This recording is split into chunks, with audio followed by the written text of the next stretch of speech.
This is not about taking over. This is about finally being heard. This is Ladies First.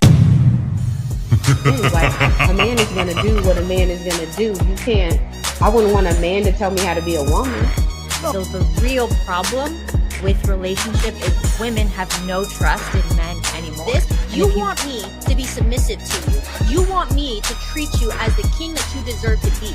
If I am not having the mentality of a queen, if I am not having a mentality of a lifelong partner that needs to consider my man and make sure that I'm able to be here and please my man and think of it in that manner, if I do not have that mentality, I cannot give you what you want. Women really aren't doing that. Like Ali said, most women are focused on getting their degrees, what they want to do, their personal life, making sure that they don't lose themselves in a man or their kids and things like that. And that is one of the issues with dating today. And the reason why a lot of men are cheating is because men aren't getting what they need in the home. In order to make sure your man doesn't cheat, you have to do a lot. It's a lot of work. Y'all wouldn't believe them anyway. So if you are the ones with the issue of distrust, you are the problem. I'm sorry, you can't say a woman is the problem when you initially don't believe her when she enters the market anyway. If you're on Instagram and your panties and bra, and he comes into your DM, what part of respect do you think he coming in there with? And you're saying because you're a woman, you can be on Instagram in your panties and bra. As a woman who's a couple of decades older than you, and I'm going to tell you that you're going to get what you get.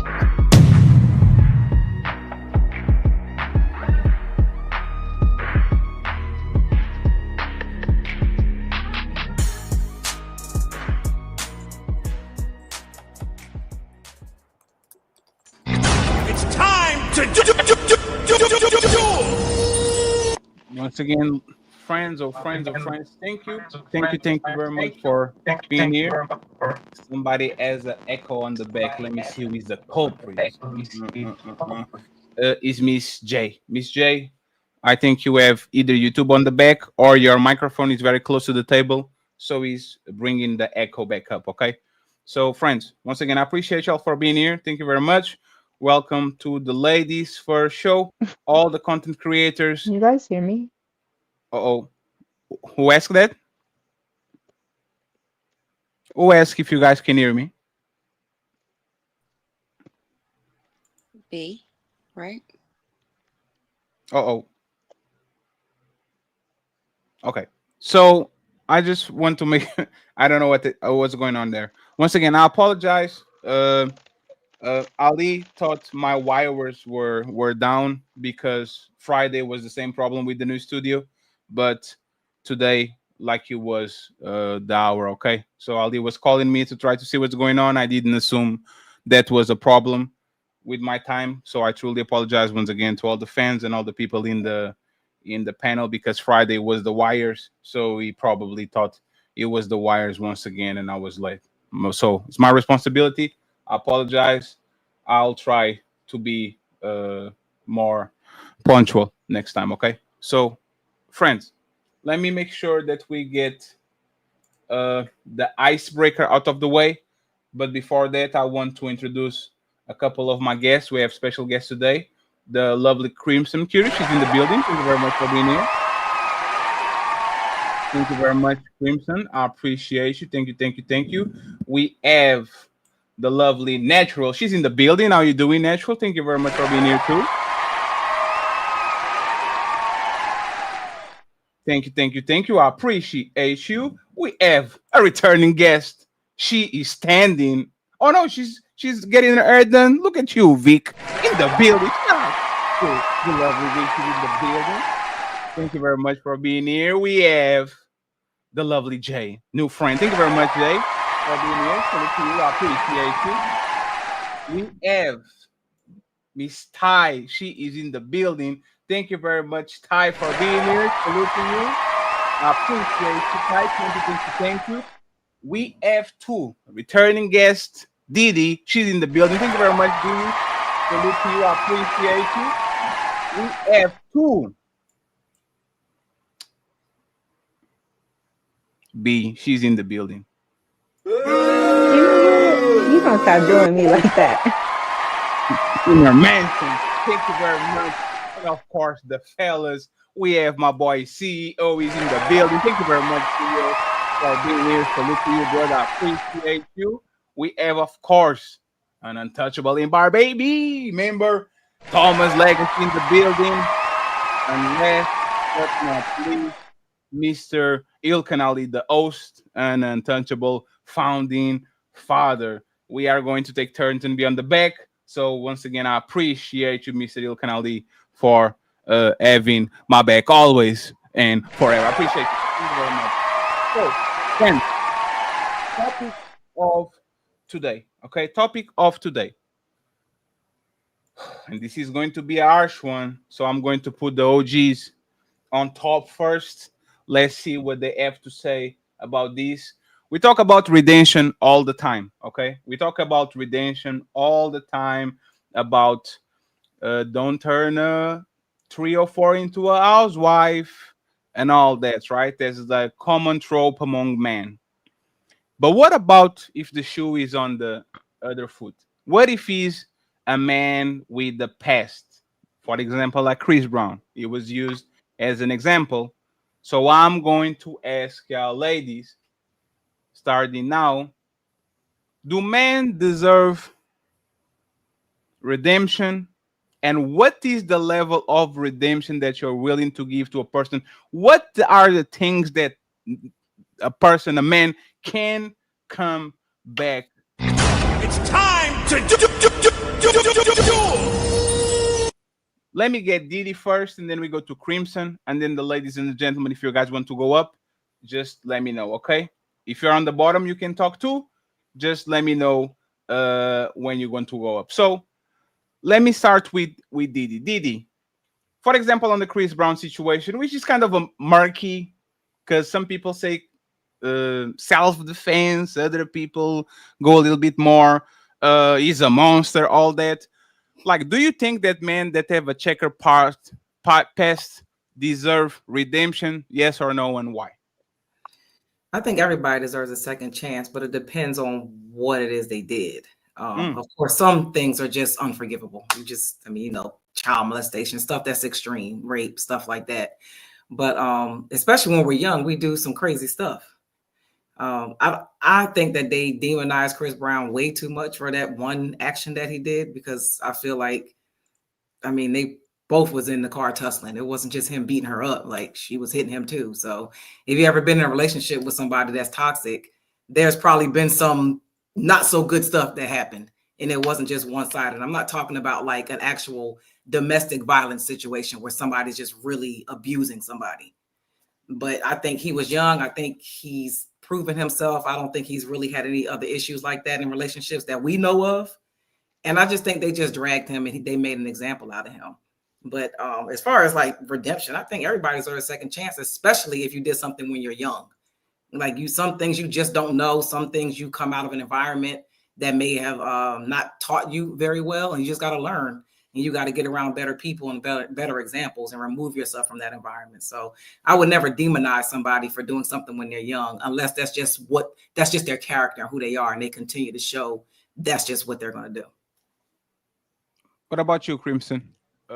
Are you as forgiving as Didi, or you? Generally speaking, people can be redeemed from certain things. I have a tendency to agree with what Didi just said. Some things are extreme, and when I say it depends, what it depends on is a person's mindset and mentality, and who they are as people at the core. Because you have some people who are just abusers. So it's not an incident. It's not a one-off. It's not because they were young. It's not because they didn't know. It's because that's who they are. Mm-hmm. So those types of things, it's really irredeemable. You got to be another toxic person to even deal with them, continuously. Like for the case of Chris Brown, because he didn't have it, to my knowledge, he didn't have a track record of just beating up every chick that came around him. Every chick got a black eye. Every chick got a story about how he busted their lip. Your patterns define who you are. So after a while, you can't just say I was just young and stupid. No, these are the choices that you're making, and you're making them on purpose. So it's not, but as far as Chris Brown personally, I never demonized him for that. Once Rihanna came out and was like, nah, I was fighting, and then she forgave him, I'm trying to figure out what everybody else was so mad at, because she was in the car with him. She was the one that went through that whole situation with him.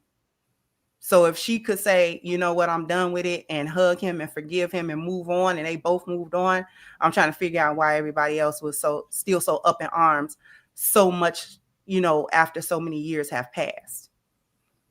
So I have a follow-up question, right? A lot of times we are too close to the storm, you see what I'm saying? Like, for example, if Blueface and Christian Rock forgave each other, but they're still fighting and tussling, we'll be kind of to the back saying, I don't know if I'm going to, like, they are too close to the situation for me to actually go ahead and take them as face value. See what I'm saying? Say, oh, if they forgive them, like, would that be a chance where even when two people get involved and one of them just said, let by, like, for example, this is a great example. Amber Heard and Johnny Depp. Even if Johnny Depp forgave her, I'd be like, nah, no. Hey, sorry, Johnny, I appreciate you, but no, we're not doing that. Right? Is there any circumstance where even with the person moving and telling everybody that let bygones be bygones, is there any situation, Crimson, where you like, nah, I'm not doing that. Like, this is too much.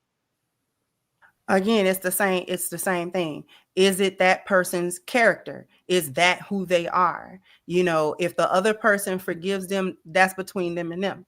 But I'm not fooling with you because I saw how you moved. You understand? So, like, I already saw how you moved. Because if you're gonna do it to them, you're gonna do it somewhere else. Because this is who you are. Like you just made an example of Amber Heard. Another man would be silly to get into a relationship with her. She wasn't just doing that because he was Johnny Depp. She was doing what she was doing as a pattern of behavior over a length of time that was obviously her character. And it wasn't just him that had bad experiences of her. It was other people in her workplace, her colleagues, everybody not lying on you. So if everywhere you go, you're a problem, you the problem. So even if people move on from you, if I see how you've moved in the past, that's who you are. So if you're going to be that kind of person who's going to be doing people dirty or whatever the case may be, it is what it is. I've already made the judgment. So you can go on about your business, because what are we talking about? I'm not special. I'm not the special case. I'm not the special snowflake. If you do somebody else dirty over there, you're going to do me dirty over here. Let me get Ty and B, and we'll go back to open panel in a few, friends. I just want everybody to touch the ball first. B, forgiveness, especially when it comes to men, right? Like, for example, on this Chris Brown situation, it'll be a red flag for you if you try to date somebody that has Chris Brown past when it comes to what happened to Rihanna and all that, or you are like, it was a long time ago, and this is like, what will be the line where you like, nope, I'm not doing that. I don't care who is it, I'm not doing that. Like, what is your line that you are not willing to forgive a man for things that he did in the past?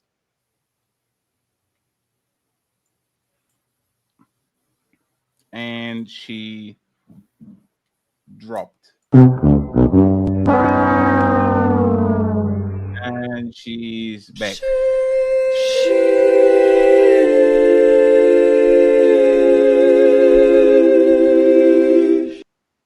Did you got it, B? Did you got the question? No. What, like, if a man did things in the past similar to what happened, for example, with Chris Brown and Rihanna, like, would you be willing to forgive? Yes, no, and if, like, what will be the line that you were not willing to forgive if a man did something in the past and you'd be like, nah, I'm not going. Like, what will be that? And Ty, go after her, please. So to be clear, this person's coming to me with this past. This is not a past that I've Yes, I've been is through with them. He said I was kissing men in college, but Mm. time delivered. I'm not kissing men anymore. You know what? I for Oh, and he that. found, one second, and he found Jesus. Okay, just to make Okay. sure he's highly religious. He said, "I'm not doing that anymore." Like, So what are you doing, B? I have such a hard time with that specifically, just because I hate to like there to be such a double standard because if I say, I've been with women, I expect that that person accept that and be like, okay, that's fine. But now when it comes to men saying that same type of thing, then it's like, oh no, baby, you gay. Like that's it. You didn't cross the Do line you like and woman, just B? go over there. Do you like Not woman? currently. Not currently. Whoa, whoa, whoa, whoa. Wait 1 second. What this? What this? What does not currently? Hey, Ty, give me a second. What does not currently means? I mean, I And have please been, explain this like calmly, please. Just calmly, okay? What does I'm not always currently calm. mean? So, like, currently, I don't date women, So but I you have dated in the women past. before. I have been in a relationship with a woman. We were together for a couple years. So it And was I was in full a kind blown. of relationship situationship with some woman before that woman. So, So he's not just the Katy Perry I kissed the girl and I like it. He's the full blown thing. yeah. And if a man comes to you and says, I kissed the man," it was a tongue kiss. It was. I'm not going full out. I'm not giving you the whole like just Right. So that's what I'm saying. Like, I definitely know that I would have a double standard for that. For me, and I'm just kind of like, no, thank you. That's crazy. a But if tongue. they come to this situation and they're like, I'm bi, then maybe I can be like, okay, well, authentically yourself, you're upfront with telling me that you dibble and dabble in both. I don't know that I would pursue a relationship with that person though. A tongue kiss. Right. That's what I'm So saying. Like for me, it feels like I definitely feel like there's a double standard, at least from my end, because I'm no, not that's really fair. with it. No, that's fair. I'm trying to see where is the line, right? These men like to sit on men laps, never kiss nobody. He just like to sit like you sit it on another man lap and kind of rub it on his shoulder. Let's go with I, that. Because this became problematic, right? I Everybody don't left know though, but I feel like on my fault. when men are just together with other men, they be real gay, to be honest. Oh my god. I've seen that so much. Like guys when they're hanging out with each other, they just be doing gay shit all the time. Absolutely not. So, Like, men usually the most gay thing that they do is they like tap like when somebody scores a basket, they just hey let's go man, let's keep hustling like the tap, like the love tap. Women literally become lesbians when they play basketball with each other. Like if you put woman in a only girls school or if you put woman in a sports team, half of that woman start to like woman afterwards. well, that's I what I'm know. saying. Like, but there's definitely a double standard. I know that it's more acceptable for women to have experimented with other women, but when it comes to men, like immediately kind of you're like, oh, you gay, bro. Actually, so So anything that has like if a man did anything, it might not be gay, but it kind of like implies that he was a gay activity type of like yeah, you are no, yeah, I'm not doing that. I can't be with you. I Mm. don't want it, bro. Any lady on the panel disagrees with this? Anyone? Nobody. I'm every woman. That disagree No. with which Wait, who said that? Who said I disagree? I said would disagree with what part of it? With Disagree the with. if a man kissed the man in the past, if a man seated on somebody lap, if a man like rub a man shoulder, if a man was actually bisexual in the past, there's no for like there's no coming They back. wouldn't say it though, for real. There's no coming back. Like everybody on the panel says, no, there's no coming back. So my best friend who's gay has a best friend who's a man, Uh-huh. and they kissed before. Now this man is married, has kids. So so so be honest, and Ty, Mm. come right back after me. Which one will be more probable? So you know a man that puts his hands on a woman in 2007, Hmm. okay? Hmm. And you have a man that kissed the man. It has to be a tongue kiss, not a peck. A tongue Oh kiss. well, they okay. So that wasn't a In tongue kiss. Okay. 2018, Hmm. they never did it again. The man that put his hands on that woman, he never did it again. Let's assume that the woman was pushing his buttons and he lost control in 2007.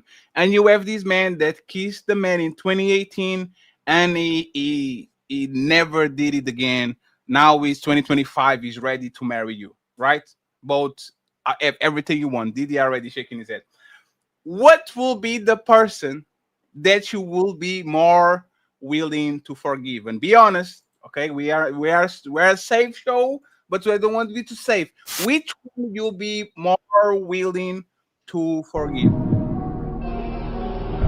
Honestly, I want to say it's hard for me to say because I've been in an abusive relationship, so that's really triggering to me. And I don't want to like even maybe close to get to a space with somebody who might be like that by chance a little bit, So like immediately my brain is like, nah, just give me the kisser. Like, but that's just coming from a trauma place. Uh, Ty, which one would you be willing to forgive I will forgive the first? abuser. You forgive who? I will forgive the abuser. Especially Ooh, now we're talking. Now is the conversation. Brother. Explain why you Say forgive what? the abuser before you forgive the man that kissed that the another man. man. Well, based on the parameters that we're talking about, right? He was in a toxic relationship with someone who was also putting hands on him. It wasn't that he was just beating this person and he has a history of doing it. You make They the both fights? they were both young and Uh, they decided to get into an altercation that ended up her because of course men are strong women. So I would be able to forgive him just because of how I was raised and who I am as a person. If a man told me he kissed another man, I instantly think that he's bisexual or he's gay. And that's really not a playing field I want to be in. I don't want to have to worry about you dealing with other women and men. That's just too much of a stress for me. So I would rather you just stay on that side. We could be friends. And I'm not judging you. If you liked it, if you never did it again, that's totally fine. But you would not be a contender for me because I'm just not down for it. Even a man deciding he just sits on man's laps. Why is that acceptable to you? As There was no more place to sit. No you, man, all the seats were full. you stand Yeah, or you I sit on the floor if your legs feel that bad. You On don't. a 7-hour trip from Boston to Milwaukee. Not, absolutely not. And I feel like I might be biased, right? Because I've never dated women, I've never kissed women. I am strictly heterosexual, so I like strictly heterosexual men. Um, and I would understand them contemplating or questioning a woman who might have, messed with other women in the past because maybe you might want to go back that way. It's too much of a if, situation. I would rather go into a situation where I know what it is. You only like this one thing and you've never experimented with other things. For but me, isn't that the same like what if they decide to beat your ass? You know what I'm saying? Like but in you situation, he has no other history of doing so.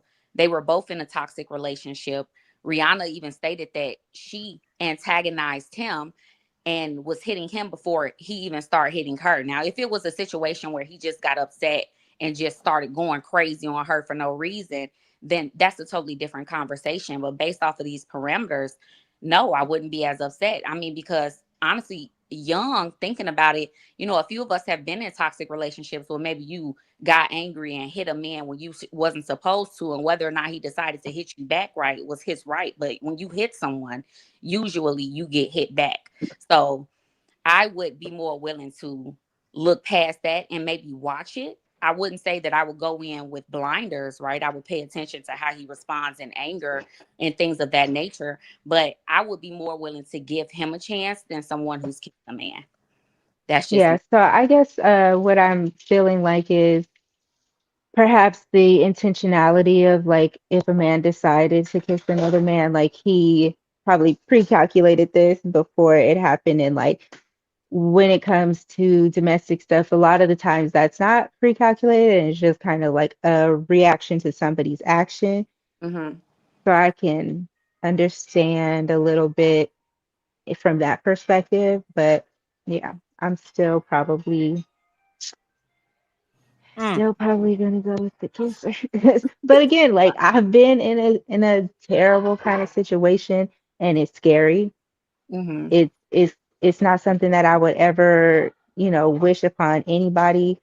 And even now, like if I'm with somebody and they do something that feels a little too aggressive to me, I'm like, wait a minute. And they can be like, I was just teasing. It was just okay, well, slow your roll because It's a I'll trick. leave you right here. Yeah. Like you That's have to know how to handle me. And I tell people that all the time, like this is my trauma. This is it. Okay. And I feel like it's an acceptable thing for everybody to just respect and don't tote the line. Don't. that's understandable. Yeah, yeah. We're going to actually go back.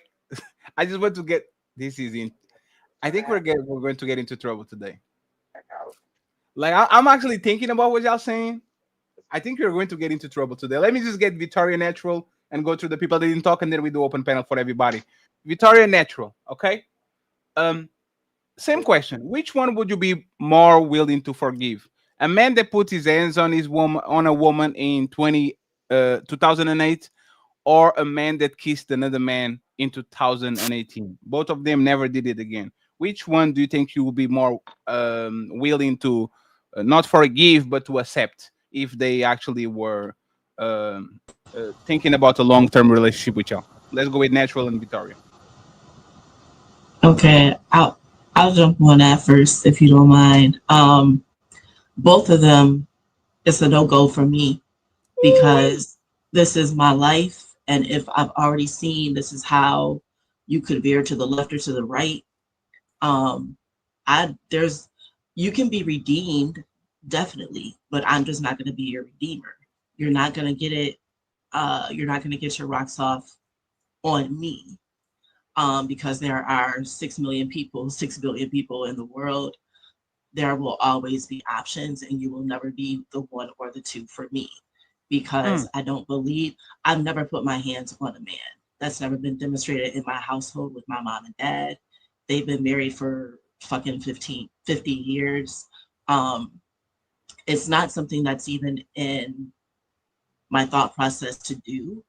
Um, if I get that upset, then I know to walk away. And I also understand at my big age that it takes two to tango. So conversations in the manosphere and the women's sphere on YouTube or whatnot are always centered around emotional intelligence, feminine energy, masculine energy, when it crosses the line to being toxic and things like that. Um, I am wise enough to know what my boundaries are, and I'm not taking either of those choices, number one.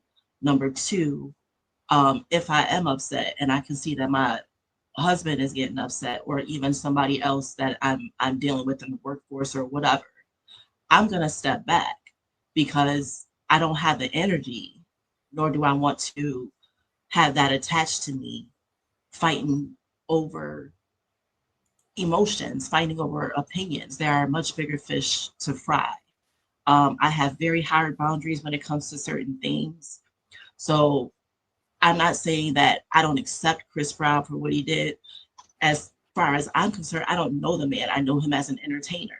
If there's a Chris Brown song that I like, if there's an R. Kelly song that I like, I'm gonna play that joint because that's my right. Does it mean that them as a person outside of that entertainment field that I agree with what they've done? No. But in my life, they're in this box, which is entertainment, songs, whatever. I don't know them people in real life, nor do they know about me. As far as so Natural, let me ask you. Yeah. Yes, before you go there, right? So let's imagine that you have this fictional daughter. She came to you, and you know, hey, that's Chris Brown. You know, is that not the Chris Brown the entertainer, but the Chris Brown Rihanna thing? Would that be a no go? Would that be a daughter? Like I know this man did X, Y, and Z in 15 years ago. Nah, I like, or you will be like more open to it if it was not you yourself. I will definitely share what my opinion is with my daughter and why I think the way I do and feel the way that I do. Again, emotional intelligence, and just being a parent would tell her, this is what I see, this is what I've experienced. I'm telling you to keep your eyes open. And if you need anything, do not hesitate to call because I'm gonna be there. The whole family gonna be there. We gonna show up. Can I do the blessing thing? Like, you know, when the man goes to the mother for the blessing. Hey, I want your blessing. Like, would you give your blessing, or you like, nah? I would not. Oh no. I would not. I understand that her, like, assuming that, you know, she's at an age of understanding the world, she's gonna do what she wants to do. If she is old enough and has experience enough and she is not under my roof, she's my daughter, but she has her own life to live. I feel like my position as a mom would be there again to give the warning. But she's no longer being raised by me. She's her own individual person. I am there to I am there when she wants me to be. So I'm always like the thing in the background. I'm always the computer playing in the background. So you don't give your blessing, but you are going to be there. Like, you're not going to disown her or something like that. You're just like, no, I'm not going to do that. Okay. Yeah, and when it comes and when it comes to the man that, and Victoria, go right after her. And when it comes to the man that kissed another man, like, would you give your blessing to, even though that he never did it again? Or you'd be like, oh, damn, you did. No. Natural, why you natural? Like, your daughter deserves love too. Let her leave. Again, 6 billion people in the world. Choose another one. Another one. What more do you want from me? This man has a good job. He's a retired vet. He's like there's a whole lot of other retired vets. There's a whole fucking military service. It's got Army, Navy, Air Force, Marines, and the freaking Federal Reserve Guard, whatever. So if that's the criteria, she can find another one. Or he can find her, because he who findeth the wife findeth a good thing, not the other way around. So it's a no all the way around for me. Hey, fellas, the ladies are kind of telling you what they like. It's kind of an interesting world. I'll say this, right? Because I'm a lefty. Most people don't know it.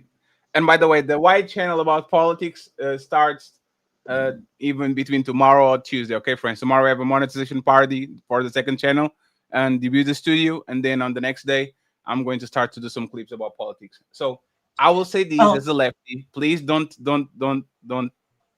lash out on me. Is an interesting place where a man will be more readily forgiven if he eats a woman than a world where he kissed another man and he did nothing wrong to nobody. I will say this: it might be unfair. We all believe in double standards and all that, but it's kind of interesting, in my opinion, to see this when it comes to like either physical abuse or maybe I cheated on you or like I did some things that might be brushed off if I fix myself. But let the man doing anything with it already over. Like Well, there's no coming back. You stay in hell and you stay right no, there. no, no, no, no, no, no, no, no, no, no. And let me clarify.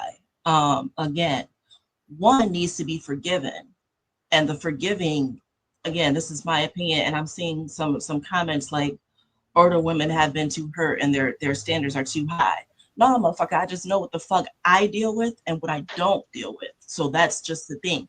If you are asking me based on my opinion, now what somebody No, that's else fair. That's does fair. is what That's fair. somebody else does, and not geared towards you, Fatty, but I'm talking about the comments. But again, the standard or the Don't pay attention opinion to the or the comments, experiences. natural. Don't pay attention to the comments.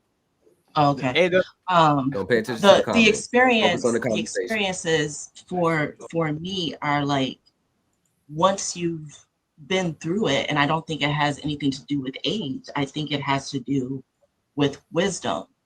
Once you've been through something, and it's just like Dee said, and it's just like Ty said, okay, and it's also like B said, your tendency to probably go back, it's there. So if it's already affected me in a way that I don't want to be affected, why would I keep that door open for it to possibly happen again? When again, it's not to say that they're like every other person is great and this, that, and the third, I'm going to get everything that I want, but I definitely don't have to re-deal with what I know I don't want coming from that specific person. And then let me clarify further to say, like, okay, a man being gay, that is his choice. That's not something that I have to forgive. That's his choice. A man putting his hands on another woman and then like doing the double back and like, I know about this. He might be cool again, as far as I know, but why would I put myself in a situation where the possible engagement could happen with me? I'm not going for that. I can't control my daughter. I would give her what my thoughts, opinions, and reasons are, and I will be there if the cavalry needs to come in. Because then that would damage our relationship if I'm telling her no, no, no, no, no, and she goes anyway. So that would kill the line of communication if she actually needed me and her father to come in, you know? So again, I think that's wisdom. Yeah, I think that's wisdom. Vic, who are you forgiving first? The man kisser or the woman beater from another decade? Uh-oh. Why you mute? Why you mute? You quiet? Are you shy? No, sorry. There you go. There you go. So I like what Natural had said. Um it's about forgiveness, but every situation is different. And I wanted to bring up that different people bring out different versions of you. So just because someone was an abuser with you doesn't necessarily mean they're going to be an abuser with someone else, because that person might not trigger those certain things in them. So I would say I would forgive the abuser over someone who had a gay experience. Because with that, and I would ask all of you men on the panel, would you even put yourself in a situation where you would have that experience with a man, and what would Y'all killing me with this. Wait. With the man? Can you what? Well, 1 second. What do you mean with the man? I'm saying, okay, so if the other choice was forgiving a man that had some sexual experience with another man, would you forgive him? No. The opposite will be Could a that be girl. any of our business? Like, what's One second, Thomas. The opposite will be a woman that had sexual experience with another woman, or she put her hands on her ex-boyfriend, her husband, whatever, right? That's the equivalent, not another man. Right. Okay. So again, as I said, I would give some type of leeway to the abuser, only because things are situational and you don't know if the other person triggered them or not. I've been in that situation before. and it's not comfortable. And the same thing as Natural said, if you have a child who's experiencing the same thing, and it's just like you can give them all the tips that you can, and people are going to do, as they choose. So the Go ahead. we men don't care about women being gay for the most part, because we can snap you out of it. But most of y'all are attracted to women liking women. No. We are not attracted. Not every man. Like, you know when you buy a car and it comes with the air conditioner or with heated seats, right? We looked the car before we got it. Like, it's a plus that there's extra like heated seats. Oh, you like woman? I like woman too. That's fun, right? That's fun. That's the big difference. You both like women. I like men. I don't want my man to like me. Right. No. But that's the point. So if I like woman, that's the difference right there. That's the difference. Wait, I'm confused. Man. What? No, here's the thing. Fatty, can I ask this question though? Why would a man? Where would in any heterosexual man, in his mind, his belief, why would we even need to be in a position to forgive a man for being gay? Like, we don't. But there's not the equivalent because we. But there's the point. Tom. Oh, is it me or is it him? Okay, so Thomas, you froze a little bit, but that's the thing, right? So Vic, the similar will be a woman that dates woman, not woman that dates man, right? So let me actually ask the question for CEO and for Thomas to see where they go, and then we'll open the panel to everybody so we can touch the ball. We have 3 women, Thomas and CEO. I have a. Oh, who has? You have money for me? Who said I have a? No. I was just saying I have an answer for Thomas about the why would a man have to forgive another man for being gay or kissing some other man? Why would they that? Go ahead and answer that. Yeah, can you not put family member, that him being his dad or his family, just like a straight another man forgiving another man for being gay? What situation do you think that could ever come about where that needs to be a conversation or an admission that because I got you. Go ahead. Like in the case, if you're the man and this other man is one of your best friends, somebody who you spend the night at their house, y'all crash at each other's place sometimes.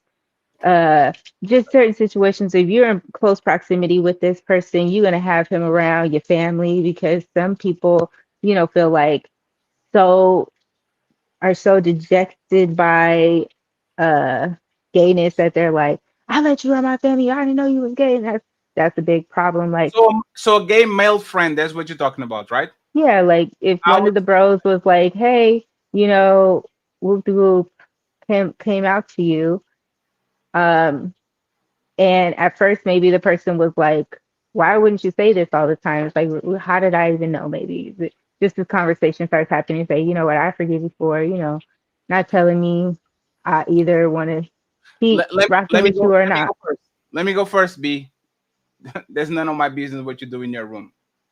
As long as you are not one of these flamboyant people, because people that are flamboyant annoy me. Like, as long as you are not eccentric about it, as long as you are not him from Powerpuff Girls, hey bro, you good. Just go ahead, be happy, go get your boyfriend. It is what it is. But so what if he does want to be flamboyant? Just don't go, like when we go to watch the Lakers, don't show up in fishnets and a skirt. As long as you don't do that, we're good, right? So you want to tailor this person's sexuality, absolutely, or sexual. Not because most gay men, when they're around the fellas, give me just a second, and I'll bring you up again, right? I'm not tailoring shit. If you are around me, you have to conduct a certain way. That's what I'm saying. Well, let me finish, please. I wouldn't walk around with a woman that is walking out with her booty crack, like the booty crack showing. I wouldn't do that, right? So I have certain standards. What you do in your room with your girlfriend, your boyfriend, whatever you do, is your business. Do you conduct yourself as a serious person when you go outside? If yes, I don't have no problem. We are still friends. Go ahead and get your boyfriend. If you don't do that, if you are a person that is flamboyant or eccentric, or you are going to do like you are somebody that likes the attention of ABC, I wouldn't go around with you, because even if you are heterosexual, I wouldn't walk around with Dennis Rodman. But think I about would this. go to places with Dennis Rodman and he's underdressed. I wouldn't do that, even though Dennis But Rodman might. I know, but Fatty, but think about this. hold on, before I want to point something out to you right quick, and I'm gonna let you go. You notice when I asked you the question, I said no one close to you, no family, no nothing in that realm.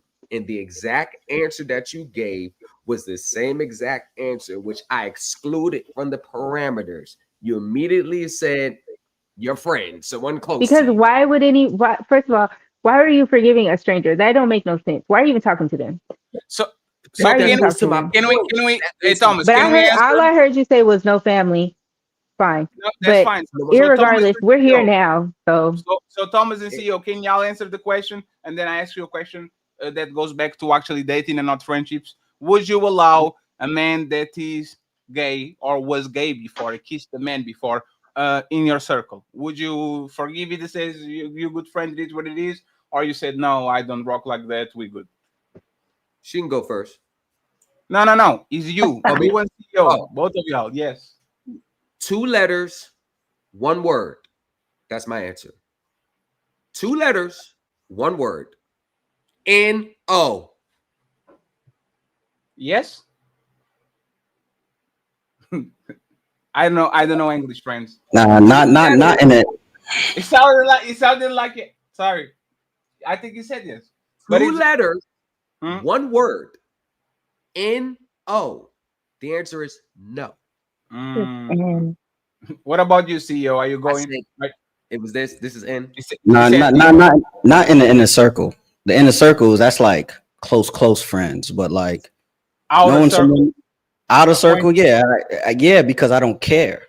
You know what I'm saying? What you do in your bedroom is what you do, but like sort of what Thomas said too. You can't be like, if we going to play ball, you can't show up in the 1970 basketball shorts thinking you're gonna get time on the court.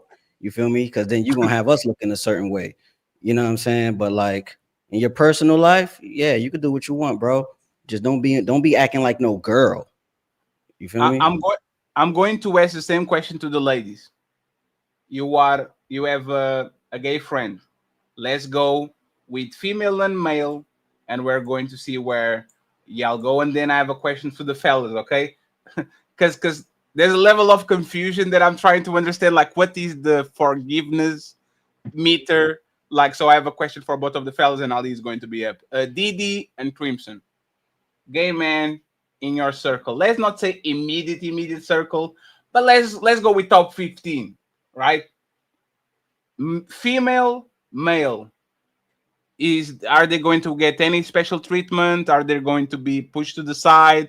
The woman can be here, but the man can't. Like, which one would be the decision? Let's go with Didi and Crimson.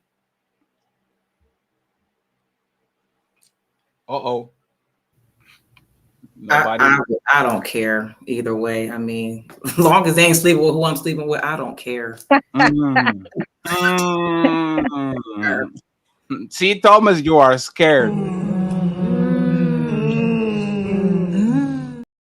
You are a scaredy cat, Thomas. What about you, Crimson? It's gonna be a no for everybody. A no for both? No. Even the lady? No.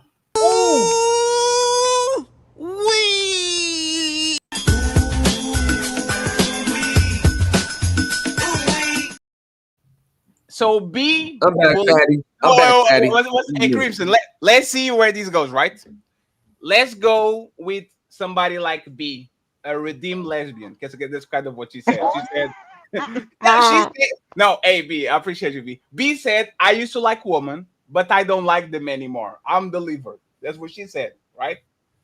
Let's separate both from like a woman that is currently likes woman and a woman that's usually engaged in those behaviors, but now she's not on the type of time. Both of them get the same shovel, or you're going to kind of differentiate? Not if we're asking about who's in my circle, the answer is no. Top 15, no can do. No. Oh, wait. B, you want to defend I'm my yourself? circle. I'm kidding. I'm kidding. I don't want to be in her circle. No way. You gotta be somebody that like you know, I see you around the neighborhood or something. You know what I'm saying? I go to the gym, you might be at the gym or something. A real loose somebody that I might see associate. I don't have nothing to do really with that person. But my circle, no, absolutely not. So no rainbow people on Crimson Circle. Let me go. Fatty, you can't keep pushing your liberal. You can't push your liberal status off on us, Fatty. I know we know you liberal. We know you everything, but come on, Fatty. It's not that I believe that as long as you are not infringing on other people's freedoms, you can do whatever you want. If you don't want to date if you don't want to have an elephant as a pet, it's not my problem. You can do whatever you want as long as you don't. Fatty, I just want yeah, but then when she already answered your question, you overspoke her, overtalked her, and was like, "Why no? Why no?" She already gave her reasons. So I can ask follow-up questions. I have to be quiet. I didn't say that. What I'm saying is based on like Thomas just said, at some point, if it's like 2 or 3 questions deep and you're asking the same thing, expecting a different answer.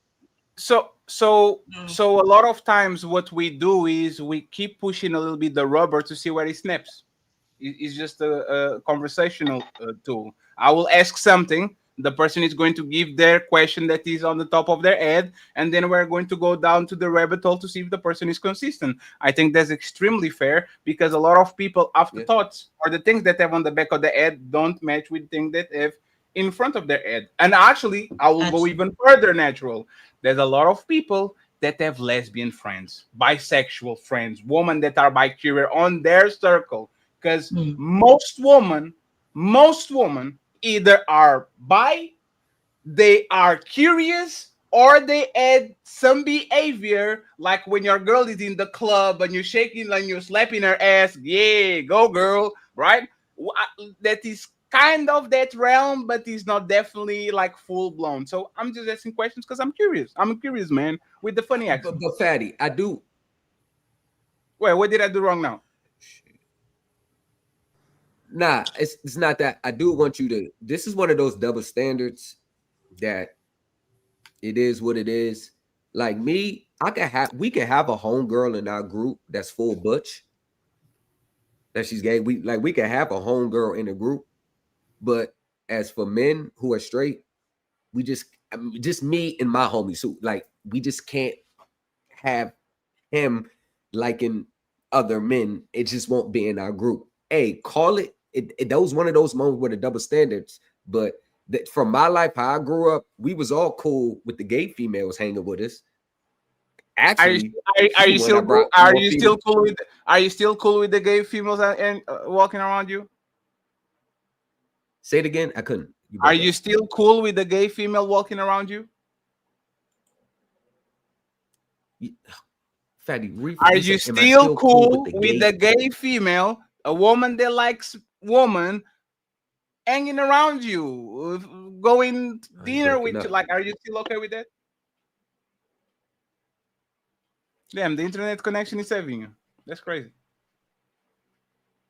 It froze again. Frozen. Yeah, yes. Froze.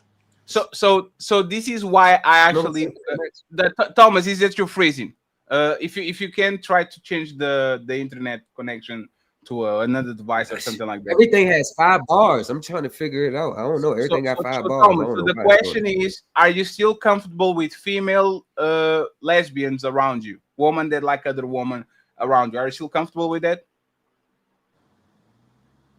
Yeah. Thomas, like, okay. Yeah, so natural. Do you see why I have to ask several questions to get what I want to get? He already said this is a double standard, but it's an inconsistency. You don't want to hang around around male people because they're gay, and that comes with a certain lifestyle. But if a woman is gay, which is literally the same lifestyle, but just in a different type of with the skirt instead of a pen, now men are going to go and say, I don't have a problem with that. And we've been actually having this conversation for years, where I see men being very adamant about being against the LGBT, but the L, they have no problem. They are their friends. They do business with them. They eat on the same chair. They spread, like, you see what I'm saying? So that's what I want to get when it comes to forgiving the certain behavior. I don't know a lot of men that will disqualify a woman because she kissed the woman or they had smacks with each other or all that. Okay. So B, before you go, let me just get Victoria and Ty the same question that I asked. Not the same question. Like, would you disqualify a friend if they were lesbian, gay, or both? No. I had a best friend growing up who was lesbian, and I've had many friends who were gay males. I would never do you don't have a problem with having on the group, so only their lifestyle doesn't affect me. It's my partner can't have that lifestyle, but their lifestyle doesn't affect me. Whatever floats their boat. What about you, Vic? I'm gonna say I don't mind. I don't mind it. Again, the same. My partner cannot be like that. I can say it is a double standard because I wouldn't want my male gay friend, like the flamboyantness, fishnets, like that. I would say that's not I wouldn't want to go out with someone like that. So when it comes to choosing, I would say a gay friend, it has to be a certain standard of it. You're not gonna come with me outside in your fishnets and love handles or whatever, hanging out, and you think that that's acceptable, because I do feel like people that do that, it's for attention. So it's not about the gayness; it's about the presentation and the way. Right? Yeah. So the question for the fellas before we go back to the ladies will be this: you meet a woman. She has these three characteristics. The first one, she cheated on her last boyfriend. The second one, she put her hands on her ex-boyfriend. The third one, she liked woman on her last relationship. She was always like looking around and all that.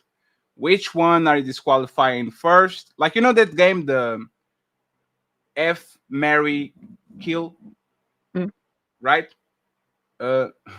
Marry one, no, F1, marry another one and kill one. Which one? One likes other woman, another one put their hands on the last boyfriend, and the last one is was cheated on the last boyfriend. Which one would you guys pick first, second, third?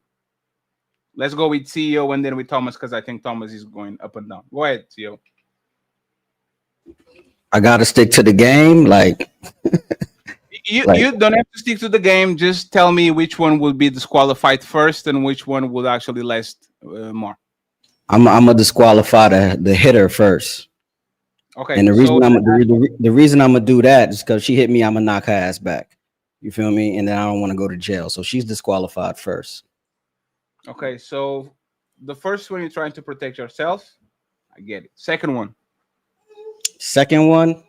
The cheater, I'm not going to be in a relationship with. So she can't be trusted. Nah, not at all. And what if she changed? Yeah, you're gonna change for a while. Let me Like, get the question, Fatty. Hold on, you gotta wait to the end, Fatty. Go on. You know what I'm saying? Let me shut up. you're going the cheater gonna be cheat. Damn, I lost my train of thought. You said you don't trust the cheater. Yeah, I don't trust the cheater. I don't trust the cheater at all. But so you'll hang around with her, but no commitment. Yeah, exactly. What was the last one again? The last one was the bi-curious girl.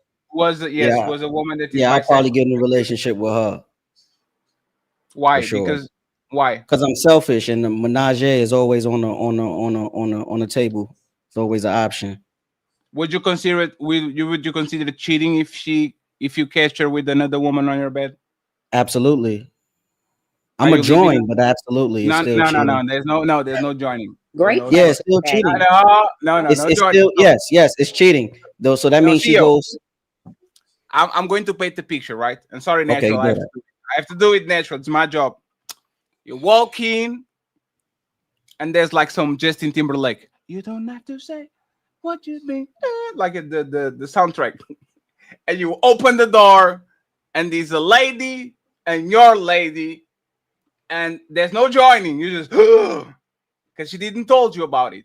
Are you leaving that woman?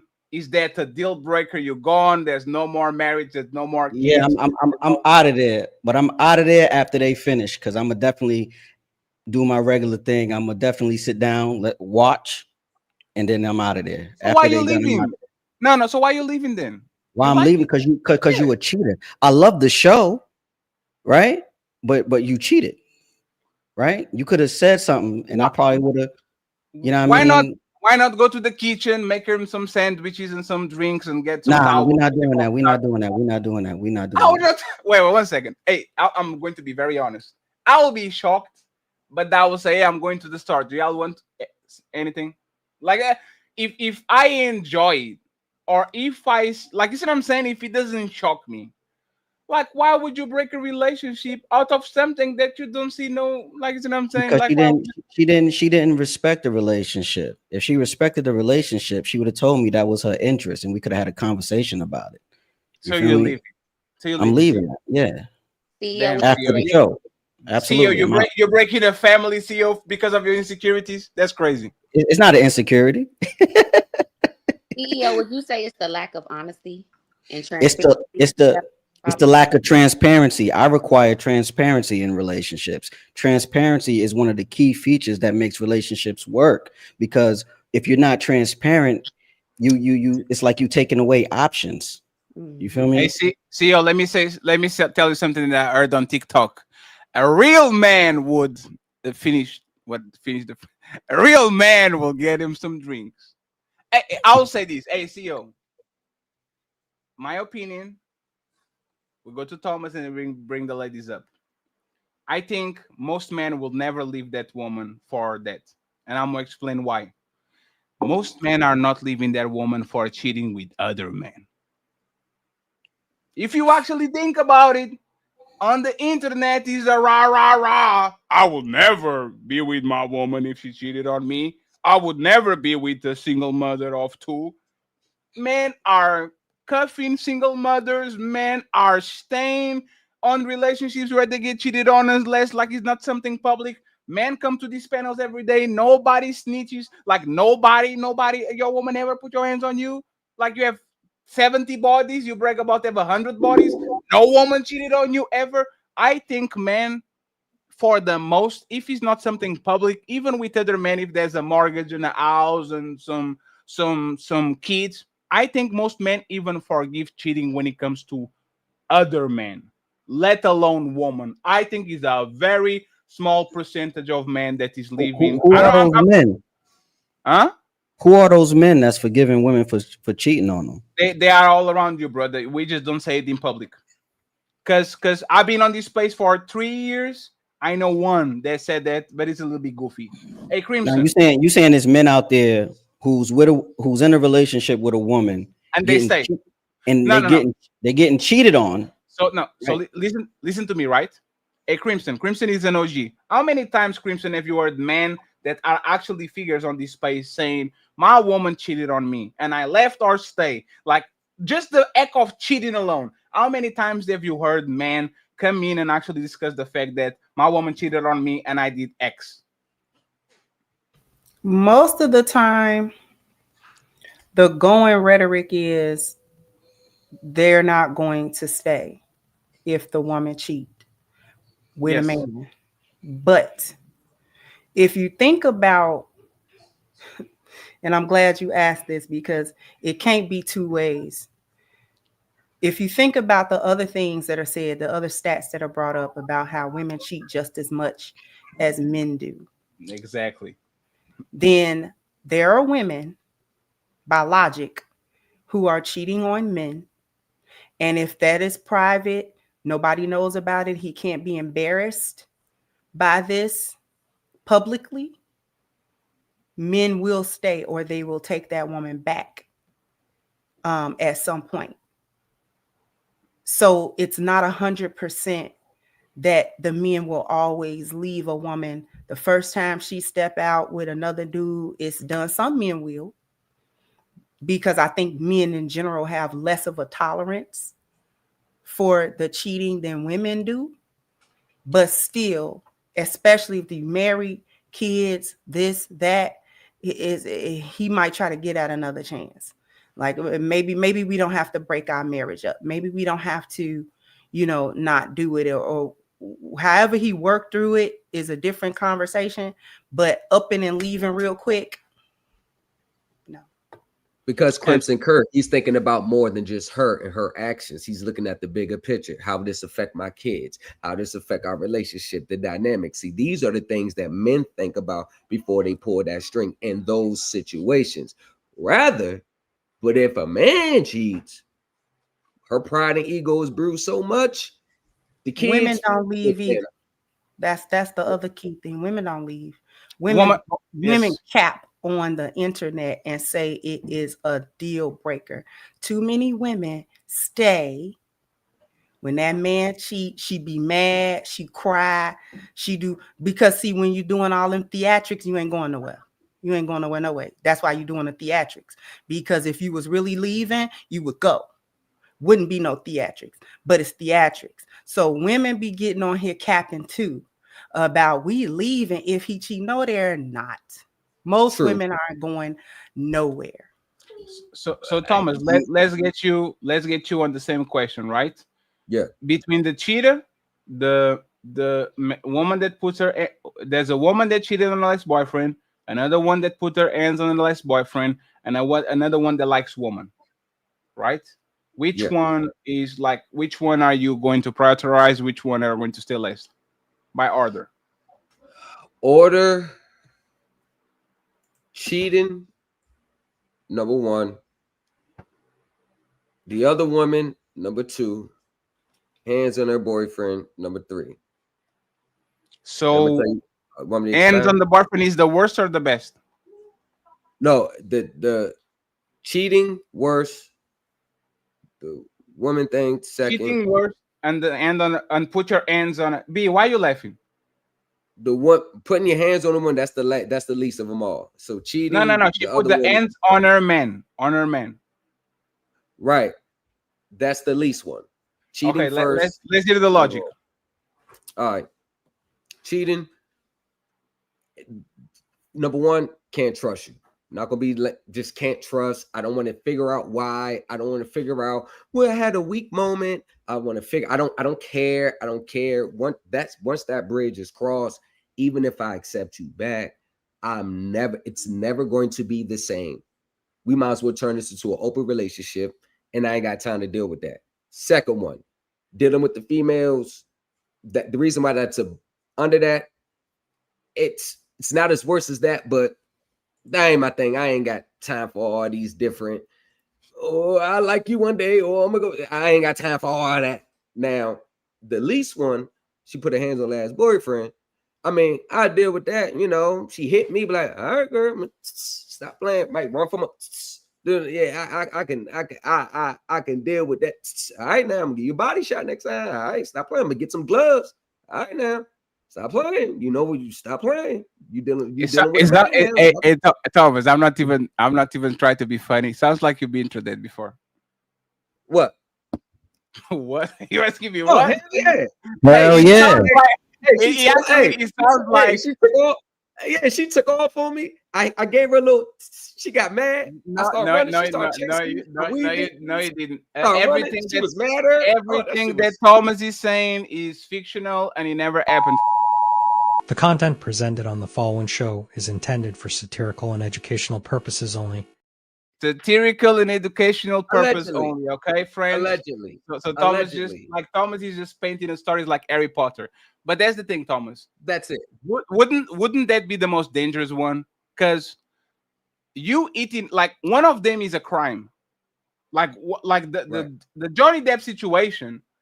Like, oh, she cheated on me. I cry, boo boo, ha, get another woman. Oh, she likes woman, boo boo, ha. Like, the most dangerous thing that a woman can actually call a man, there's two actually, is the rapist and he's the woman beater. Right. The woman beater will fuck you up. Like you saw what happened with Right. Jonathan Majors. Right. Is that right? So, like, Right. why would you put yourself on a situation? I don't know that you're not choosing to put yourself on a situation, Right. but what makes you so confident to actually like be in a relationship with a woman that might do that?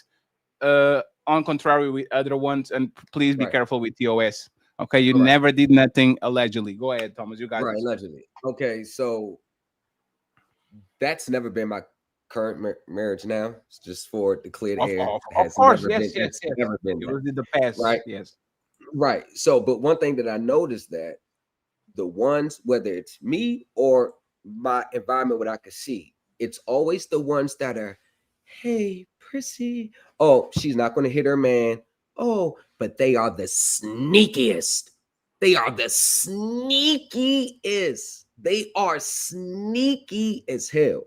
Rather, the ones with me dealing with more of the ones from the hood that are itch from just what I've experienced and what I've seen, they not sneaky, they straight up. They, for the majority of the fact that they're loyal, they still going, they mess with you. And you got to understand, Fatty, you're never going to find 100% of everything you want in one individual. You're never going to find 100. There's going to be some goods, there's going to be some bads with them. But if the goods outweigh the bads, that what you see is a deal breaker, that's a no coming back from, and they don't exude that type of. I think his God tried to save him again. Deal Hey, Tom. breaker. Hey, Thomas, you froze for a second. Hey, Thomas, let me. It's to the core of a man's type.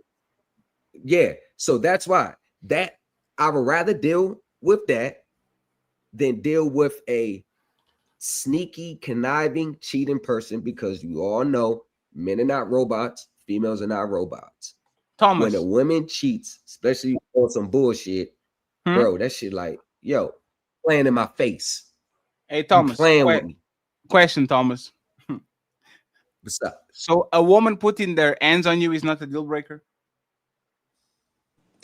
That is like you trying to understand hood logic. Hell no! Oh, wait, whoa. No, hey, we are not. She put her hands on me. I lift over the shoulder. ISO. We are not going to do. Fatty doesn't understand Black Americans because he's European. That's not. I'm not saying it like that. That's not what we're going to do, Ty. Thomas is literally speaking from hood logic. Like, I can understand everything he's saying. Being from Chicago, I get his mindset. I get men who think like him. Women who are abusive, even though we can see that can turn into a traumatic situation. Like, women have killed men because they were abusive, right? But he's not seeing it like that. He like, I know how to dodge her. I'm stronger than her. She can't hurt. I'm from the mean streets of Lisbon. Why do you think I don't know that? I don't know what the mean streets of Lisbon look like. But there's right. You have to Google it. I'm from the south side of Lisbon, the 6th safest country on the planet. Hey, Thomas, is he right about this being more of an urban mentality, inner city mentality? Like, what makes you so comfortable dealing with the woman? And you know, when women put their hands on you, they want you to eat them back. I'm telling you. As soon as the woman puts her hands on you, because the woman wants to be the victim on something. If a woman is on an emotional state and she's putting her hands on you, she can wait for you to put her hands back on her so she can go to B and to Crimson and say, "Oh my God, you seriously need to be? Oh, I can't believe it." Nah, like, that's not the hood joint. Nah, that's not you my even experience. It'll be. And by the way, Crimson, after Thomas go, please, Crimson. We need help. So go ahead, Thomas. I tried to figure out. So they'll be like, "I hate you with a bit," and hit you, and you'll be like, "Girl, stop playing." And for some reason, that'll be like, "Ooh, I like the way you said that." To them, what? They'll be like, It'll be like, "Ooh," and then bam, bam, bam, back to cool. But the ones that normally will take their significant other out, it's Thomas.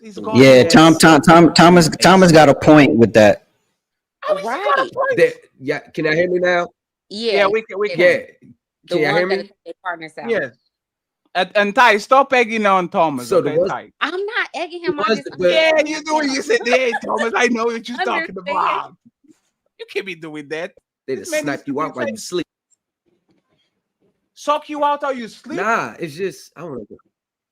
Yo, they will the ones that are less aggressive, that seem less aggressive, man, they done snuck their husbands out while they sleep. Yeah, the No, little no. passive ones. Yeah, So they're the ones Thomas, you gotta watch. so you're leaving? You don't. You're not leaving. You're not leaving. Thomas sticking around for the makeup. Bruh, my wife is from New Jersey. One of the What does that? roughest Wait. projects in New Jersey.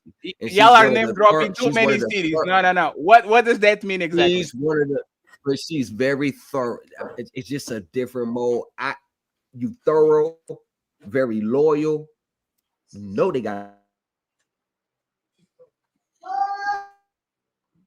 Even the baby is saying no. Don't do it, Thomas. but I can deal with that because I dealt with the prissies. I dealt with the LA 8s and 9s. And one thing, and I have homies that dealt with them. They are sneaky. They're not loyal. And I'm just telling you, bruh, you get you a loyal person that knows what stays within those rules, that covers most of the core elements that matches what you want. You're not going to find 100% of everything in one person. So you got to take the good and you got to be able to take a little bad. Because that bad don't override the good. Thomas, there's very expensive cars. Don't you ever complain about somebody scratching that shit. I'm not even joking. Hey, ladies. I'll be mad about that. Crimson doesn't have to answer this because I know her answer. Please answer this carefully, please. Just carefully. Allegedly, on a hypothetical world. Is DV a deal breaker for y'all? And I'm not saying the Lakers lost, so I'm going to put my hands on my family type of DV. I'm saying that you barking a little bit, then he barks back a little bit, and then you put the finger. You do the finger on the chest thing that you like to do. I already told you, right? Go ahead, Creeps. If you're asking me personally, yes, DV is a deal breaker because I don't put my hands on men. Period. I'm not going to get you to a point where you're that upset that you feel like you need to put your hands on me because I can be talked to.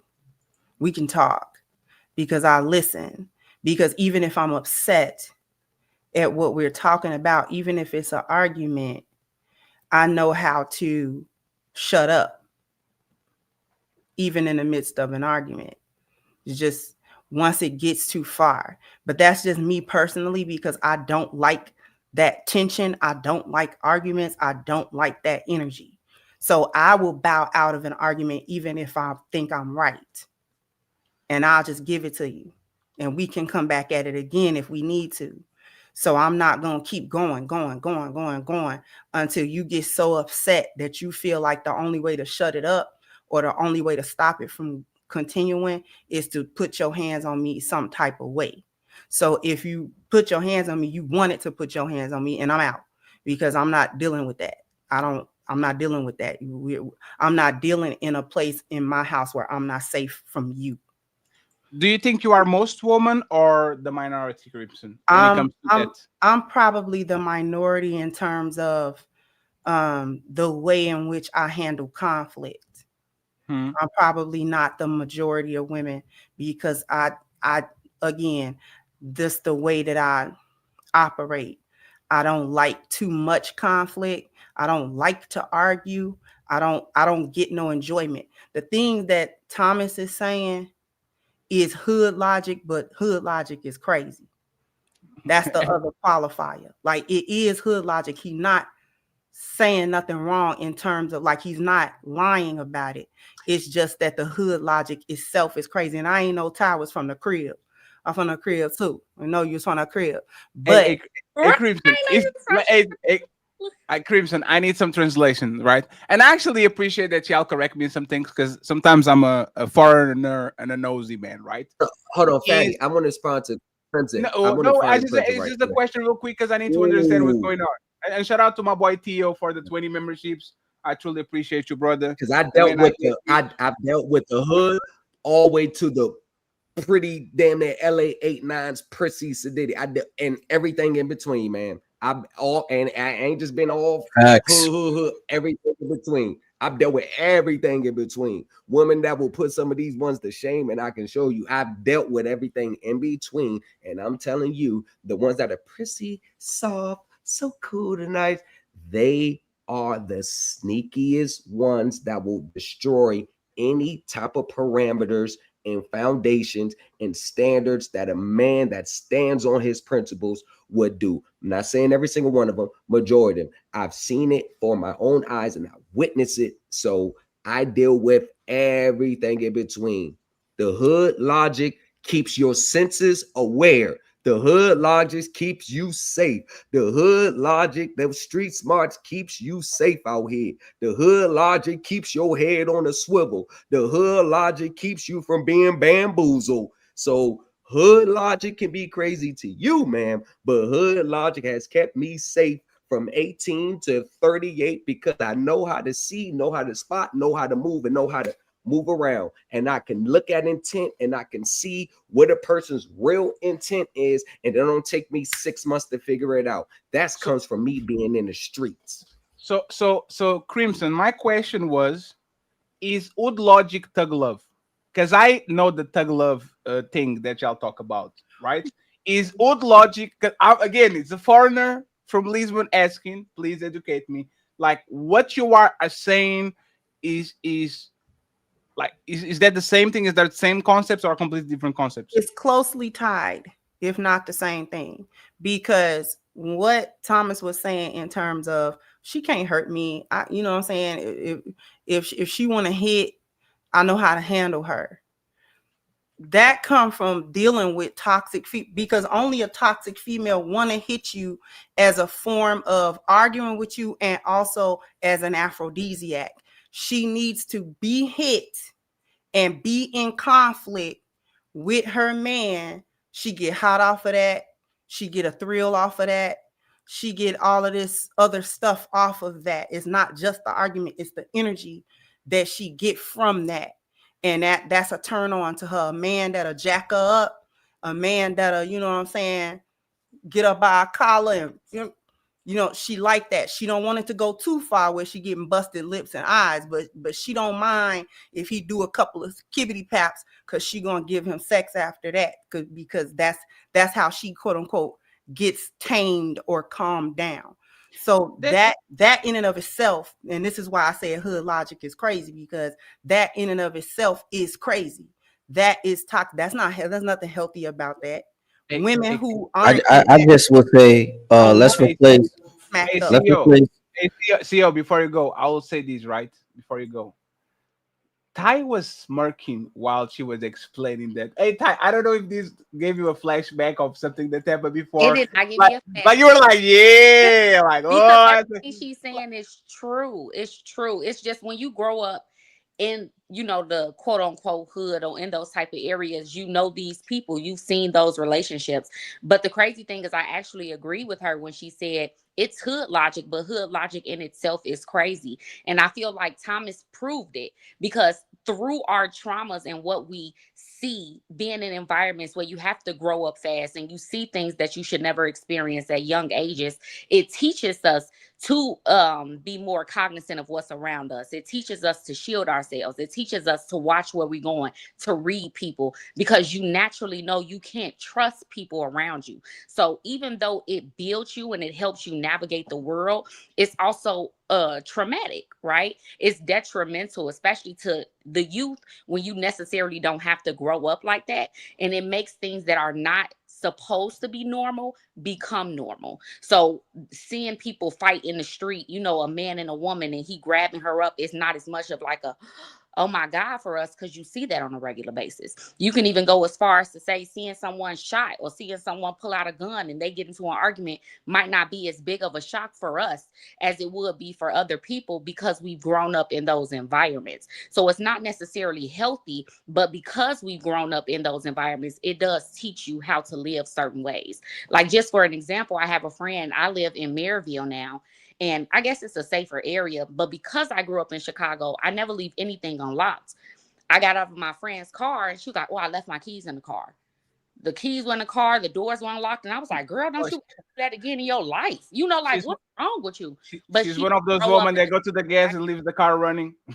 No, it wasn't even running. She took the key out and just left it on the chair, left it on the seat, and came upstairs. That's interesting. I was mind blown, you know, but I'm just saying something as small as that, that's something I would never do because of where I grew up and I know what could potentially happen. But it's just to say that environment, like Crimson was saying, is crazy. It's toxic. It's not the best environment, but it teaches you to be a survivor, right? Like Thomas was saying, it teaches you to have discernment early and to understand what's around you and how to move in different areas and navigate yourself. So thank you, Ty. I want you to ask the question or the statement that he was going to ask, and I'm going to ask natural these, right? Is this immature? Is this immaturity? Because a lot of people might think that like glorifying some things that would happen to us in the like, is this immaturity that you're still stuck into a type of love that might seem toxic to a healthy level added person? Okay, naturally, we have a little bit of time to think about it. Let me get CEO here and see if he like what was his question and what he wanted to say. And read the super chat in 5 minutes, okay, friends? Nah, I just was gonna say I would just hold on, Thomas.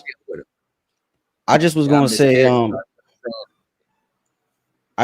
say let's replace the term thug love with ghetto love, because thug love be that DL stuff, you know what I'm saying? That's all I was gonna say. Wait, thug love is gay now? Yes. Isn't like tough love like Ghost from Power? You said thug love or tough love? No, damn, my age is hospital, hamburger, tug love, like a Ghost and Tasha from Power. Nah, that's ghetto love. Ghost and Tasha is ghetto love. Thug love be that DL stuff. So thug love is gay? Yeah, it's DL, down low. When Yeah, did that become a thing, CEO? that became a thing in New York in like the 90s. If you watch the Boondocks, Thugnificent was gay. He was that thug love, getting that thug love. That's that down low shit. That's all I was gonna say. Damn, there's a Fleece Watson thing. Hey, Fatty. Here, let me just say this part. See, that every statement that y'all said was, I agree 100%. But mainly, I think it's put in a box where these are the only type of situations you experience. When I was 19, I had a friend of mine that she had her own escort service. 10 of some of the most beautiful women you ever seen in your life. Not violent, very prissy, and I saw how they get down. I've been with women that were the director of all the registered nurses at a hospital. I've been with women from the streets. I've been with women who were in college. I've been with women who had careers. I've been with women who's on EBT food stamps. So when I'm telling you all this, it's not just from this box. I've dated women. If I show you the picture today, you'd be like, ain't no goddamn way you got her. I'm telling you, when they step out to the more prissy, sophisticated, that area, that lane, they are some of the most sneakiest in my experiences that most, not all, but more women from the hood tend to have a lot of shit with them too. But they tend to be way more loyal. They tend to be way more loyal. I have a problem with that before we go to natural and ask a question, right? If just because I'm an honest liar, just because I'm telling, yeah, I'm going to lie to you, that doesn't make it good. Just because I'm saying, yeah, I'm going to cheat on you, that doesn't make it good. Like you said, I'm saying, I understand that. No, but that's the thing. I rather deal with the devil that I know than with the devil that I don't know. I think that's the case that you're making. I rather deal with these people that might be doing some deviant behavior, but I kind of understand how they roll, then deal with these goody two shoes in front, but on the back they're doing the same thing or worse, right? But like, if Like, would you date It's women always from still that? that bridge right there where that bad of what's going on, the badness, whatever that may be within them, is not going against the morals and principles I stand on. So long as that's not questioned, because let me tell you this, I want everybody to raise their hand when you find a 100% perfect person in the person you're with right now or who you deal with. Find a 100% perfect person that everything you want, everything you need, they were just that. Raise your hand. I'll save mine for last. I am perfect. So people that dealt with me actually got. I didn't cheat on nobody. I didn't put my hands on nobody. I didn't deal with other men. I didn't deal with other women. I just was bored. So haven't cheated on my wife either. So did you No, leave but- all of the relationships, or did they leave you? what, can you repeat that again, Ty? Did you leave those relationships? Yes. So I left because I was sexually immature, and I still am. When it comes to dealing with women on a long-term relationship, I will die. I will go down with the Titanic before I be with you sexually for the rest of my life.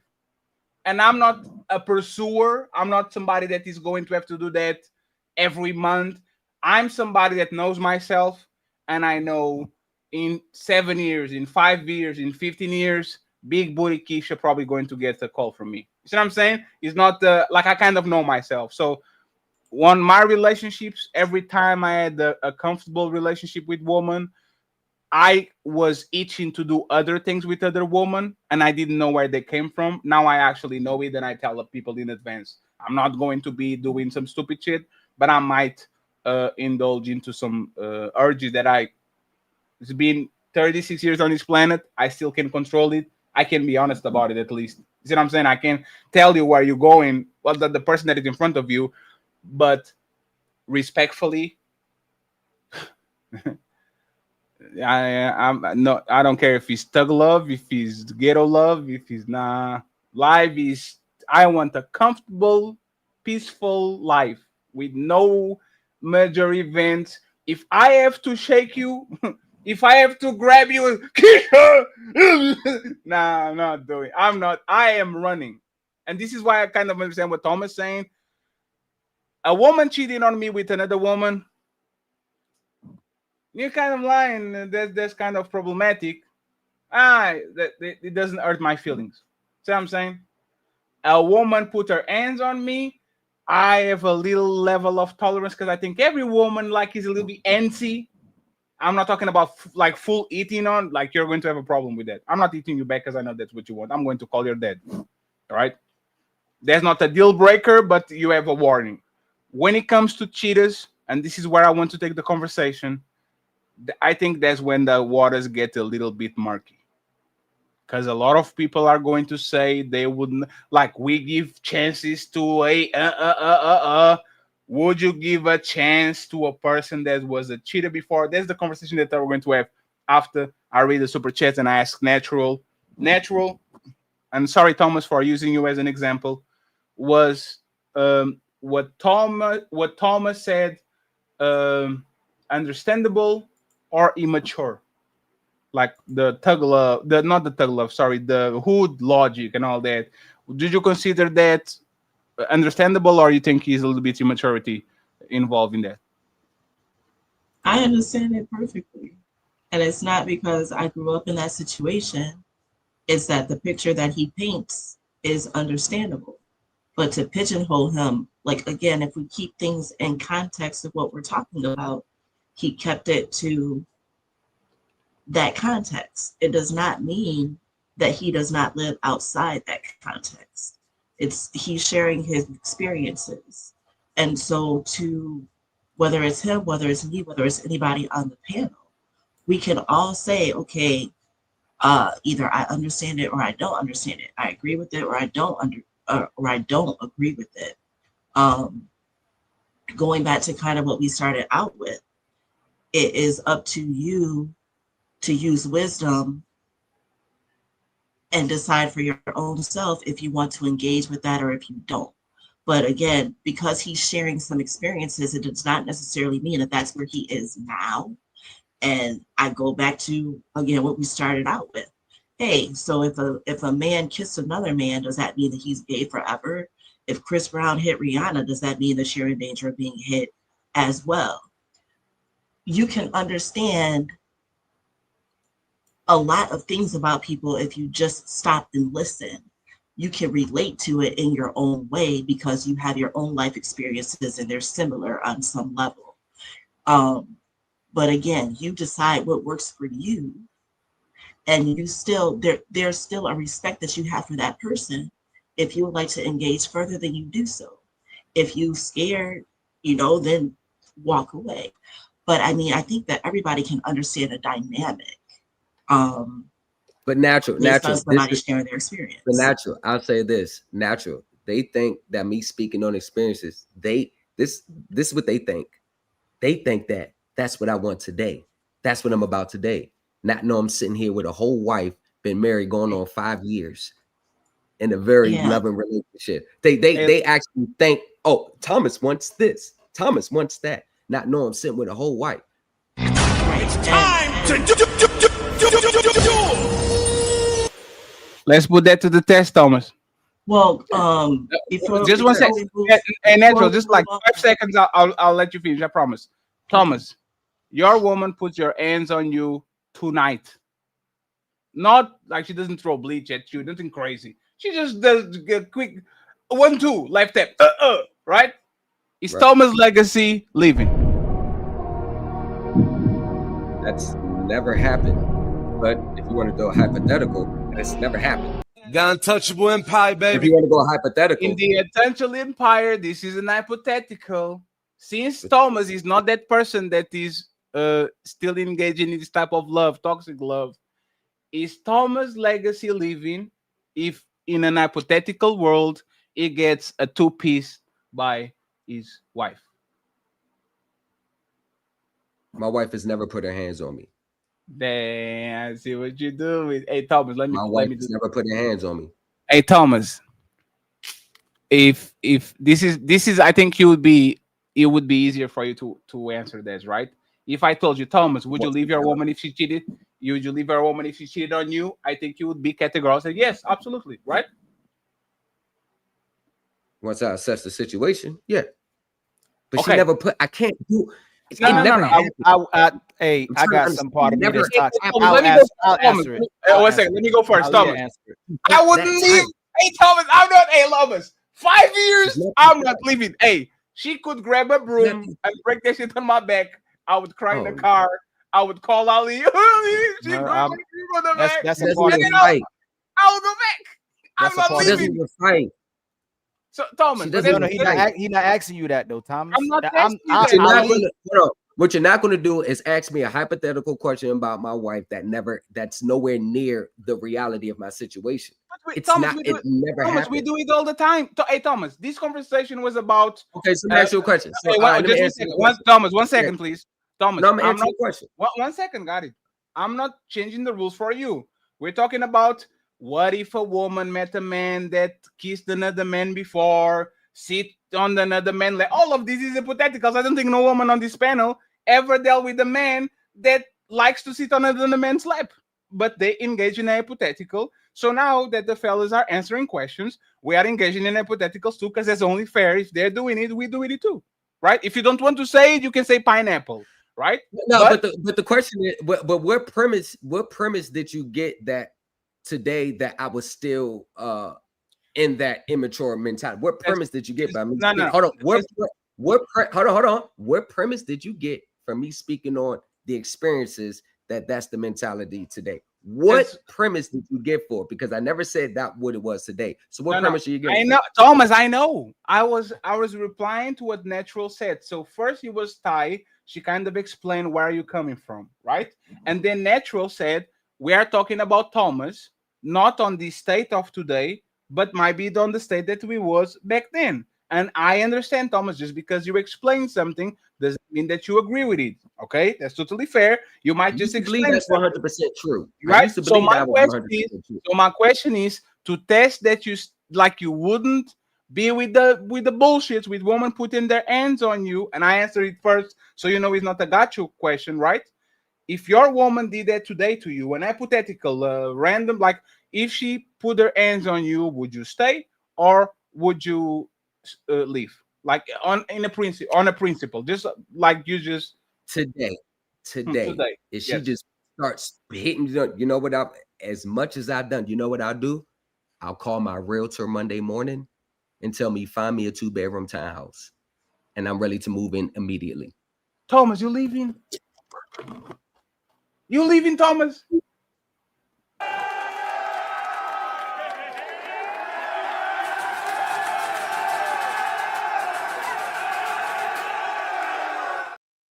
I want to apologize. I'm the only coward in this conversation. I'm staying. I'm not leaving. It would never, because it would never happen. That's No.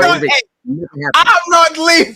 What did CEO say? And there's a little bit of toxic in me Never too, because I wouldn't leave.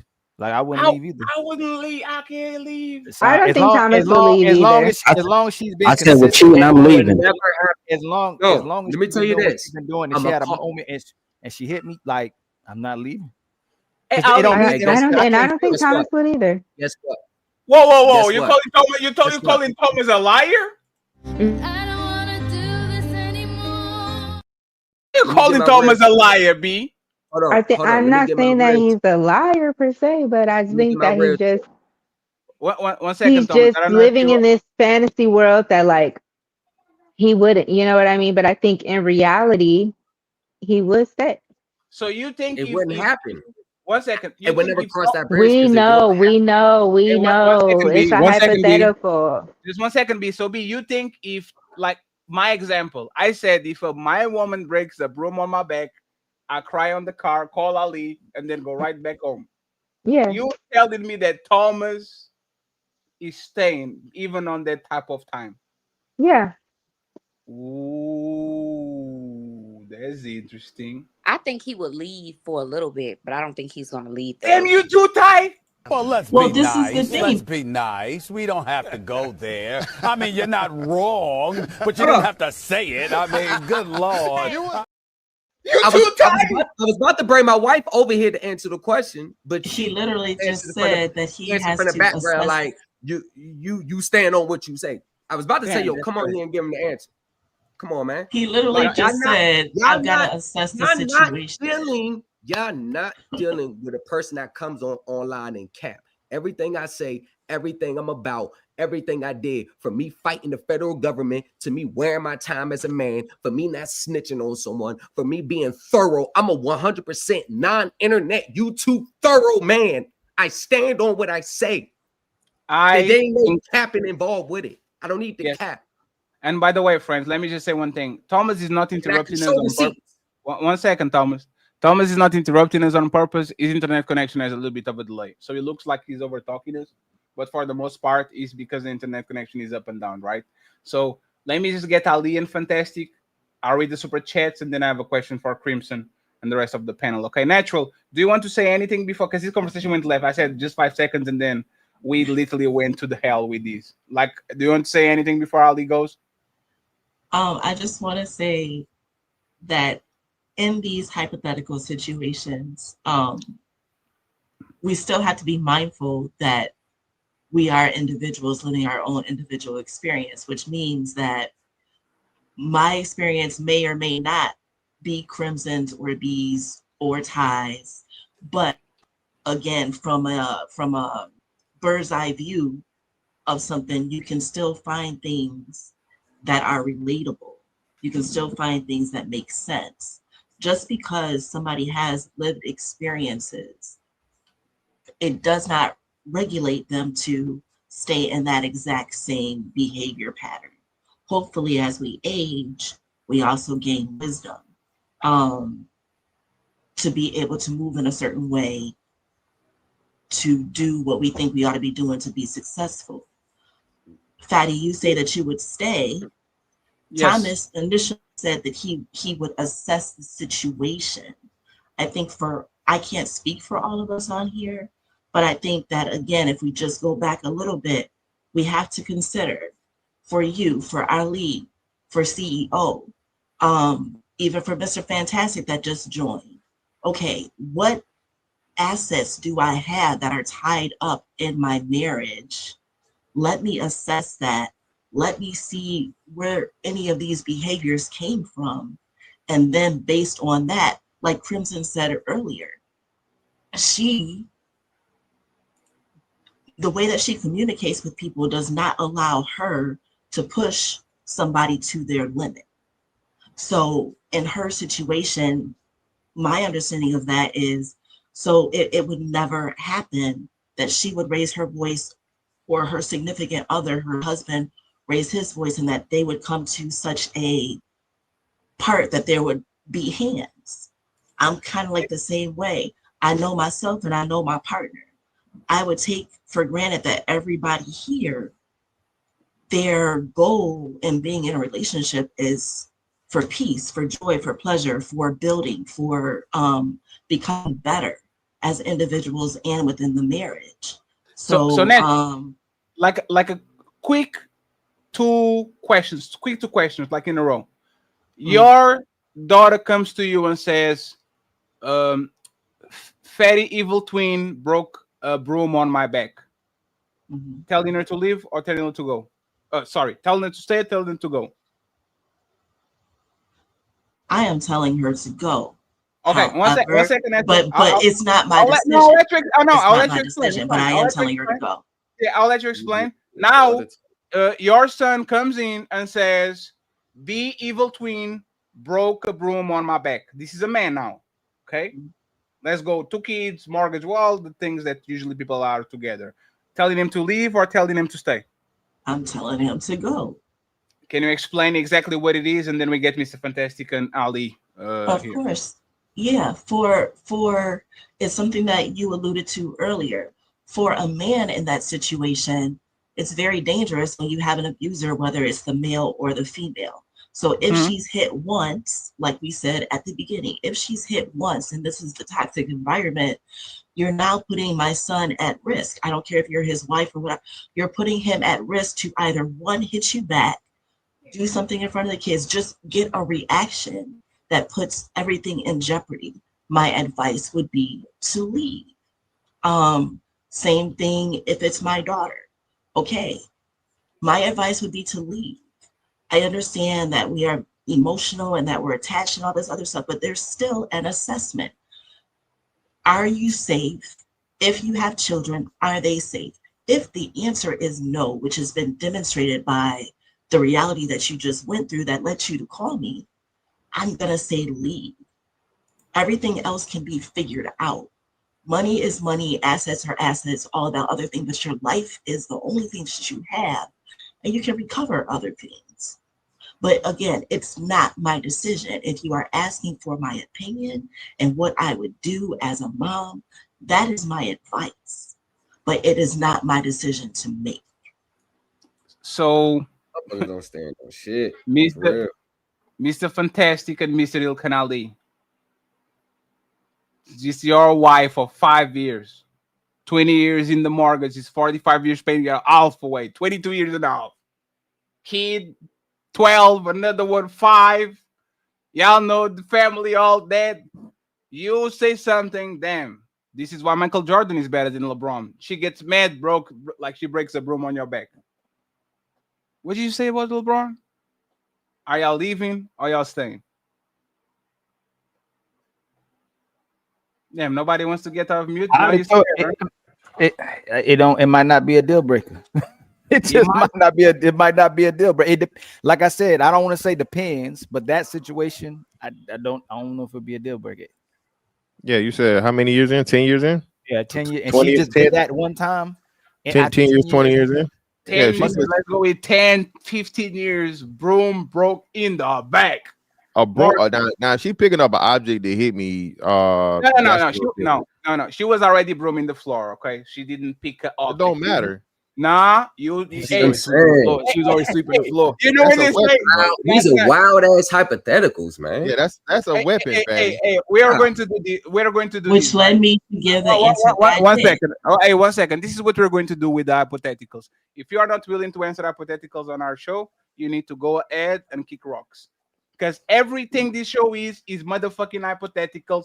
Everything people discuss is hypotheticals. If these hypotheticals are wild, a man sitting on another man's lap is not a crazy hypothetical. A man kissing another man and liking woman. No. Hey, Thomas, respectfully, because this is what we like. The show is literally about hypotheticals. If you think a woman putting her hands on a man, breaking a broom on a man's back or something is an hypothetical, ask how many men are in this panel that been with women that put their hands on them. And I guarantee you most of them are going to say, yeah, it happened to me. Yeah, it happened before. So Fatty, but that's a different. But Fatty, that's a different that's a different context. You're talking about picking up a weapon. What I'm saying is the questions are always coming off the back end of a direct answer that was received, and then there's another question, and there's how conversations go. There's how conversations go. No, that's no problem with the fact. There's how conversations. There's how conversations. There's how conversations go. I want to see where is the breaking point. I know that shall not live in if a woman give you a love tap. I know it. Why am I going to wear? Hey, fantastic. Would you leave if your woman gave you a little bit of it? I know the I feel you. No, that's I understand that, Fatty. I understand that point. So why you keep doing? Because the question is basically the answer is going to be like the questions that you've been posting tonight is the break a point. Then when he finally say, all right, yeah. See, I was right about that. Come on, man. But I was not right because I was the first person to say if it happened to me, I wouldn't leave. Like I literally was the first person to say if I was me, I have so much invested in the relationship that I would stay. So if you think this is for me to get you right or wrong, you can do whatever you want. But Thomas, respectfully, but everybody's different. No. Thomas, let me finish. Hey, Thomas, let me finish. You are setting a precedent on my show today, and I will hold you to that motherfucking precedent. The day that you come on my panel to do hypotheticals to other woman, I will stop that shit and say we talk about real life because Thomas doesn't like hypotheticals. So we're going to talk about real life experience instead of doing this. What about B? Are we good with that? Can I answer? Absolutely. The question, the answer to your question is the hypotheticals are coming off a direct answer. You get a direct answer, another hypothetical, which is cool. But it seems like it always comes back to the point where, you see, that's all I'm saying. Like you are afraid to be caught. You are afraid of got you moments. It's not about that. Just direct answers are direct answers. Hypothetical questions you can ask it all the way, but it's just like if she hit you over the head with a broom, it's like so give me a better question. No, give me a better question. No, I'm not going to tell you. No, hey, Thomas, we are doing it like you ask me. Okay, I'm asking. No. Hey, one second, please. Just for you to understand, I'm not going to hold it against you after the show. After the show, we brothers again, right? Now that we are in front of the cameras, you are going to replace my hypothetical question to Ali and Fantastic with something that is actually better so we can continue the show. Go ahead, Thomas. You got it. I see what you're doing now. Okay. So basically, this asks, since you wanted to ask me. Yes. Fantastic. What are the three? Would you stay with a woman that cheats? What's the worst? No. That was my question. No, that was my question. Those are the original questions. No. That was my question. I'm talking about DV. I'm talking about ends. That was my question, Thomas. You can reuse my question like that. We are going to talk about DV. I was trying to get the show to a place. So now that we're talking about DV and I can use brooms, you are going to actually construct a question to Ali and to Fantastic to see if they stay or they go, if their woman decides to get physical with them. You decide where the line is. Go ahead. Fatty. Fantastic. Ali. What is the maximum DV that you would take from a woman for it's time to go? There's a better question. If she hit you because you're mad, or if there has to be a continuing level, what is your threshold? What is your breaking point with your woman hitting you? So a weapon, any kind of deadly weapon for me, like if a knife or a gun or something like that is used, melee weapon, depending, you know what I mean, and the intent. If she hits me hard enough with anything to break it across my back, unless we finna, mutually engage in ECW tables, ladders, and chairs type shit, and we have a wrestling match in the house, and she gonna be all right, and she not gonna call the cops, I'm out after that. Okay, and Fantastic, ask your follow-up question. We can't predict anyone's behavior. but what are the odds that happen in your relationship? Slim to That none. extreme. Ali, what's the breaking point for you to be like, nah, 2 kids and all, nah? What's your breaking point? She's trying to take my life. That's the Okay. breaking point. What are the odds of that happening to you in y'all with y'all relationship now? What do you think? Just you can never determine another person, but what do you think the odds of that happening? It's very low.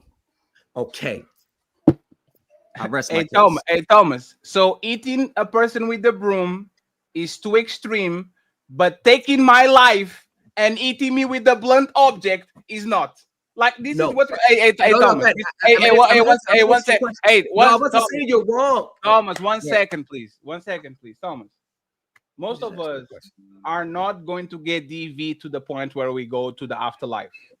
There's not regular. There's a very small percent in 100,000 people. There's like 20 people. It's very improbable. But once again, your question doesn't go. Your question is not conducive to where I want to take the conversation. And I'm not trying to get in front of that, Fatty. Go ahead.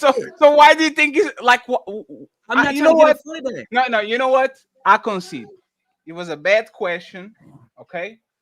To ask Ilkan Ali if he would stay if his woman broke a broom on his back. I'll concede. Okay.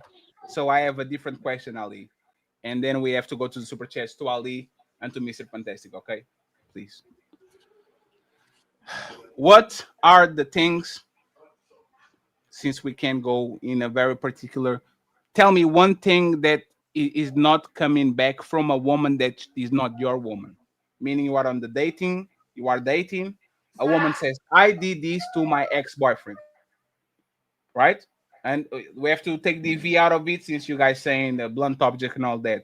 What is the number one thing that you'll be like, nah, I'm not, there's no forgiveness, there's no Chris Brown redemption tour, there's no nothing. I'm done with this. Like, what will be something that should like disqualify the woman completely? No redemption, no nothing.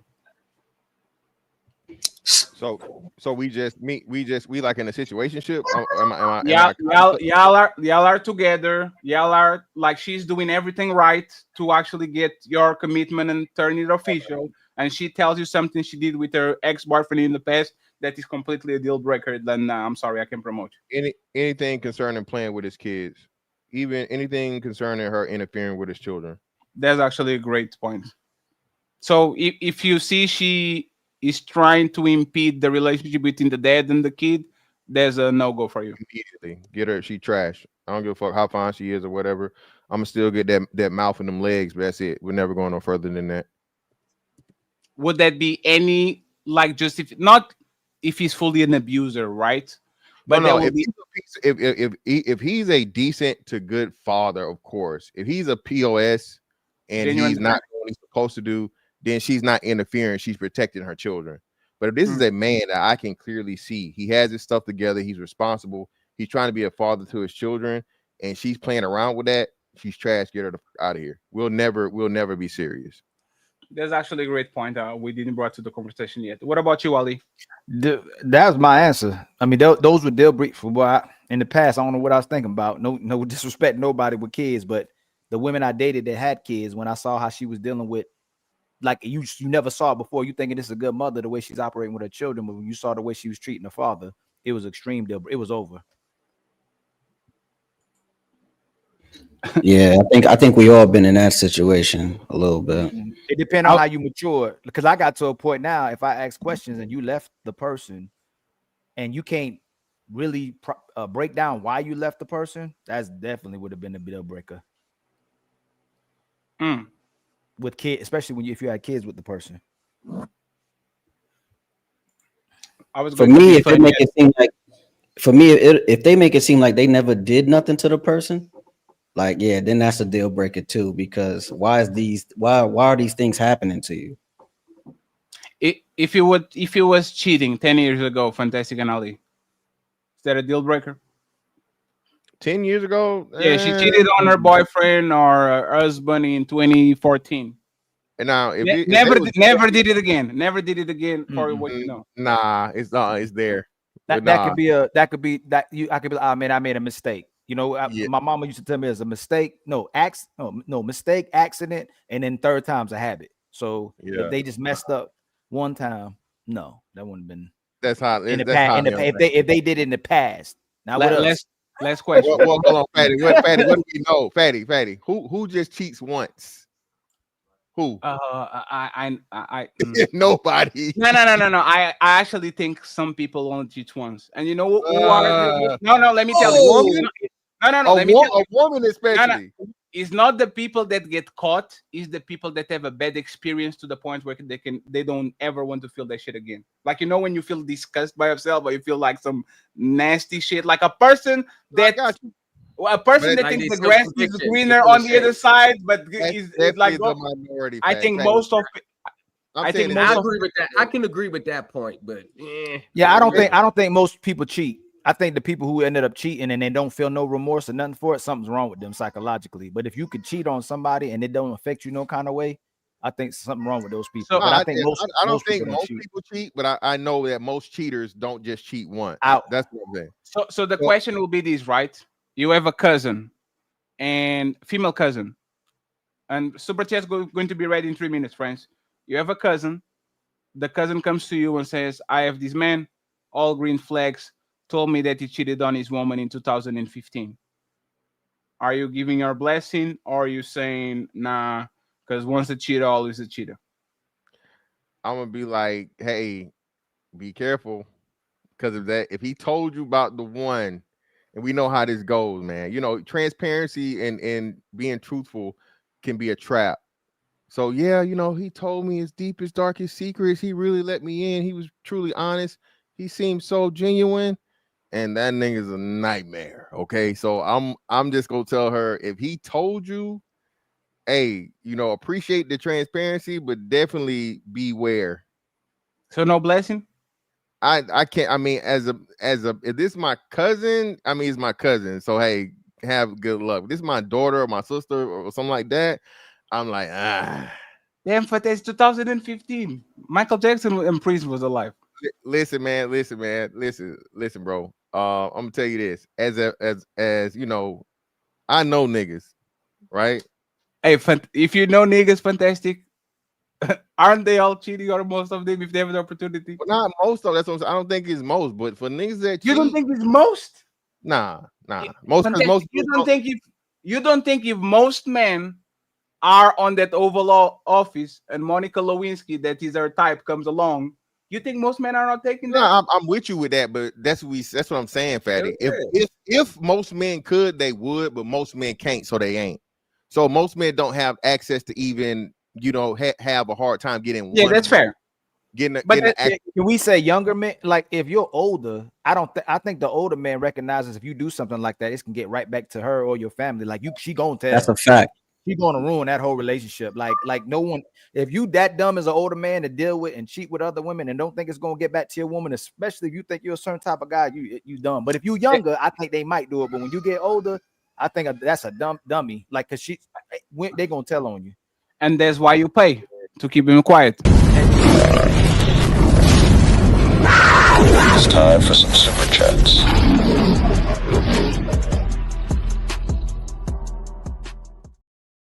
I'm not going to go. Hey, Fat, they still gonna tell. I'm not going to snitch on myself, Ali. I just shout out to Shannon Sharp and Hey, man. Hey, but there's the point. Shannon Sharp didn't pay her. Who? He tried to settle. He didn't pay. No, he didn't pay it. That's what. Oh, right now, no. Initially, he was. No, Ali. Remember, even Kobe and Shaq, the split. Kobe got caught on that situation, and what he said to the detective was, if I knew what I know today, I would pay them just like Shaq pays Ease. That was literally what he said. He did say that. Right? It's the payment part that goes crazy. So I don't know about that. He did say that. I'm telling you, hey, brother. Let me get the supers real quick. Misty gifted one untouchable membership. Untouchable Empire, baby. Thank you very much. I appreciate you. Thank you. We have TLG in the building saying, I know I just saw Didi on the trigger alert. Shout out to Didi. She gave us a little bit of her time. Thank you very much. I appreciate you. Frederick Howard, $2. Shout out to the Crimson Cure. Crimson has a lot of fans in the chat today. Thank you very much for watching the show. To the 246 people watching, I appreciate you, friends. We have a monetization party tomorrow and a studio reveal. Not reveal, but like finally, kind of. We're going to celebrate. So I appreciate you. My boy Carl Anderson in the building. Say ladies first, ladies second, ladies forever. Thank you very much. I appreciate you, Carl. Carl sent $30 via PayPal. Thank you very much, Carl. I appreciate it.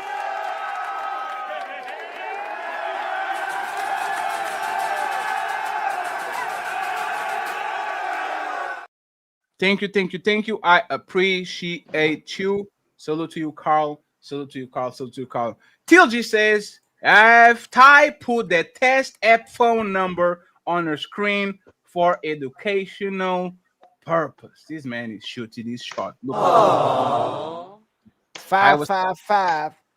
555. What is this? 831 334 8004. What is this? Mike Jones. Oh, Mike shit. Jones. What is you think I'm playing? run all Already day long.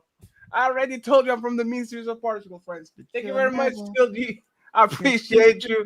Lovely, Red. Thank you very much. Got untouchable empire, baby. For the membership. We had 700 members. We are trying to rebuild, friends. I appreciate you. Rob with a $10 ball. Salute to you, Rob. I appreciate Let's you, go. sir. We got $10. Sir, do you have any change? Nah, motherfucker, I'm broke. It says, Crimson Cure on the panel. I'm ignoring trial prep. Please, ladies, as a successful married man of 15 years, an eye-earning man listening to this beautiful soul. Crimson has the best fans. And my boy eats here with a 20 dollar membership. Shout out to not $20, 20 memberships. I appreciate it.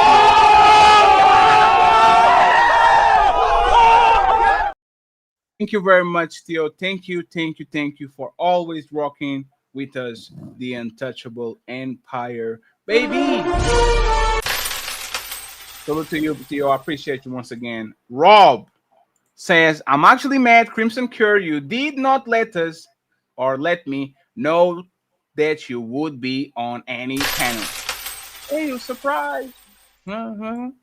Appreciate you. And finally, Rob with the $20 says, Crimson Cure, please enlighten these folks. Once again, I appreciate y'all being here. Thank you very much. On the Cash App side, my boy JM. My boy JM with a $10 ball. I appreciate you, sir, with the salute. Thank you very much. And friends, let's get all the goals. Let's make sure we get all the goals. Support the show. We are back on track at our pre-CHL. Tomorrow we go back doing what we do. And we're going to start the politics show so we can go back to what we're doing before, okay? So let's go back to the show. Yo, shout out to Fatty. Shout out to Ali. It's ladies first, baby. Kick back, relax, and enjoy the show. It's time to do. Let me get Crimson and be here. And by the way, friends, me and Thomas, we talk with each other on the back. Nothing that happens. My dog, ain't nothing personal. Nothing that happens in front of the camera. Hey, sometimes the blinds just roar back at each other. It is what it is. There's no problem. So let me ask this to B and to Crimson, okay?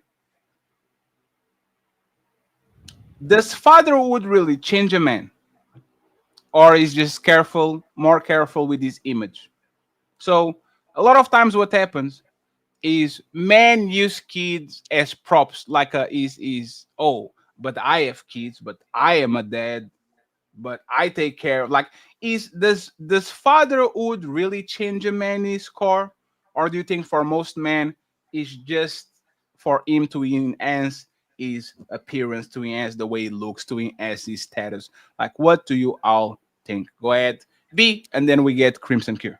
That's a hell of a question. You're on mute, Shawty. She's nervous. Say it again, because it was long. That's what she said. Are most men, right? Do most men mature when they have kids, or they just used it as a prop to actually create their image to look better, a status symbol. Do you think father would change really, man, or is just cosplay?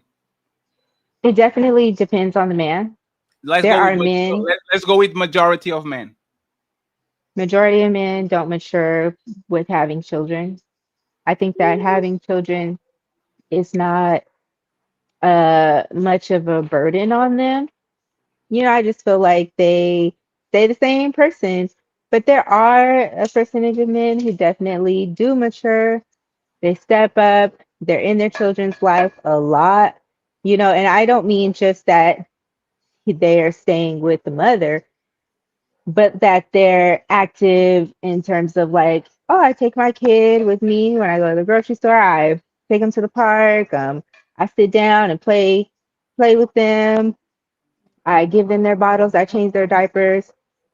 Just because you're around doesn't mean you're really present. So you would say no as a majority, like most men, fatherhood doesn't change them at all. Right. What about you, Crimson? What do you think about what she said? Actually, your opinion and what she said. Um,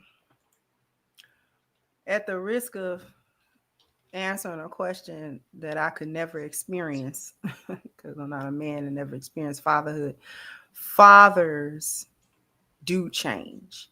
Their perspective, outlooks on life, different things of that nature. Raising children changes that for them. Because unlike motherhood, men have to think of other things that are different than what mothers have to think about when they are raising their children. Men have a more external view of life. They live their life externally. So they're thinking about not only the child right now, but the child in the future. Who is that child going to be? And how is my fatherhood going to impact that? Is it negative? Is it positive? So men who are fathers, who take their fatherhood seriously, definitely change, in my opinion.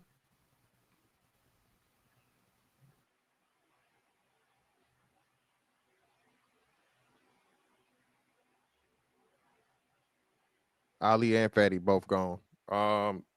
B, did you give your reply about fatherhood? I did, and I really don't want to say a majority, but let's say like from my experience, my ex, when his daughter was first born, life didn't change that much for him. But at the point that he felt the mother was unfit to take care of the child, that's when his lifestyle changed. And he said, okay, I'm going to take responsibility of the child. I'm going to go to court, get full custody of this child. But before he felt that it was absolutely necessary, he was still doing the same old thing that he would always do: go to work, come home, you know, see the baby, or see the baby when he could, when they split. And even from my own personal experience, my ex-husband and father of both of my children, he I didn't see anything change about him after we had to, maybe for a little bit, but it wasn't sustained. And I feel like that's a case of amongst a lot of men. But I won't say majority, because I have met men that are, again, single fathers, so they have full custody of their children or child.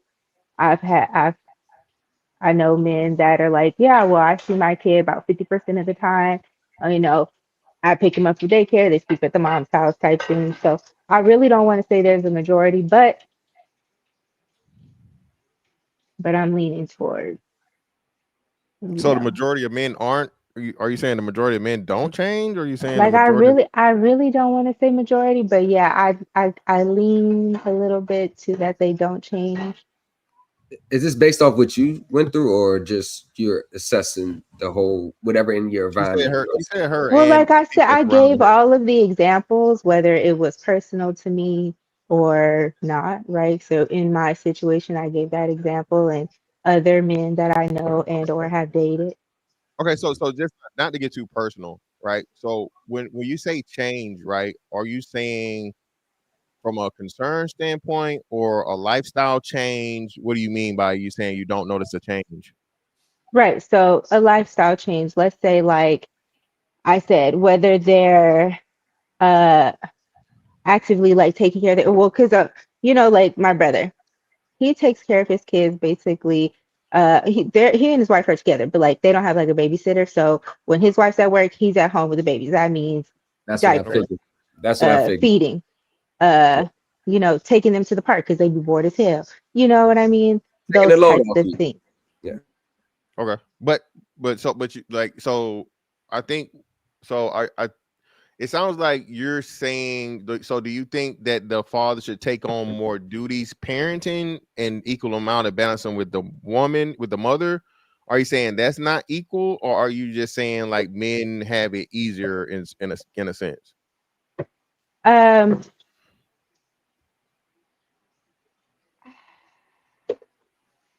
I don't know. It's hard.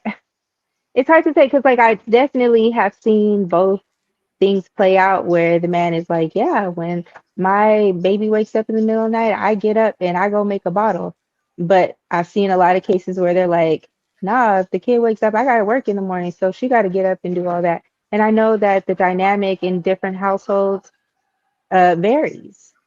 Whether it's like, no, kids is your 100% responsibility, and you know, I'm gonna pay these bills. Well, okay. So is that so?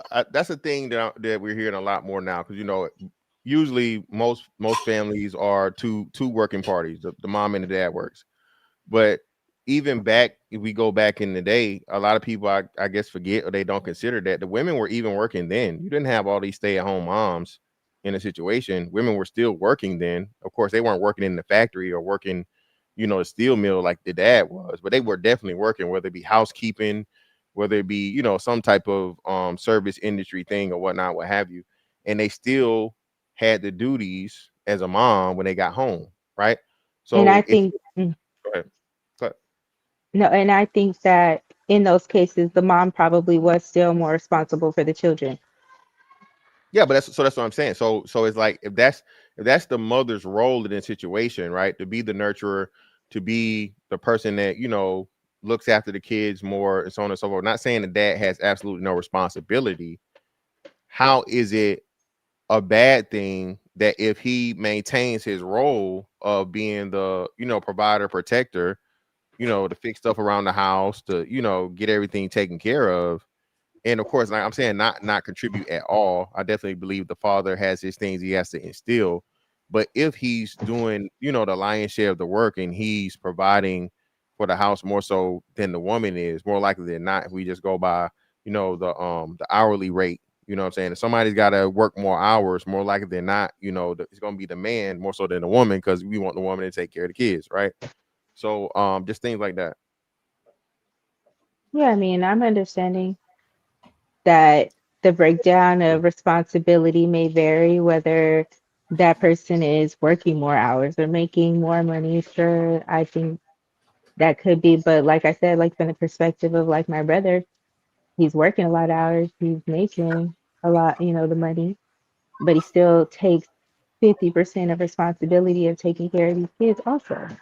So Okay, great. why? But So is that a unique thing? Go ahead, Thomas. My bad. You got it. Thomas, you got it. Mr. Fantastic, indeed, this is what I'm saying. Like that could be your brother's situation and what he got going on.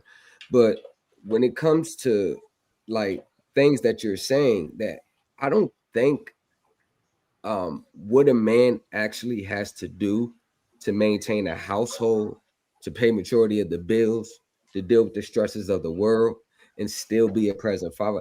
I'm not making excuses for it, but I think it gets so underappreciated that if a man was his main thing, he was making sure that all the bills are paid, roof over the kids' heads. May not be going grocery shopping with you, but sending you $200-300 to do the grocery shopping with. I just feel like for some things, like it's like a man meets this stand. It's like he just got to do more. He got to do more. He got to do more. He got to do more. And Now I'm he got not to put saying the that. apron on. I'm not Now he got saying to put that. the Because apron like I on, said, pull out cookies from the oven, and now he got, it I just think that when we get to these roles and not doing this and not doing that, I feel like if a man is just not doing anything, 100% just nothing, then I agree. Hold on, there's a problem there.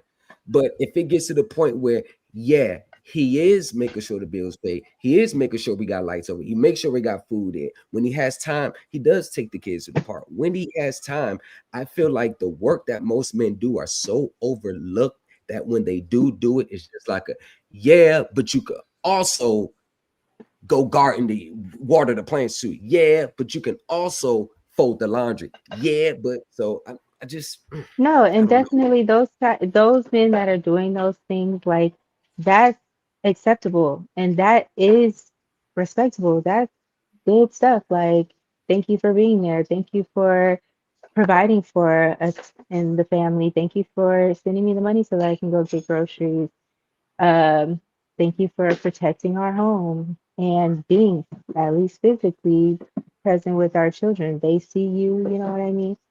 I think that there is a world and there is the case of fathers who go to work, they go out with their coworkers after work, drinking beer and doing whatever. They don't come home for dinner. Their kids are asleep by the time they get there. They wake up and repeat that process. And on the weekends, they sleep. They watching football. They not taking their family out. Yep. That context, then I understand, but I didn't know that was you were saying. My Well, bad. but Well, that's why I said how the is dynamic and the Aizo, situations all really vary. just 1 second. Is that do you see any problem with that? Yes. Hey, I How don't are know. you being an active and present father and husband if you don't spend no time with your children and wife? How do you It's take, you know what I mean? You're saying, oh, it's just it's money. not about that. That makes the husband and that's it. That's No, no. crazy to me. It's not about that, right? Relationships are about sacrifices. If you want me to stay more time with the kids, go work, go pick up the extra hours, go work on the weekends, go work the third shift. Because I had that situation in my house. My dad used to work 12 hours a day, maybe on Saturdays. He never had time to go to the games and never had time to tuck me in and all that. But the fact that he actually blew his knee away working in construction to make sure that everything is paid and everything was taken care of, actually let my mom do what she needs to do for us to thrive. So If as a you child, 1 second, please. So what I'm asking is, we are going to have to get to the destination regardless. So if you don't want me, you want me to spend more time with the kids and go to Tommy Little practice and father and pops day in school and all that. You go to work more. You pick up more extra hours. You pick up an extra shift. You do all these things that I'm doing so I can spend more time with my kid. Would you like your man to do, or future husband to do a deal like that with you, be where he works less so you can work more so he spends more time with his kids? I don't know, but as a child, did you not want your father to be at your games? I ask you a question, Or you then you didn't answer. care? I ask you a question. I will answer. I will Said I answer don't your. know. I will answer your question after you answer mine. Do you want your future husband to work less hours, to pick up less shifts, to work not on weekends so we can spend more time with the kids? And because that money has to come from somewhere, you will pick up the extra shift that he's not doing anymore. Do you want your husband to do that? Perhaps, but in my example, right, when he was off work, where was he? It Hanging out. was. It was. It was. Sleep. It, it, this is Not this. sleep. That's not what I said. I said that he AB. was going out with his coworkers. That's Hey, what B, I Oh, said. after work. B, that was not what I said. B is this, and a lot of men do And this. I said perhaps I answered your A question in lot of short. women do this too. they rest by anticipation. They know they're going to have a crazy day on the day before. So the only thing they can do is get their ass to sleep so they can wake up on the next day and tolerate a 10-hour shift. That's the reality. So would you trade places with your man? You get the 10-hour shift and he gets an 8-hour shift so we can spend time with your kids and he doesn't have to work on the weekends and all that. Would you be okay with that? Would you actually push that in your relationship if you had Yes, power? absolutely. If it was going to be a benefit to my children that they get to have more of their father's attention, absolutely. It doesn't sound. And You know, when you said you didn't believe Thomas, I would never believe you.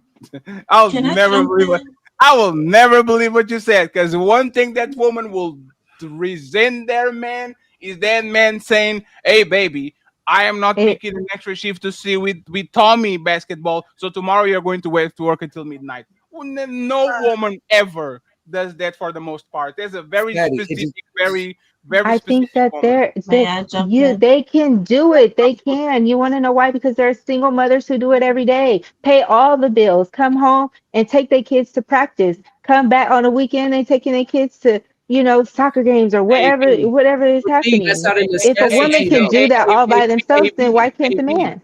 AB, But stop this is lying. Stop I lying. would like Yeah, to it's jump out of in, you're, necessity, please. please. I'm lying They're not about taking them to what? soccer practice. They're not taking them to no soccer practice. The it's not coach is What about do you bringing them say? there and dropping one them second, off. please. It's not What do you about the say? soccer. It's not about the soccer practice.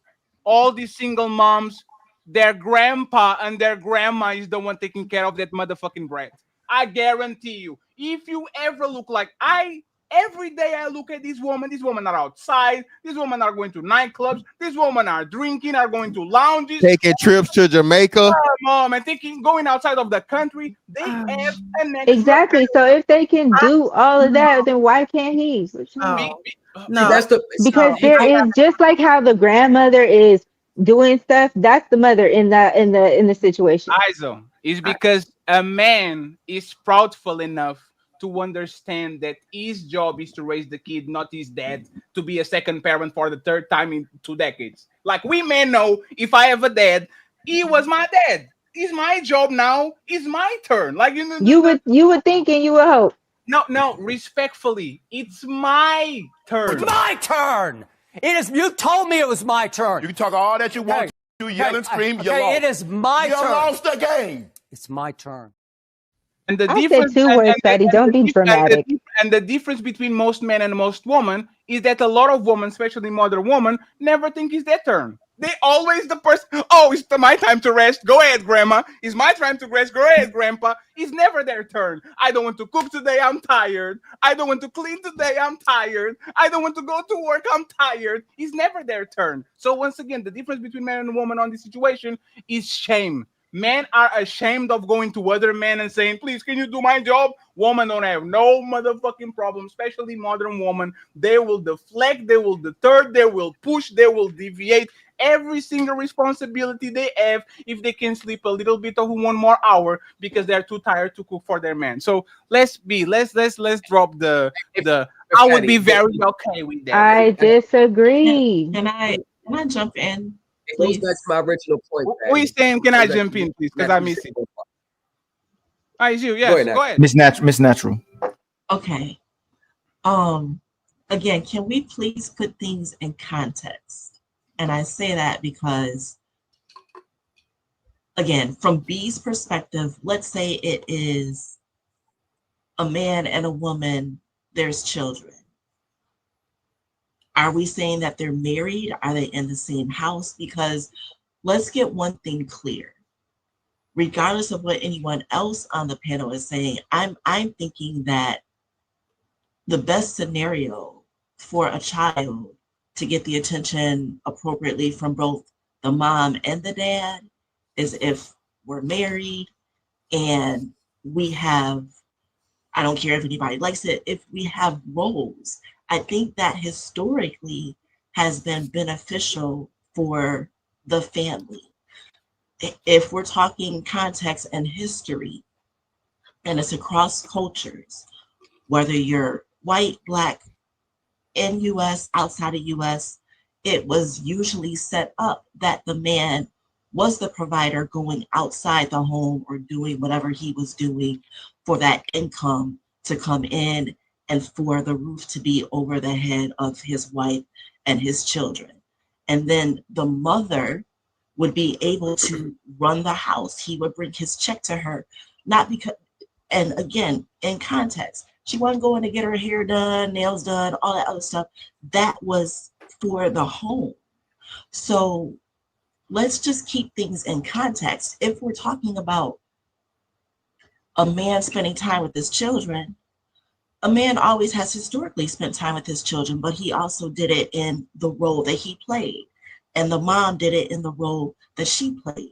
There Elaborate on that, please, Natural. What was like other struggle. There wasn't a problem with. Just one second. Natural, 1 second. You know how we used to spend time with our dad? I'm a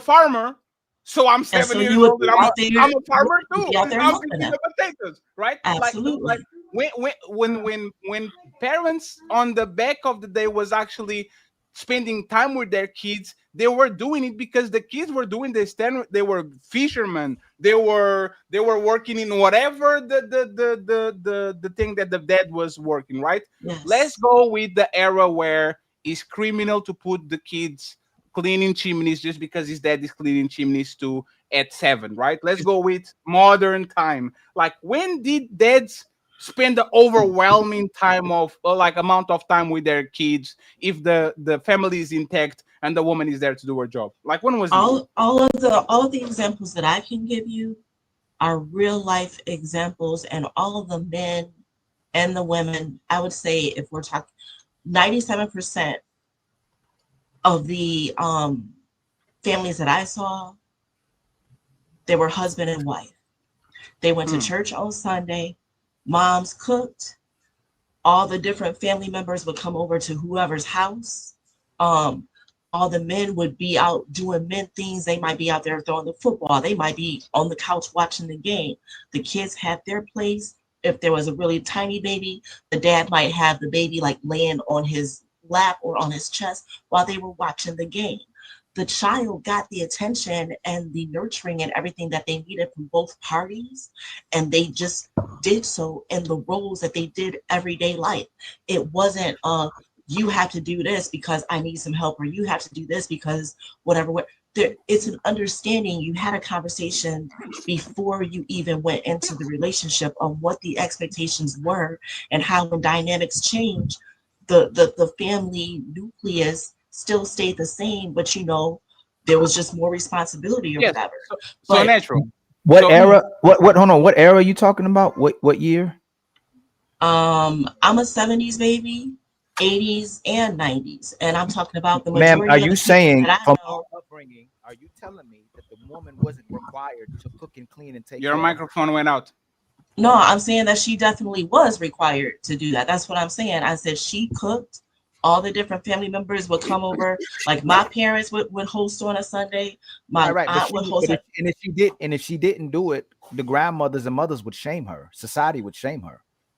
Yeah, but we're not talking about that. We're talking about what the roles were in the family and how the children. No, I know. I agree with you. But today, what is she supposed to do today? That same woman in the 70s, 80s, 90s, she was supposed to do that. What is she supposed to do today?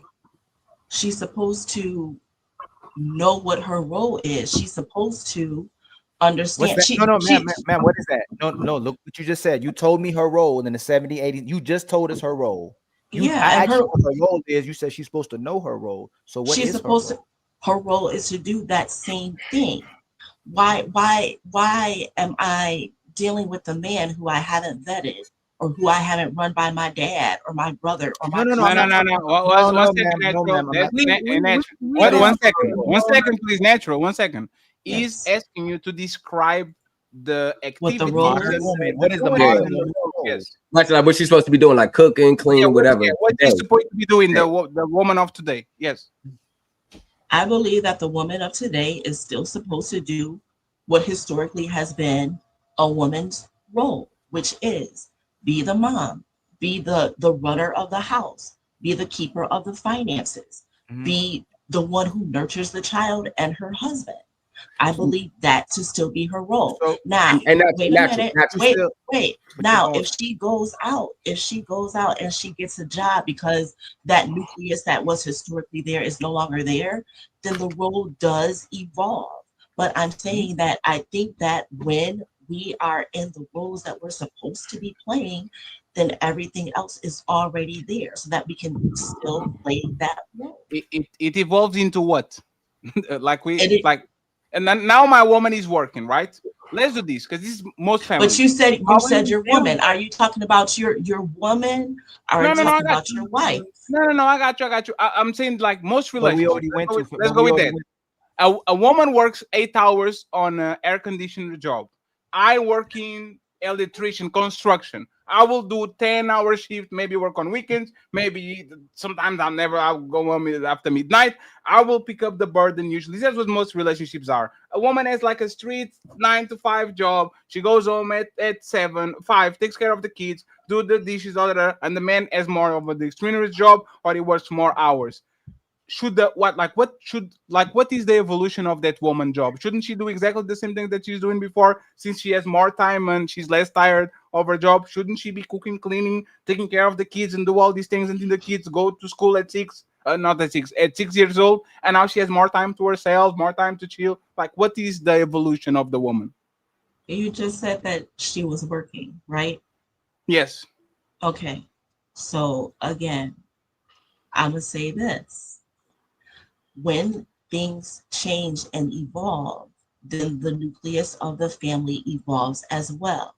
That's So how natural right there. How can you just How? expand for me? How right there? yes. So All right. okay, if I don't have to be at work until 9 and the kids have to be at school at 7, then that means that I'm probably getting up at 6. I'm taking care of me. I might have some bacon, eggs, muffins in the oven for them. I'm waking them up so that they can all file into the kitchen. Their food is right there. My husband might be waking up, or he might have already gone to work. I would have already had his lunch packed. He's out the door, or he might be sitting right there with them. What I'm saying is, since we know that things have changed, then you have a discussion and you evolve so that you can evolve with that change. But your role. Natural. Let me ask you, Natural. Do you think that more women today want men to take on more female-like roles? Quote Hell unquote no. historic female. You don't think that they want to? I do not think that women want men So to take natural. on female roles. Yes. So if I'm sorry, Thomas, for jumping on. Just to make sure that, so if the woman is working, even like if both of us are working, let's assume is the scenario I said. Woman works 8 hours, the man works 12 hours. And Ty, you go right after natural. If and shout out to Angry Man for pulling up. If a woman works 8 hours and I work, let's go with 10 to 12 hours, and both of us are working. If he was you are the princess, emperor, queen of the world. Like, what will be the advice that you'll give to this relationship? Like, should the man do house chores now? Should the woman like not be able to actually, like, what would you natural would like to see if that was the case? Who is doing the chores? Who is changing the diapers? Who is doing the kids' homework? Like, who is doing what? Again, I'm gonna say that again. The context is that we're married. There's a husband and wife. Yes. The context is, as our daily life changes, so the kids get older, now they're not babies, they're going to school. There's a conversation that is had. The conversation is, if I, as the wife, I go to work at 9, but my husband might have to be at work at 6. Yes. I am, getting up for work at 6. I am getting up so that I can have his lunch packed. After I give him a kiss on the cheek or whatever, he gives me a pat on the ass and he's out the door. My focus then shifts to me so that I can get myself ready. So I'm brushing my teeth, washing my face, doing my hair. And then I know that the kids need to be at school at a certain time. So I've already got the bacon and eggs. They're in the oven, whatever. I wake them up. They would have already taken a bath the night before. Why? Because I'm not trying to make it harder on myself. I'm making it easier on myself. So they sit down at the table. See, this is a structure and this is a teamwork. And I heard Crimson say the woman is already working. She may be working outside the home or inside the home or both. But the conversation with the husband and the wife has to take place so that we know how to evolve so We that already everything was Natural. successful. Sorry to interrupt you, Natural. We already got that out of the way. I want a specific structure.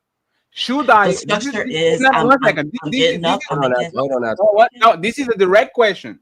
Yeah. If I get home 8 p.m. and Mm. you got home at 5 p.m., should I do any like other than the mowing the lawn and the like the roof and like those things that man put the trash out and all that? Should I do any work chores if you were the one deciding that, knowing that you work 8 hours? You woke up, you went to work, took care of the kids, baked something. Should I pick up any of the housework? We would have the housework taken care of because both of us work, and we would have a maid service that comes in once a week. You see, most people You didn't can't answer afford the question.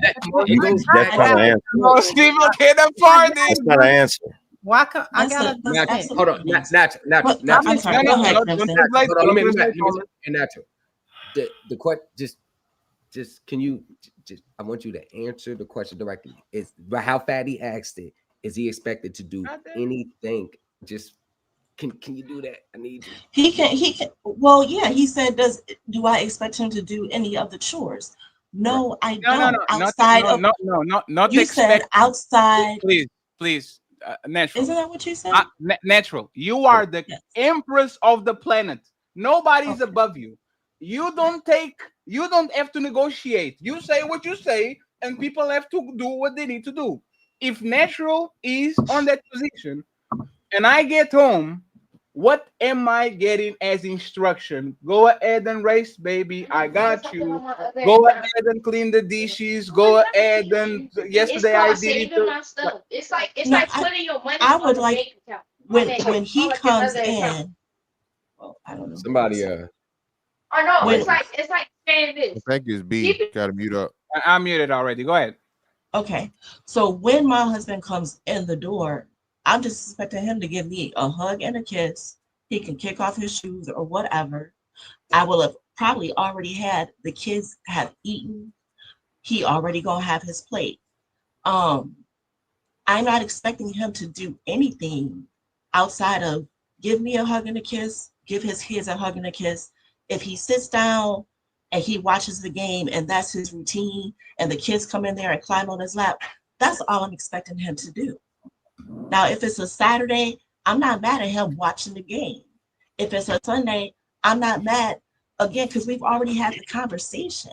So you take care of all the household chores that women traditionally did: cleaning dishes, cooking. Dude, I got a dishwasher and I got a washing machine. How hard is it?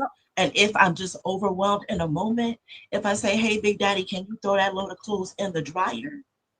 I mean, he supports me in that. So the last question was: so what is this evolution that you talked about? I'm talking about the evolution of the family evolving. So before we were talking about, oh, there's little kids, and then the dad doesn't do anything. He just comes and he sits. I'm talking about the evolution of now there's not one kid, there might be 2 or 3. I'm talking about the evolution of a woman being able to work inside the house, outside of the house, or both, or have a business or whatever. The whole thing is that she was working the whole time, just as he was working the whole time. They were just working in different ways. Does that mean he has to do more now? Does that mean he has to do more with the kids? Evolution of the kids doesn't mean there's no evolution on the evolution on the man and the woman role. We were talking. Go ahead, Trim. If I may. Yes. The entire conversation, this conversation, is not completely based in reality to begin with. Because we started with, well, the men's life don't really change when they become fathers, and that's usually the case.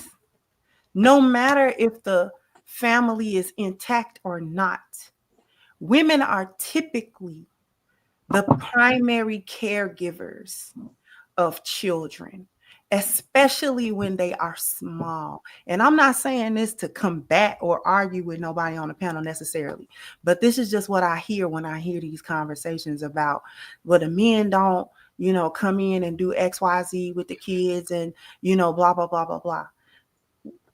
In general, I don't know why women expect that men should have the same kind of interaction with their children that women have with their children. Fathers are fathers because they're fathers.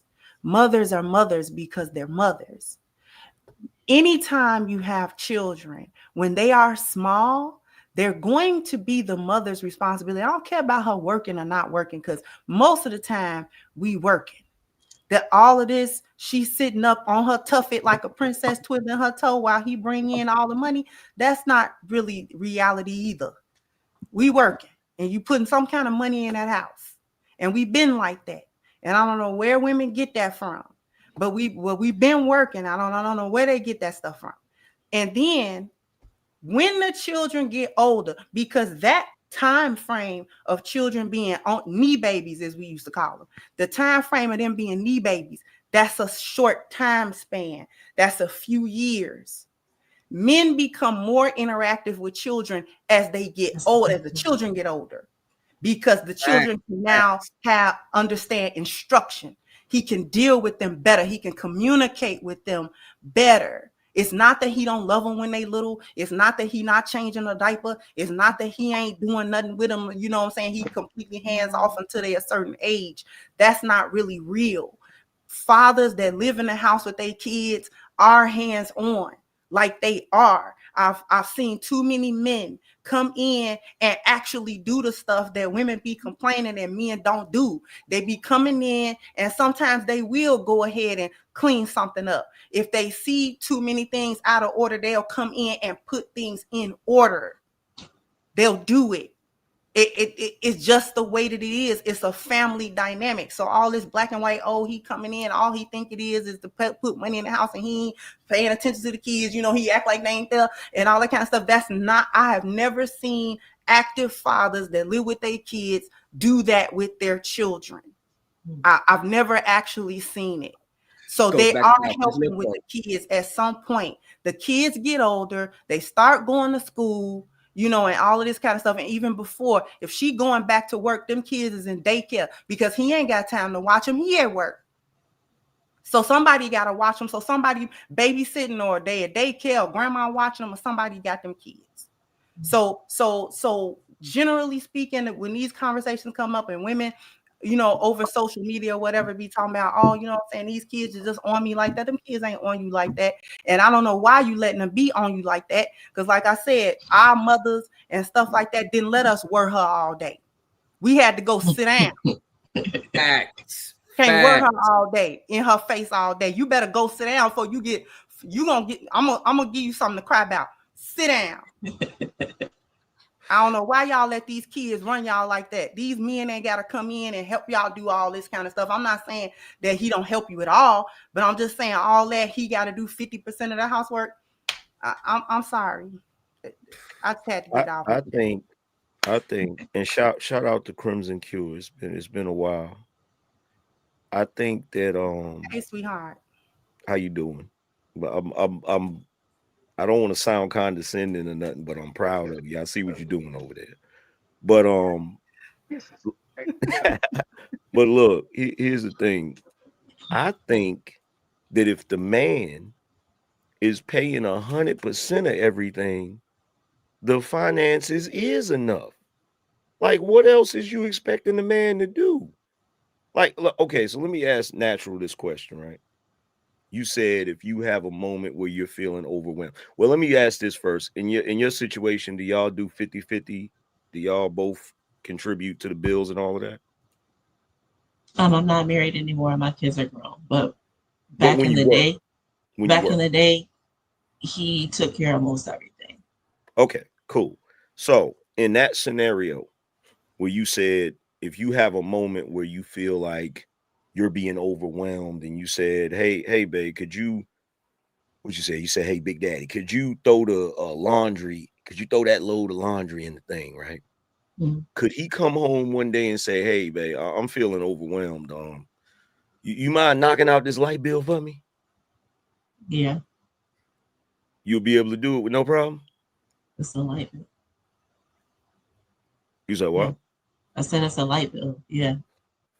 Okay, cool. I believe ain't I got know no, it. I ain't got no, I ain't got no argument with that. But most women would look at the man like he's a failure if he has to come to her to take care of his responsibilities.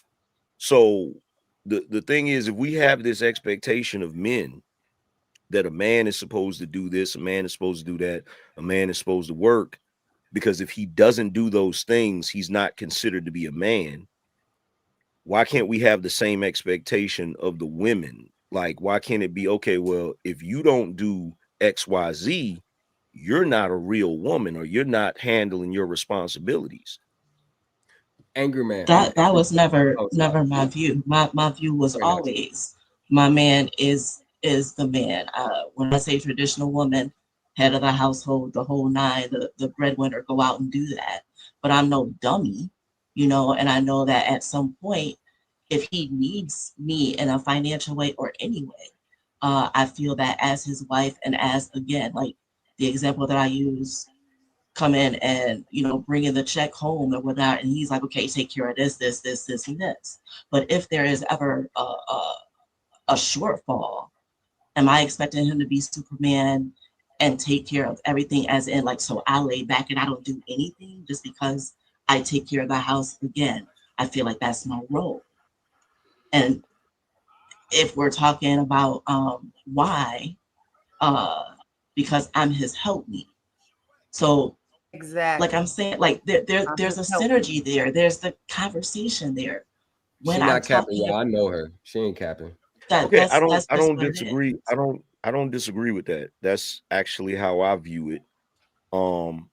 But from what I took from the conversation, and I just got here, I think, if I'm not mistaken, Fatty and the rest of the guys, we're not necessarily talking about you specifically that may fit into a more traditional type of way, but most women today, that's not their ideology. That's not the way they view things. So it was B. So it was B that said kind of like he's not set in stone.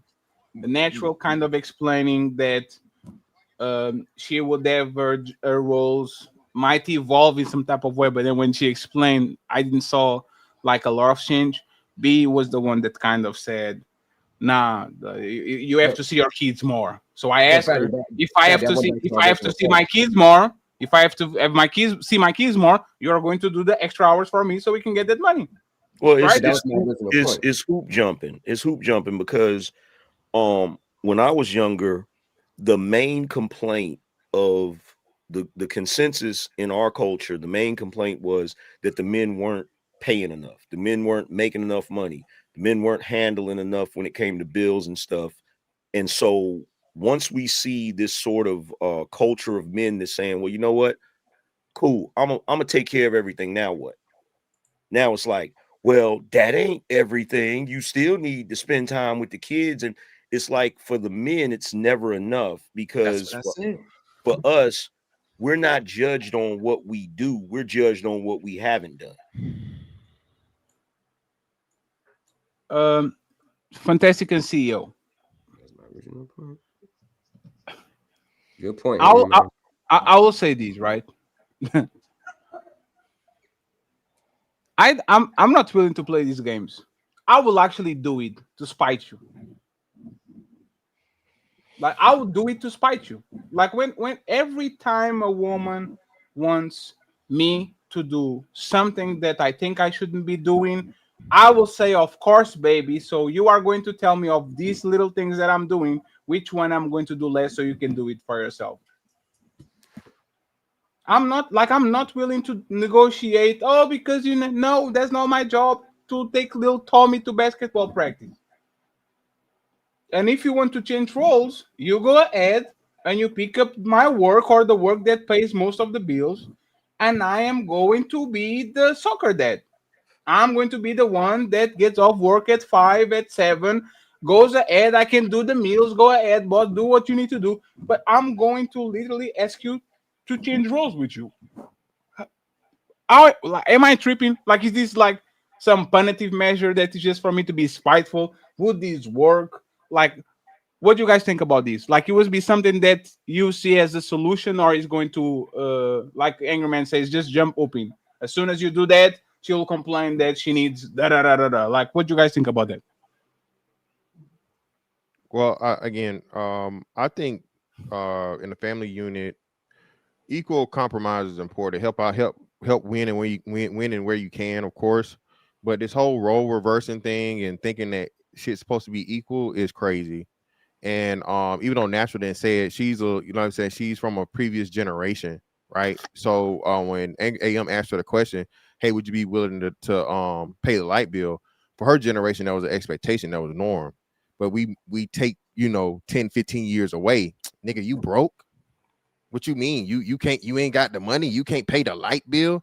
Mind you, this nigga done paid the motherfucking mortgage for the past 5 years. Right? Most she done ever got him was shoes and socks on motherfucking Father's Day and pussy for his birthday, right? But don't he dare ask her to pay a bill, like you said, you know what I mean? That's a fraction of everything. Now it's just the mentalities have changed. But when my wife had my son, of course she stayed with him for the whole time. But after her maternity leave was up, I had my son. All of my sons, like toddler years and stuff, were mostly with me, right? And I had a work schedule, at the time that allowed it, and it helped a lot because we didn't have to do, the daycare thing or whatever, because daycare is fucking arm and a leg. So, all of those things, man. I think whatever helps the family overall the most, and it's not this progressive BS as to where the man hasn't become the mom. Right, when the mother's never expected to be the dad, but she gets to brag about being the dad if she's a single mom by, we gonna get into that. But yeah, anything that helps the family, man. Like I say, yeah, I'm for it. Yeah, but in my relationship, like when people speak like women must do this, men must do that, like we gotta understand that sometimes it's gonna be ups and downs. Like in my relationship, if I notice that my wife is a little tired or she didn't get enough sleep, I would cook breakfast. I would take the kid in the morning. You know what I'm saying? Like we gotta be able, for a healthy relationship, you gotta be able to identify when your partner is like not 100%. You got to be, if she's 80, you got to do that 20. If she's is that the responsibility or the privilege? You do, what do you think? I think it's a responsibility for a healthy relationship, right? A privilege would be a stay at home wife with no kids. That's a privilege. You feel me? But when you add no, I'm kids talking about you. Like when you see that your woman is a little bit tired and you order out, or you prepare some breakfast, or you clean the dishes. Do you think there's a responsibility, means it's expected that you do, or you think there's a privilege? You shouldn't be doing that, but because you're a kind man, you are doing that and kind of make sure that she gets a rest. Like, what do you think that should be? I think it's a responsibility, right? Like if you see that she's tired, right? You know that I see you shaking your head. You see that she's tired. You know that she's tired. What is it to whip up some eggs and bacon real quick? Get it done. You feel me? Just get it done. Is it privilege or do you think it's a responsibility, right? I think it's a responsibility for a healthy relationship. It's a privilege for someone who don't have no other responsibilities in the house. So the last question before Angry Man goes in is: you tired? Should your woman take care of? Should she clean the pool? Should she change the tire? Should she do arrange the garage? Should she do the things that are traditionally manly around the house? If I'm tired, it's not gonna get done till I'm ready to do it. So if you're tired, you rest so you can do it. Exactly. But if the woman is tired, you replace her until she's able to do it again. As men, we gotta stop like going tit for tat with stuff like that. Like if something needs to get done, as a man, if you see something that needs to get done, you should do it. No, right? no. I'm not saying So I'm not saying let your wife walk over you or anything like But that. that's where it leads to. No, no, not That's no. where it leads to. now. See, now you're talking about a pattern, not a once in a blue moon thing. If it's a pattern, like I'm tired, if 2 days out the week, every week she's tired, it's a pattern. If it's So done like twice a month or maybe even so once a even month, it's not a after pattern. Some so people just CEO, don't wake up so at but you so know, some people women just will don't wake never up see it. 100% every day. So you got to okay, fill in that men blank. don't wake up 100% every day. Absolutely. But we're talking about women. We're talking about women. They can't do what we do. As men, we should be able to They pick can up the pieces. absolutely do what they do as it pertains to their job description. I They can understand what you absolutely do what they okay. Here's the thing. Here's the thing. Even after it becomes a pattern, the argument is still the same. As a no, man, you need to do XYZ. no. See, when it's a pattern, she's trying to take advantage of the Okay, situation. and that's what women do. I That's what understand that. women I'm not denying that.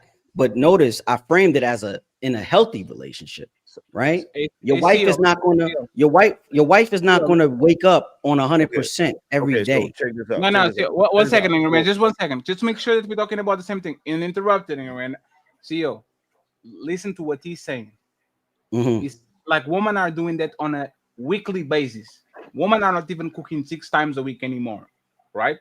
So the like, what is the frequency of that? Just to make sure, so then angry man can go ahead and cook. Like, what will be the frequency of I am tired, I'm not cooking today. I am tired, I'm not like. So What will be the frequency of that? twice in a week, every week, that's too much. But once a week, I like, depending on how long that goes, it's becoming a pattern. And I'm noticing like you're not holding up your end of the bargain. You understand what I'm saying? And I understand what you're saying, angry man. Like when we don't want to go to work, like, yo, bro, I did sanitation 16 hours with a slip disc. You feel me? But as a man, I had to go get that bread. You feel what I I'm mean, saying? respectfully, you don't know what I'm saying because I haven't had a chance to say it yet. Okay. So I'm gonna try to remember what I was gonna say. Jesus Christ, man, y'all be killing me with that. So look, here's the thing, bro. There's this expectation that the man is some sort of workhorse, that he has to do his shit and her shit too, because oh, she woke up tired or she woke up. Here's the thing. I had a similar situation like Fantastic, where we couldn't afford daycare. So I worked the night shift and she worked the day shift. So during the daytime, I'm there with the kids doing the Mr. Mom thing. And guess what? The shit wasn't hard. The shit was not hard in no way, shape, or form. The washing clothes and cooking and making sure the house is straight, it wasn't hard. Women today are lazy. That's all it boils down to. They're lazy and they don't want to do certain shit. And when they don't want to do certain shit, they try to play the victim so that you'll take up their slack and do their job for them. And if they can convince you to do their job for them, they'll sit around on their ass doing nothing. Not to mention the fact that most of them, when they're at work, they're doing nothing. You went to work, and like you said, you went to work with a slip disc, you doing manual labor and shit, and then you come home and you're expected to help her with what she doing too, simply because she's sat in a damn office building in some AC for 8 hours. It's bullshit, bro. The same way we have I didn't frame I didn't frame it that way, right, Okay, angry that's man? the way I'm It's framing not a it. And I was responsibility, speaking from my marriage, right? Okay, If but I I'm see it, not going to speak on your marriage because I don't know your situation. I'm speaking in general right now. yeah, When in general, yeah, like you don't want to be taken advantage of. You know what I'm saying? So okay, it's like, but that's the point. Men today, men that and I'm not talking about the sorry niggas. I'm talking about the men that are actually about their business. Men today get taken advantage of all the time because there is this expectation of men. There's this thing where they say, oh, well, men don't do enough work. Men don't, you literally have women right now coming online saying they hate when their man comes home and immediately relaxes. Those are toxic women. But that's a lot of women today. That's a lot of the women today. Look, a lot of the women today, they don't do the shit that my mother or my grandmother did. They don't do any of that, bro. They don't do any of that. They're trying their best to whittle down all of the stuff that they gotta do. Most women today don't even read to their damn kids. That's why the kids can't even read. Like, let's be real about it. And it just keeps getting worse and worse. The expectation of men keep getting higher and higher. And the expectation of what women need to do gets lower and lower. Like right now, it's at the very bottom. If you go back and you look at how much a man made, she was talking earlier about how the man would come home back in the day and give his money or give his check to his wife. Like I said before, the reason men did that back in the day, because a lot of those men couldn't add. They needed her to do the shit because they couldn't do it, right? So if you go back and look at how much the average black man made back then, compared to how much the average black man makes today, it is like an increase of anywhere from 500 to 1,000 times what we used to make. Can you say that women do 500 times what they used to do back in the day? Absolutely not. They do less, actually. They do less. They do tremendously less. And part of the reason they do tremendously less is because, so let me make sure I understand this. As men, we invent a washer and dryer to make it easier for them to wash clothes. We invent a vacuum cleaner so they don't got to sweep. We invent microwaves and all sorts of things that make it easier, convection ovens, everything that makes it easier to cook. So not only do we invent shit to make it easier for them to do their job, but we got to do the job for them too. And less kids, a whole lot less kids than what they used to have back in the time. And then on top of that, they be making the kids, bro. How many women out here be making the kids cook? How many women out here be making the kids do the laundry? I do.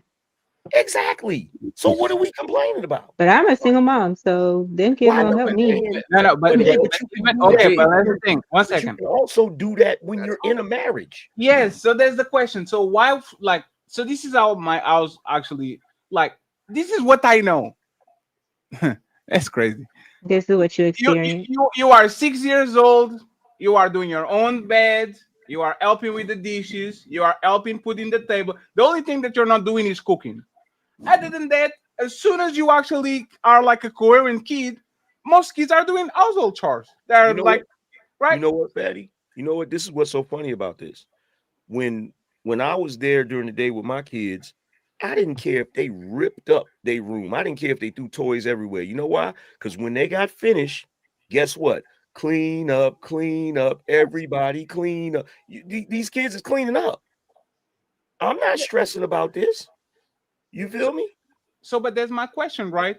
And this to be there's this question: if the kids do that when you are a single mother, why can't the kids do that when you are a full family? And what is overwhelming about, what is this thing that makes women be more tired than it ever was before, when apparently, like Fantastic said, you guys have less kids, you have better living conditions, you don't have to go to the river to clean some clothes, you don't like what is making modern women complaining so much about household chores compared with what their predecessors used to complain or do? What can I answer that after her? Fatty, can I answer that after spite. So in my experience, there was a time where I was a stay-at-home mom, and at that time my children were a little younger, but also because I was a stay-at-home mom, I didn't make them do any laundry or cook anything. They did have to keep their room together, of course, and I think that in the household where both parents are, that those kids can also still do that. But what I will say is, when I was a stay-at-home mom, it was exhausting because hold on. just real quick, be respectfully. I gotta interject. I gotta ask a question. So the scenario this is with your you only been married once, correct? Right. So how long were you up until what age were you a stay-at-home mom for the kids? How old were the kids? Yeah, from the time I'm imagining it's from birth to what age? So my youngest at the time was 3.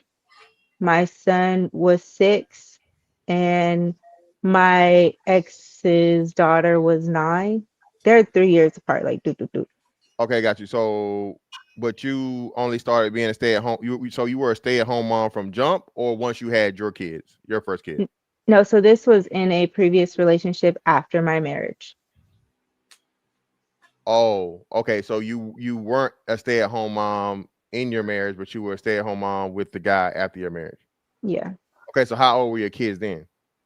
Yes, those ages that I. Okay. So okay, 3. So I'm confused. So that relationship over too? Yes. Oh, never mind. You got it. That's all in Yeah, here. Go ahead. let me get it after she answers. So anyways, I was just saying, like, because they're like, oh, it's not hard to be with the kids, da, da, da. I will say that at this time was during the pandemic, so that put a bit of a constraint on things because my partner was working from home, the kids were not going to school, and then when they did go back to school at the time, it was a hybrid schedule. My kids were going to 3 different schools because of their ages and other circumstances. And it was like from the moment I opened my eyeballs, I was busy, right? I gotta wake up, make sure that the kids are up and getting ready. Let's say like for school when they was all in school, then I'd take one to school. I'd come home, make sure food was cooked for my partner and feed the other 2 kids, go pick that kid up, go take another kid to school, take those 2 kids that I have now, take them to the park so they can, get outside and do something. So I'm up, I'm outside, pick up the other one. Now I got all 3 kids. We're all gonna go to the grocery store. I'm gonna come home, cook dinner. Now I gotta instruct and make sure the kids are cleaning up their room, putting their stuff away. Now everybody's gonna eat dinner. We're gonna get the kids ready and go to bed. By the time the kids were asleep, I was really tired. Like that was an everyday routine. So And I how would was the have a glass pandemic of wine training? until I didn't go to sleep. But I accepted that How was responsibility if while I was exhausted. beef doing all that was training? How was the pandemic was training when everybody was at home, nobody has to go outside, no that like everybody's there? Like how was that training? Because they were all there, right? Constantly somebody's asking me, Mom, can you they want some food, right? I gotta, hey, we want to go to our friend's house? Okay, well, I No, gotta take them sit your over there. ass down. No, not yet. Sit down. That's the answer. That's See, it I right was there. getting That's ready. You know not the what? answer Fantastic. because It I was I getting want is. ready. my children. No, it's not. Wait. Hold on. I was going to ask that question. No, I it was I going got to isn't. ask. I was going to ask. Do you negotiate or do you It's dictate? clearly Because if you negotiating with Clearly the what? children, if you're you negotiate. negotiating with the children, then yeah, that's going to be exhausting because you're letting them run the show. That I wasn't, they weren't running the show. That's just the show. That's the program we were on, right? Whether it was taking them to school, coming home, hey, you guys get to go outside and play. Cool. Now I get to make dinner while y'all are out there. When you come in the house, wash up, let's get to the table. That's the non-negotiables. That's shit that's Well, gotta happen. here's the thing. Yeah. The show. Here's the thing, and this is really interesting to me because I was able to do this with 3 children and still go work a night shift at a warehouse. So the show is what I say the show is. So what That's was what your the show is. everyday? Tell me Same what your day-to-day would look like. here. So What my day-to-day look like? What my day-to-day look like is I would get up early in the morning because my kid's mother at the time did not have a license. So I had to drive her. I had to go drive her to drop her off at work. Then I come back home and I had to bring the kids with me. So I had to bring the kids with me, drop her off at work, come back, cook breakfast. Uh, uh, Aside from that, the regular daily routine of making sure the house is straight and all of that stuff, And then in the afternoons before it was time for me to go to work, I had to go pick her up. I had to put the kids in the car, go pick her up, then come back, drop them off, and then go to work. Well, And it this, let me goes get my to time show. before you go. And get me And you some telling me naps. you was just like Give me not some naps tired. and You wasn't tired, No, bull. I you think said he what? said we were And tired, you but we wasn't weren't tired. complaining as a part of it. So That was my I said, 2022. I said the same thing. While I was exhausted, I accepted that responsibility, and that was the day to day. Oh, but It's yeah, what but I had. It's what I needed to do. I did it. yeah, but you were But saying here's like the it was thing. Here's the So thing. no, because you guys would say, "Oh, you were complaining." No, I wasn't. While I do fight for the plight that story is stay-at-home moms problem. have a lot on their plate and people don't give them enough respect. Well, no, this is the thing. I don't think you never hear the story of the single dads. I was in the whole situation, same situation, right? I was by myself with 3 kids, all under 5, right? A 5-year or 4-year-old, and would have been like 2-year-old twins, right? It was just me and them in a house, right? And they went to daycare by the day because I was working 10-hour shifts, 5 days a week. Sometimes I had to work on Saturdays, depending on duty days, right? And I had no help. Now I had nobody down here. Okay, it was just me and them. And out of all that working, all that shit, I still found time to have fun and stuff on the weekends. Dog ass tired during the week, had them fed. They couldn't do anything for themselves, so I had to give them baths, had to go to sleep, had to get up in the morning, all these things. It's just that when we do Miss, go ahead. This is the part where I'm just going to just come out with it. In most of the mindset of today, you could be working a night shift, staying with the kids all day. You could be working on a ruptured Achilles. It doesn't matter to most women because the only thing that they care about is what you're doing in that moment to take the load off them. You're paying 100% of the bills, don't matter. I'm still tired. You need to do this when I need you to do it. They never care about looking at it from any other lens, from the way they see it and what they want. Unappreciative. They think it's so, oh, you're paying all the bills in that. So what? But you still need to mow the lawn. Ma'am, respectfully, ma'am. You had a man that took on you and your kids after you're married, and you were a stay-at-home wife. Do you know the average man would never do that? But let me guess. I'm just going to take a guess. You can correct me if I'm wrong. There was still something else that wasn't being fulfilled. Like you were a stay-at-home mom coming to the relationship with your children from a man that did not create those children with you, and you still had the luxury of staying at home. Do you know the percentage of women who has that luxury staying at home and they're married to the man with kids, and you had a man that wasn't your biological kid's father, and still that wasn't good enough? It's never good enough. If you do one thing, hold on, man, let me finish. You do one thing, you got to do the next. If you do this, but you got to do this over there. If you do this over there, you got to do this over there. If you do this, it's never enough. Oh, cry me a river. No, that's not the case. Because like I said, I took on my responsibility. What more do you want from me? Oh my God. Talk to him, Y'all got me tight because that was not the problem. I was not asking for anything more from this person. So then why did it fail? The reason why I left that person was because they were abusive. I didn't want my children to walk around in that type of environment. I didn't want them to think that's what love was. That's not the problem. Wasn't the lifestyle that we were living, the things that they were. What year did the abuse start? What year did it start?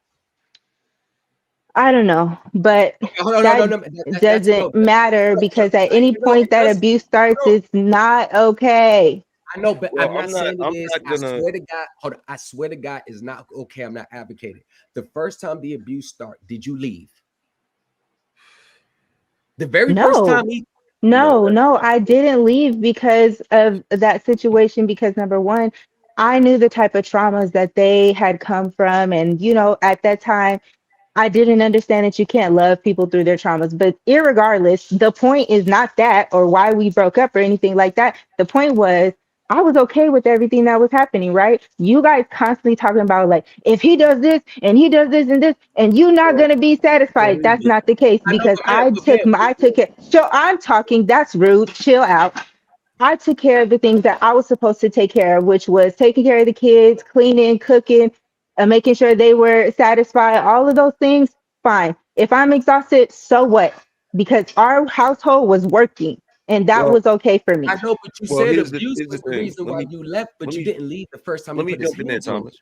Let me Right, jump in there. because now we're in this situation. Now we got these kids, and I'm not a person who's like, oh, that's it. First of all, but I had You don't never want to been give up in an on them. abusive relationship in the first place. But Exactly. at the point that it started, you hope, okay, maybe that was an extenuating circumstance. But when you're with somebody who's manipulative, that's narcissistic, they do all kinds of things. They're super apologetic. They're like, I'm so sorry. You're the Well, greatest thing. wait, Don't leave me. Da, da, da, da, da, da, da, da, da, da, da. And you're like, okay, I have hope for this situation because the lifestyle that we were living was working. I'm like, okay, well, we have a good thing going on here. This fucked up That's situation happened, wild. but I believe that our situation continued to work. And I hope and pray that this person, Well, can work out the things that they got, the demons that they So fight in, there was no and So there was no hold on. physical abuse. Let me get in there for a second. there Okay. was. So here's the thing.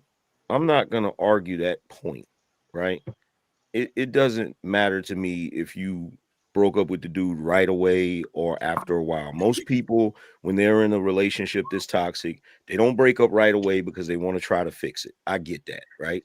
So I'm not tripping about that. I'm not tripping about the fact that you left because he was abusive. That's what you're supposed to do. I'm not even tripping about when you did it. Okay. The argument that I'm making is that in my situation, if the only thing I had to do was look after the kids during the day and make sure the house was straight, that was not the hardest part of my day. That was the easy part.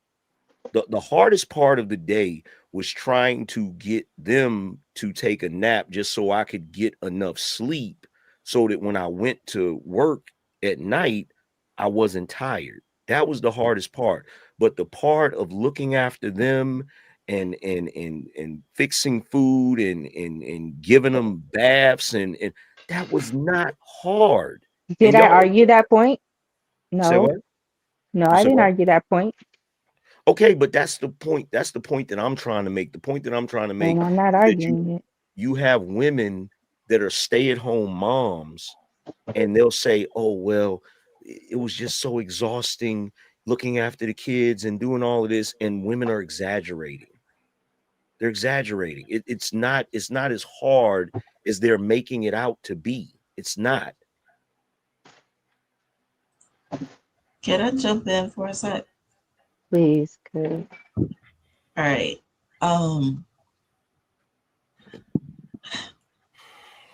So when Crimson was on here,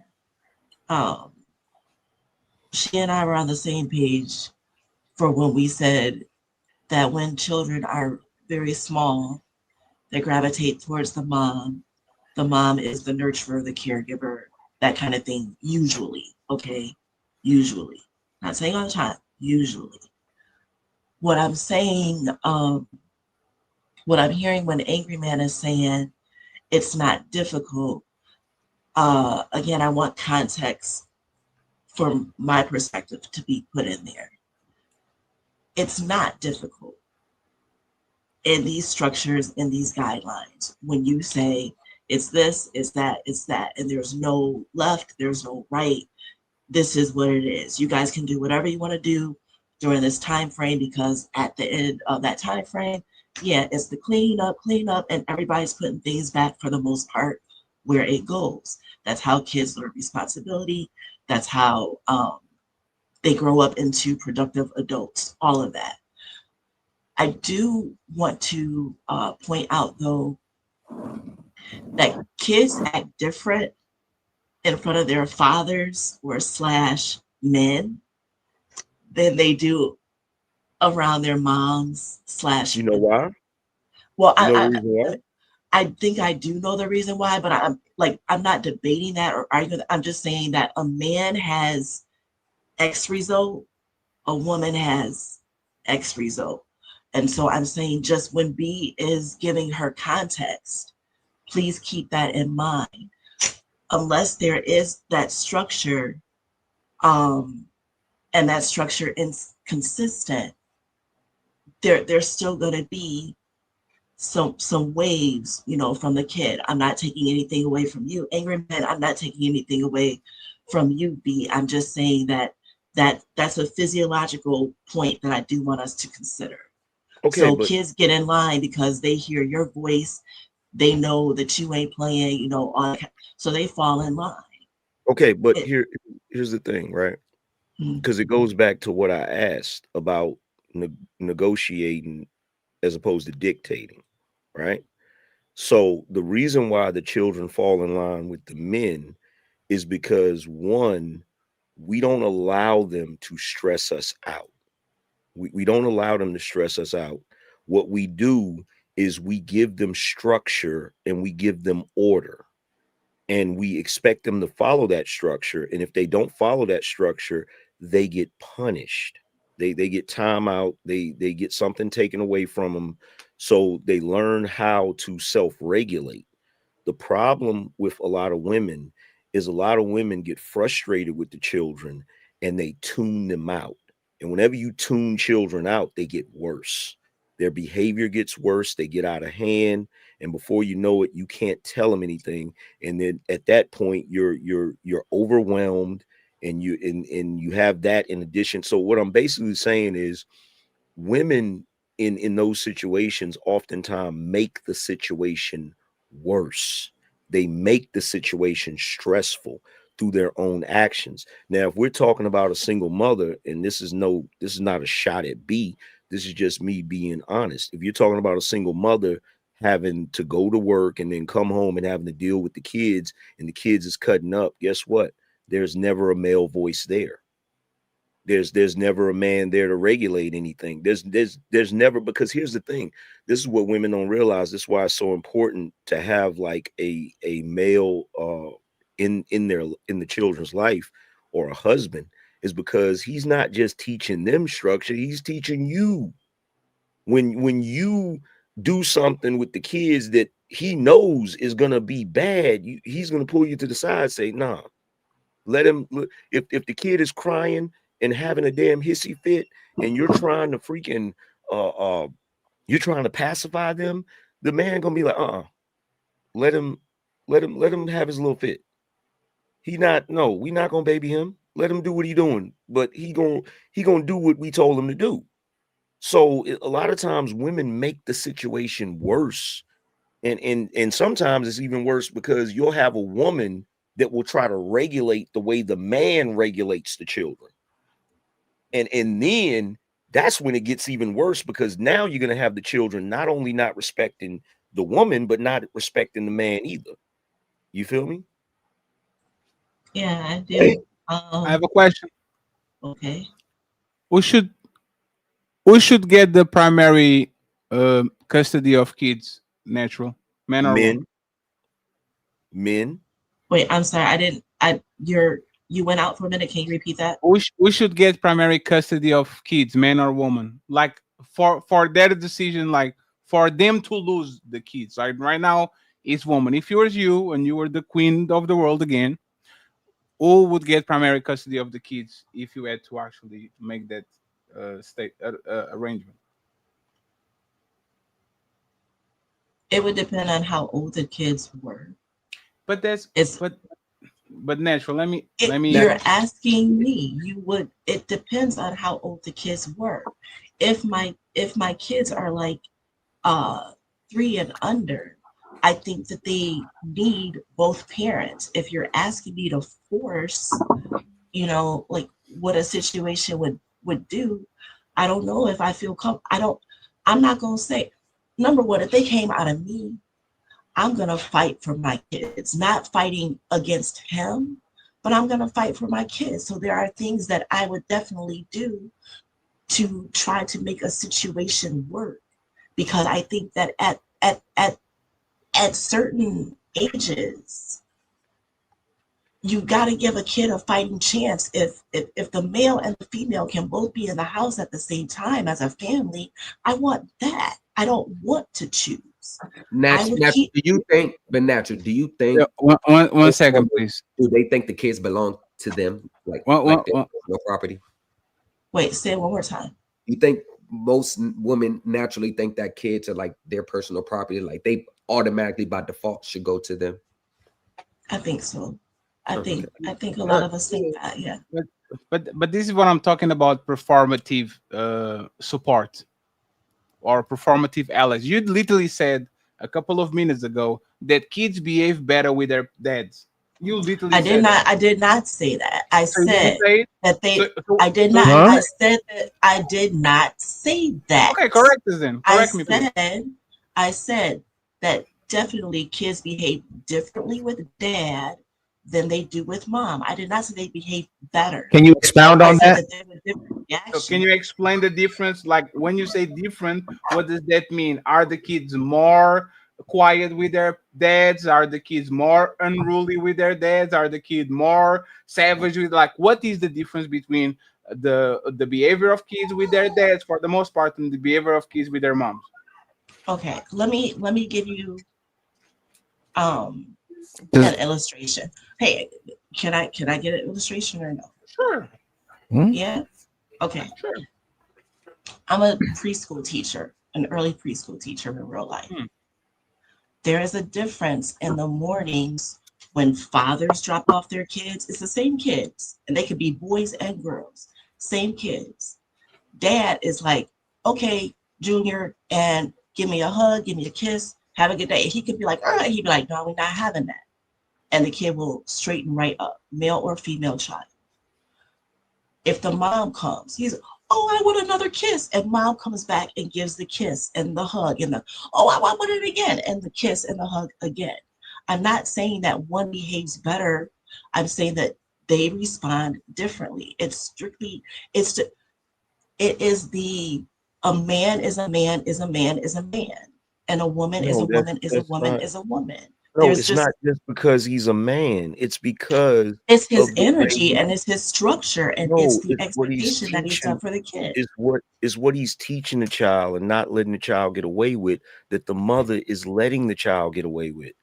So well, it's that's not literally what I just said when I'm saying like it's that structure. It's what he's teaching the child. It's what the boundary and the structure and the container is for the child. Okay, but guess what?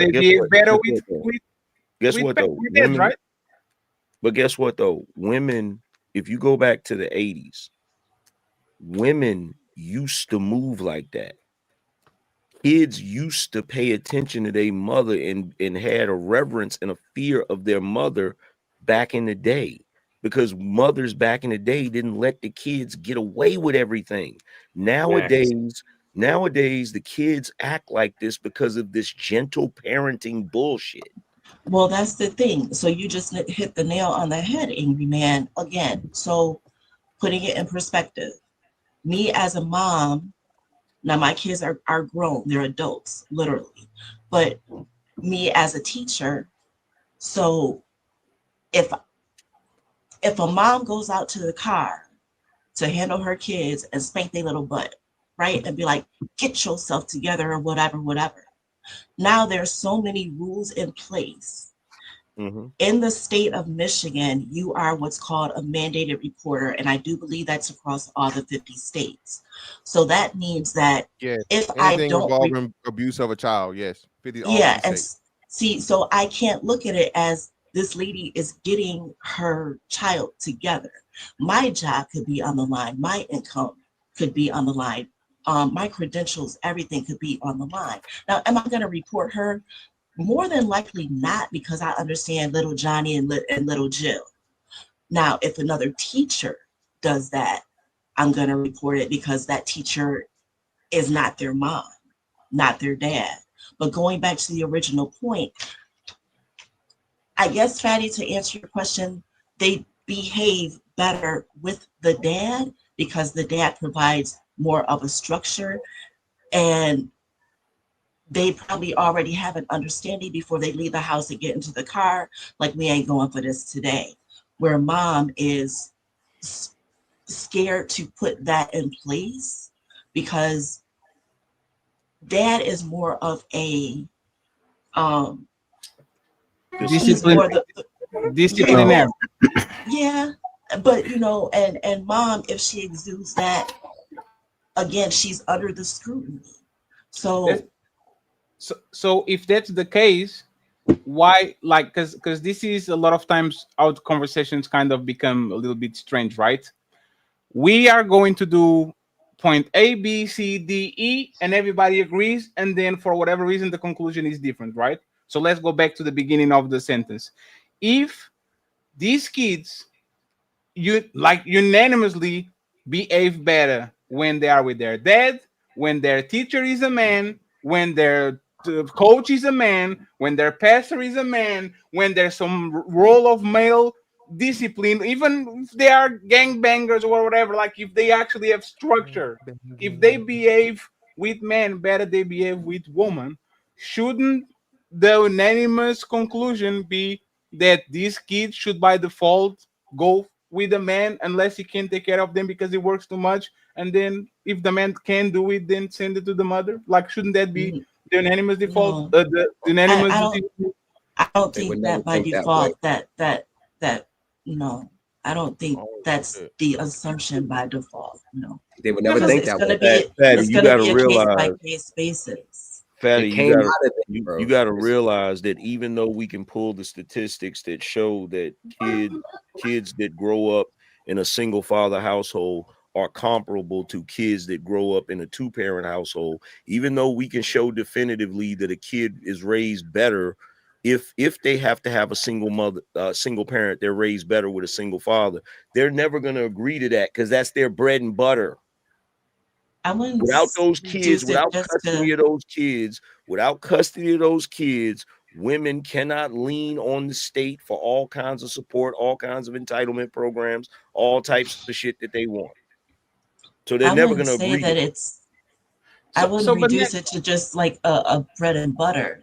Again, the thing that I want to bring to our attention is that we carried a child for 9 months. And please, when I'm saying this, do not reduce it to like oh, that's what everybody says. Like, this child is literally a part of me that came out of my body. And so there's an emotional connection there. What? So that's what I just said. That's why they No. won't do it. Hey, time out. Natural, you are an educator.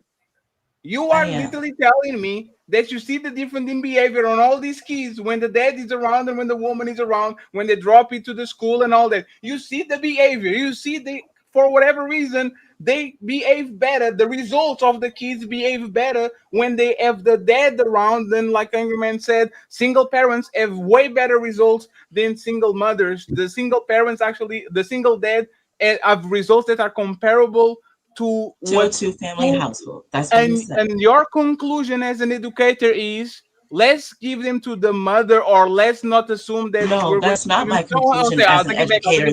That's my conclusion as a mom. I will take it back. I will take it back.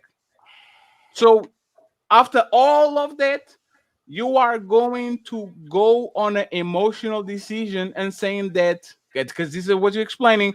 Oh, I was pregnant with this baby for 9 months, and there's an emotional connection there and all that. No, sir.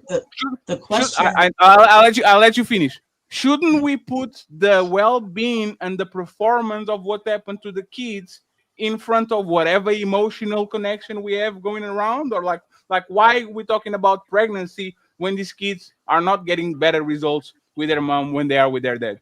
So the question, as I understood it, was, okay, if I had to make a decision, and I'm thinking that you were framing it as in, if I personally had to make a decision, would I, without saying, wait a minute, I'm a good parent as well, I provide as well, I had the structure of my husband or the man, and that's what I follow as well, and I just don't want to give my kids up not because I'm depending on the state or some kind of government assistance, but because I think I am equipped to be a mom because I've always been a mom and I'm following the structure that my husband or significant other gave.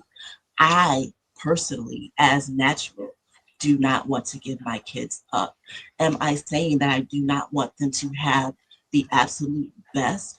I'm saying for me, I think that I would be the absolute best underneath that situation. I'm also saying that I think that I would be the absolute best, even more so, if I could keep that structure with me and my man in the house for my kids.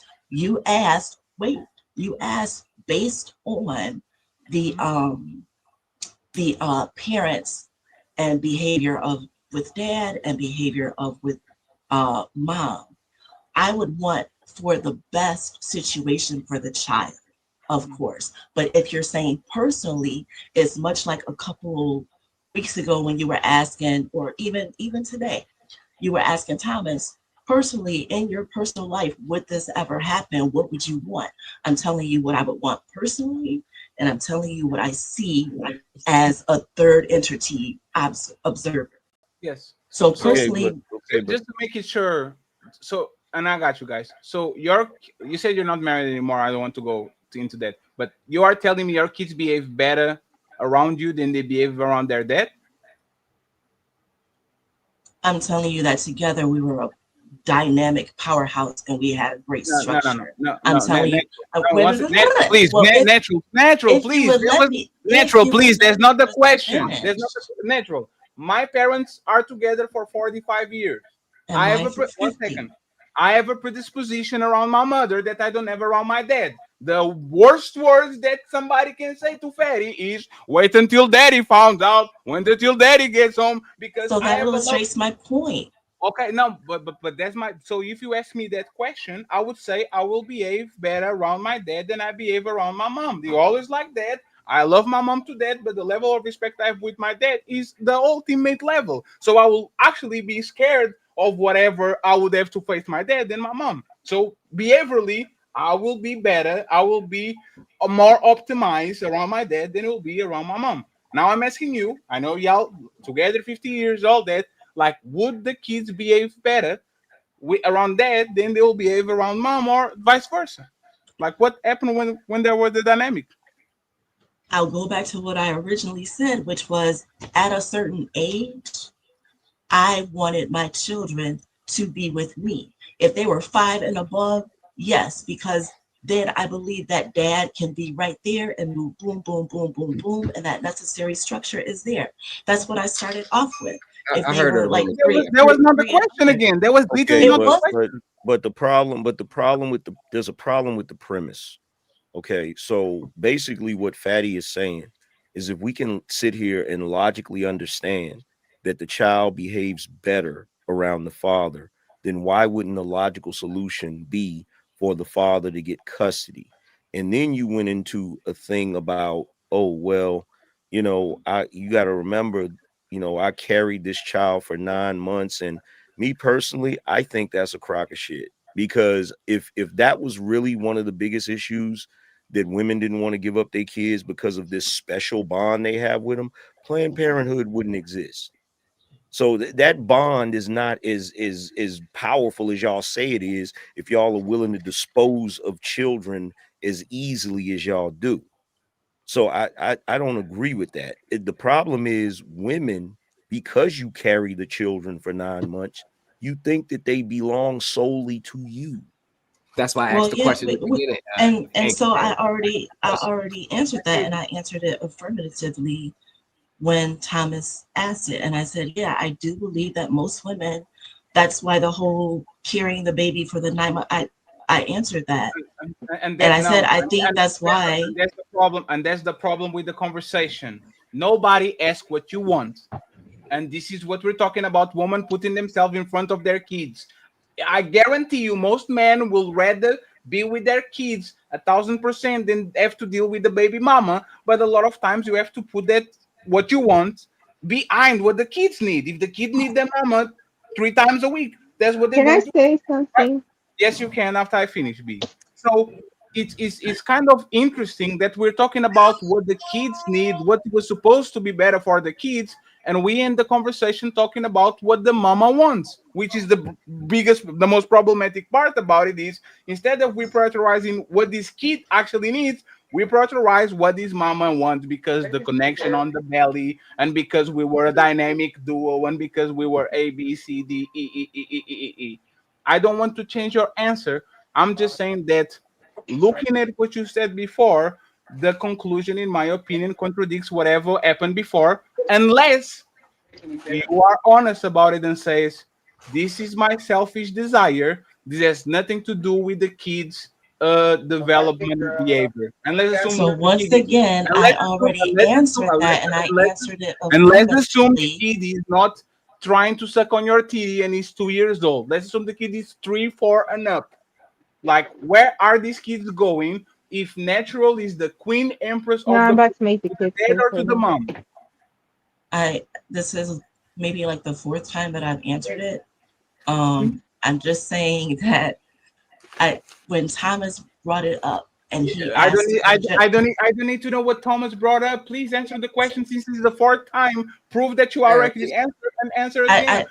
I'm don't not think he's saying gonna that change the answer. I'm not saying that I'm right, and I'm not saying that I'm wrong. I'm saying that you asked me, and I shared my personal, and I also shared from an observer, from a Carlo, teacher. And the question was asked, and I said, personally, if my children were under the age of 3, I did. personally, I would want them. If you stop, if you stop stop. No, no, clapping, hey, stop, if stop, you please. stop Hey, clapping at hey, me, stop. you could Hey, probably hear what I'm saying. natural. I'm not trying to be disrespectful, so apologize for being a little bit more animated. I literally, before you start talking, I said, let's assume these kids are all not sucking on their mama titty 4 and up. And you literally went back to if the kid is ABC, da da da da da da da da. This No, kid you is said that 5. 2 minutes ago. These kids are 5 years old and up. And so If I you were, said if they are at the age of 5, I would recommend that they go with their father, both personally and professionally. I okay, said thank that you. 3 times. No, no, you no. I did. I don't want to go back on the tape because this is just it's too much. Yeah, let's. Because there's no way that you are saying that you recommend that when you literally was telling Angry Man because there was a connection and the 9 months and it's emotional and it's carried the babe. No, I'm a very good listener. You didn't say that on the beginning, so it's I fine. did. I apologize.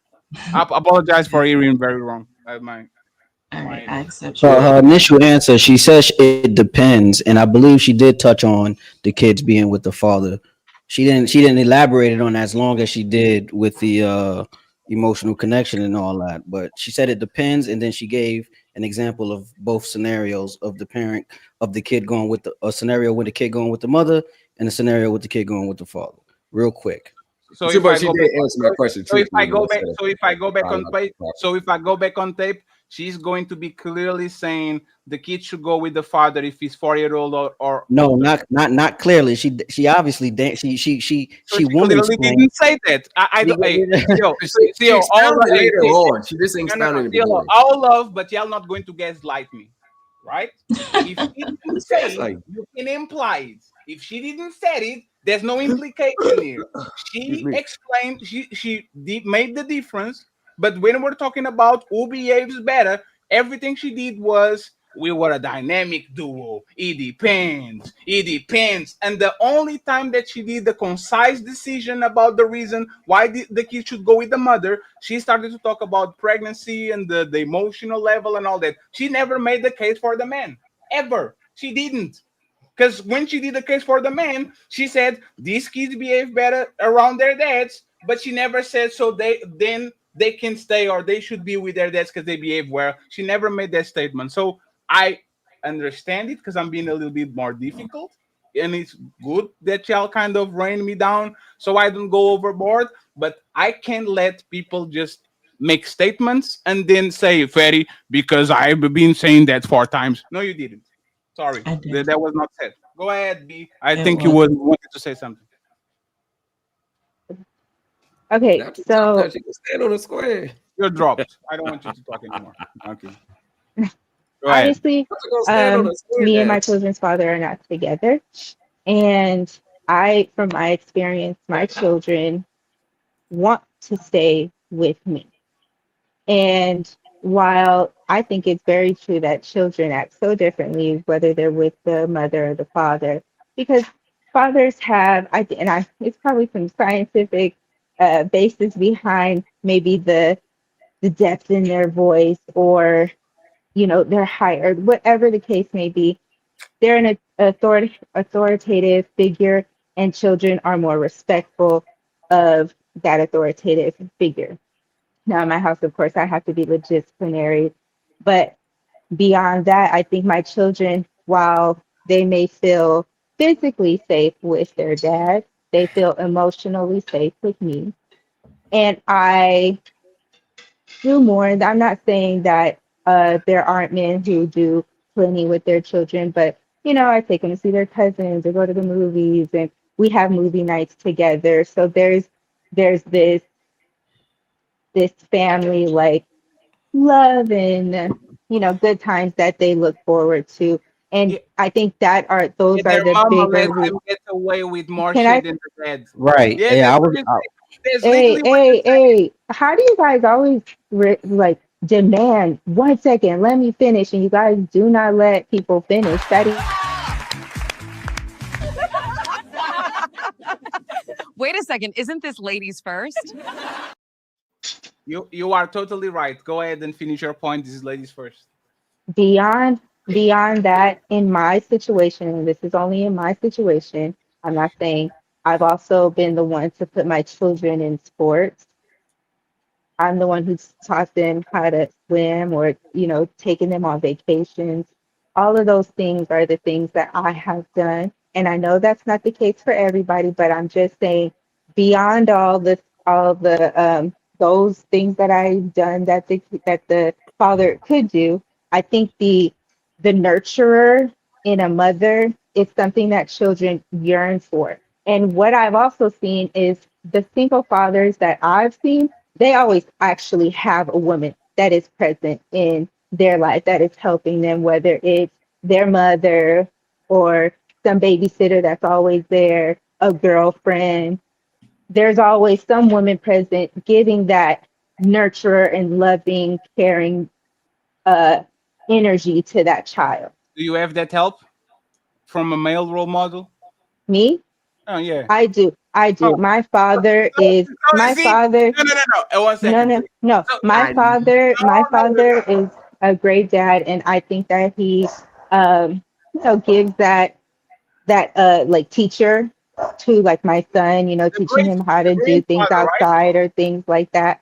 But he's not there on our day to day, right? So, Like right now, I'm at my parents' house, and my dad's a busy person. He's constantly doing stuff around the house. He'll take my son to go do those things with him, and I appreciate that. I love that. Teach him how to, change the bike gear or whatever those types of things are. I'm so grateful for that. And I'm not saying that, oh, I'm doing all this on my own and I don't need a man. That's not true. I'm grateful for the men that do step up into those roles that my ex-husband does not fulfill. You just prove, angry man. I Okay. see you, angry man. I see you. You just prove what I said on the beginning of the show. Y'all want to take credit for the bullshit that you do when it's actually the granddaddy and the grandmama doing the job that your husband's supposed to do. And They're not. no, hey, didn't you Took ask the me words out of my mouth, Fatty. didn't you ask me for a minute to let you finish? I This is just said 2 words. you asked me. You chup chup chup. Go ahead. Chup chup chup. Right? And this is literally what I'm talking about. Y'all can get along with the man that you fuck.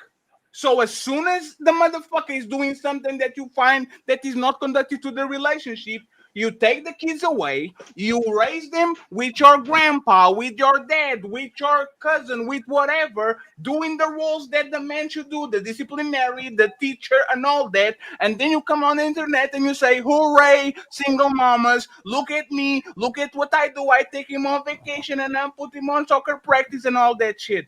Respectfully, wouldn't the father of those kids came from his nuts? Wouldn't that be a better role model? No, I was not done. it didn't even matter.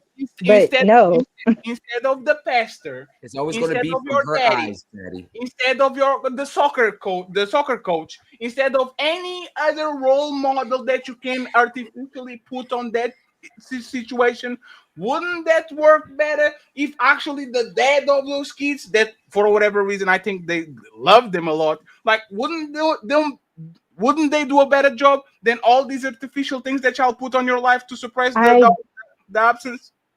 I don't think so. And my father's not here on our day to day. While I come over here on, sometimes like that's not our regular day to day routine. It's not with my father. He don't live with us. Like that's out. I'm talking about all the things that women naturally provide in like their energy, in like their nurturing. I Energy. think that children really need, and that's why I don't think that it's better Why? that they be with the man. Because a lot of time there is this distance that children feel with their fathers, right? That's not true. That's There's this absolutely not true. emotional distance That's absolutely where not true. they feel like, okay, I got to be strict. I got to be strong. I got to, That's do absolutely what not true. dad says and do all these things. Like, you can say it's not true, and I can say it is true. So what? It's not true. So what? And Because while there are here's the exceptions, reality. I've seen this. Literally, like I said, my Here's ex the was a reality. single father with his child Here, in the home. And you know what he was constantly telling me? She really wants and craves a woman's energy around her. She wants that nurturing, that affection, that emotional safety. And I can't give that to her. I'm her dad, I'm her provider, I am her But protector, but okay, I just cannot be that woman Fatty, I'm figure for her. literally gonna forget what I'm saying, bro. I'm literally gonna forget what I'm saying, No, bro. please retain that on your brain, please. Just I promise it's 5 seconds. A B. If you praise the girlfriend, the woman that is always around, you said this single man always have a woman around that is taking care of things and is babysitting and all that. Why not give the key to the dad since he has another woman to do these nurturing things while the man gives discipline and this kid is raised on the right way? You literally said it. You It's a said Because it. power why would I control want thing. another woman to do the thing that I can do? That don't make no sense. Oh, What? you know what? He can do all of this other Because thing. So it's let me step out bullshit. and let some other woman do Because what I it's could do. bull. Please, That's it. bye, Because you just bye. don't want the satisfaction of Fatty, him the doing it reason with why, another woman. Fatty, That's I all knew it you is. was gonna Just ask say that that. question, and there was no point in asking that question because that was a bullshit scenario that she laid out. Just say Number that. one, there is a science behind why men are authoritative. It's because we actually engage in authority. The difference between men and women when it comes to raising children is fathers want to be their children's parents. Y'all want to be your children's friends. And that's the only reason why the children will listen to the father more than they listen to the mother, because y'all are not parents. Y'all behave like you're your children's friend. And I noticed how you threw the shade out there when you tried to say, oh, when there's a single father, he's usually in a relationship with a woman, and that woman's providing bullshit. Women are not like men. A man will come into a relationship with a woman that already has children and play a father role. On average, a woman is not going to play a mother role to a child that is not theirs. That is bullshit. That is where the whole premise of evil stepmother comes from. A woman is not typically going to try to raise a child that did not come out of her womb, like Natural just got through saying. Natural said we have a bond. You got a bond. One of the things I know for a fact, y'all are not gonna, when there's a dude that is a single father, even if he deals with a woman, that woman is not playing no motherly role to those children. You only said that because you want to try to discredit the single fathers who's actually doing better jobs than a single mother. You feel what I'm saying? And this whole premise that you're trying to come with about, oh, well, the women, they come in and they're nurturing and they do this and they do that. It is a lie. It is one of the biggest lies ever told. You women will literally be pregnant and will go to Planned Parenthood 10 times to get rid of those damn children. Is that nurturing? Even after they're born, there are countless stories of women drowning their children, leaving their children to starve somewhere. You don't Putting them in the oven. So what do you want me to bring up all the men that are serial killers? Like, No. miss me with that. But Don't what move I'm it telling, there. but you said women would not step in and be a serial motherly figure killers, to these men's serial children, and killers are I've done not it twice. serial And I've killers. done it twice. Serial To killers, this day, serial killers both of are those. not killing people I don't even that they care about that. I don't carry even care. for That's 9 months irrelevant. in Let's their move womb on. and then push them out. You are the one that I brought up have serial two. killer. I have two girls. These two children that still text me and call me. Hey, can I ask you a question? That want to see me, that want to hang out with me. You know why? Because I was a mother. When I left my ex that was abusive, do you know what the daughter said to me? She said, "But mom, when you leave, who's going to save me?" Right? Because she know her dad was fucking crazy. Oh, wait. No, Congratulations. But who did she call me? What did she call me? You're Mom. the exception to Period. the rule. No, You're but the that's Period. exception And to you the want to rule. know what? Her You're mom the was exception around, to the rule, but you're not the rule. You're the but she exception to the wasn't me. rule. Oh, You are the exception to the rule. You are not the rule. On average, a woman, even if y'all don't want to admit it, does not want to treat children that are not theirs the same way they treat their children. It is a fact. B, 1 second, B. Do you know what you said? You said this. I did the better job than the real mom, right? You did a better job, right? So why can a woman do a better job than you? Why shouldn't the kids be with the dad and another woman come around and do a better job than you? Because this is what. No, 1 second. This is not a question. This is a rhetorical question. You literally said this, B, and this is what I'm saying. Hey, fellas, if y'all want to get into relationships, be very careful. Be very careful. So you think you and other woman, right? You think this is what you said.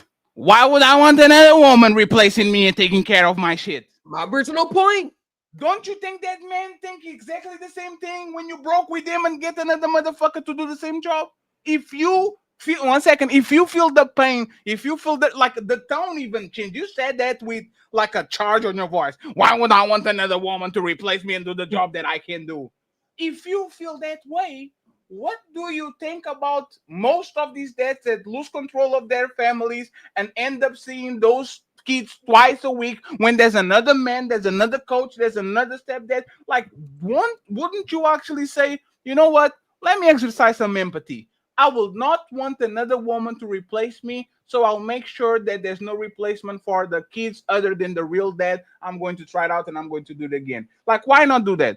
I have never disrespected my ex-husband and my children's father to say that some man was better at anything than him. Yes, you While I did. might have thought it, while I might have found that that was true, I did not say that to my kids. I did not say that to him because hopefully, he steps up and does the things that, I feel or that the kids feel that he should do as a father. I've never kept his kids from him. No. That's not In what he fact, asked. No, right? can you In stop real fact, quick? No. Can you stop real quick? You just said something, Fatty. That Your microphone again. And by the way, we don't got to bring up the serial killers. Y'all are the serial killers. Can y'all hear me okay, now? nigga. It's a little bit low. Natural wouldn't concede to the fact that fathers would make better fathers because she said mothers can make great parents, better parents than mothers, and they were both advocating for women being good parents. So then, B, why won't you be like Fatty asked? Why won't y'all be okay with other women raising your kids if you even can believe that those mothers can be greatest parents as fathers too? That should be easy. Now that we're bringing y'all to task, you don't want no other woman around your kid. Why would saying. I? But why would I? But first of all, but now, if my ex-husband, if my ex-husband got a woman in his life, Hey, then Natural. okay, great. That's in opposition of what you said. She doesn't want another woman being around her kid. But when Fatty I asked didn't say around them. They can be around. They're not going to be me. parenting, you said you don't want another woman parenting your child, correct? Being me. Okay, that means I'm out of the picture. Ma'am, No, sir. Did you hear what I said? They don't replace me because I'm not leaving the picture. They can't be you. If she a bonus parent, great. No, you're being disingenuous now because they can't be you. You won't be ever out the picture though. How am I being disingenuous? Because they can't be you. That's a moot point. Like nobody. That just what Fatty said. Like if somebody can replace somebody, then that's what we're talking about, right? Replacing a parent. We don't derail this. The segment for about an hour, 2 hours about whether fathers were better parents than mothers. Natural said she couldn't concede to that, and she believes that mothers could be just as good parents as fathers, right? That's what she's saying. So then Fatty asked you if mothers, he didn't even get to that point, but if mothers are just as good as parents as fathers, why would it not be okay for another woman to raise your kid as well too? Did I not say this or what? No, you were going against it. That's why you don't want another woman raising your kid. You said no, I wouldn't. No, I wouldn't want another woman raising my kid. But she's not replacing you. Why? Why not? Why would I? Why not? Yeah, answer that. Why not? Mm-hmm. Why would you guys want that? Like, I don't understand. No. These are my children. These are my children that I love and want to take care of. So you don't agree with Natural then? You don't agree with Natural then? Let me ask this. What? No, please don't go too angry, man. Don't go too fast. Please let it stay right here. Because that's their biological property. They're gonna go away from it. They're gonna go away from it. She's trying to go away from it now. I don't know why in the world would I want Natural some other woman, capable or not, to raise the children that I love and birth. Because they're your property. Hold on, Thomas, stop, man. Natural. Why is she wrong? No, but Natural disagrees. So Natural, why is she wrong? Let me choose my words carefully, okay? Can y'all hear me? Yes, ma'am. All right, let me choose my words carefully. I do not think that there is a right or a wrong, and please hear me out. Let's hear it. Let's hear this. Please hear me out. Ali, your life experiences are similar and different to Angry Man. Just follow me. Please just follow me. Is this going to be like a 7 minutes like monologue? It's going to be what it is. No. If you don't want me to talk, you always do that. Then you want to pop up on the screen so that everybody be quiet, so that Fatty can talk. Let Fatty talk. If you would not want me to answer the question, then please just tell me to shut up. I'm asking you to stop. It's ladies first. I'm asking you to stop. We will if follow you don't want me to, we will follow you if you run, not walk. Run. No, please. We don't need a monologue. Ali asked me a question. Can y'all stop question? Can y'all stop talking? I don't want to stop talking. If I can, you stop talking? Can you stop talking? You have to listen. We will follow you if you run.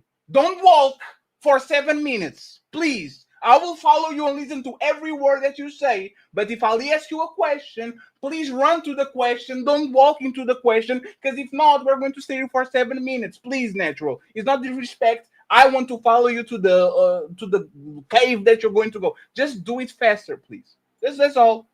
Please. I won't answer the question. Y'all, and that's what Fatty. This is the y'all. 99.99% of women think kids are their biological property. It doesn't matter. That's just no. The reason why I was trying to chime in is because I wanted her to answer why she didn't want somebody else raising her kid.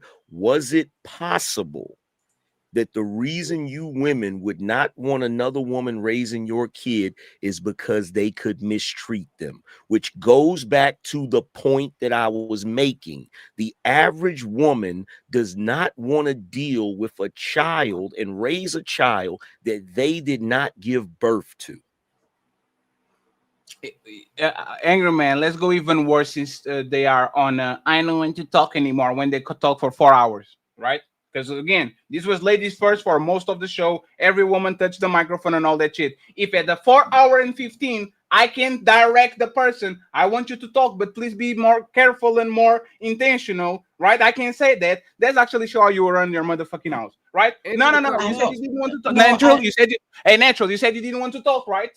No, I Right? said I That's what didn't you want to said. Let answer me the respect. Let me question. respect. I didn't Let say me I didn't want to talk. let me respect what you said. You didn't want to talk, so I'm going to mute you because you said you didn't I want to said talk. I didn't want to answer the I question. will do it again. You I said I said don't I want to. didn't want I didn't want to question. answer the question. That's what you Right. I said. did not say I did not want.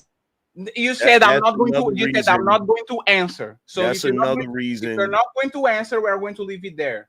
This is actually where I wanted to go. I will ask a woman if a stepdad does a better job than the real dad. Should he be the father? And most of y'all say yes.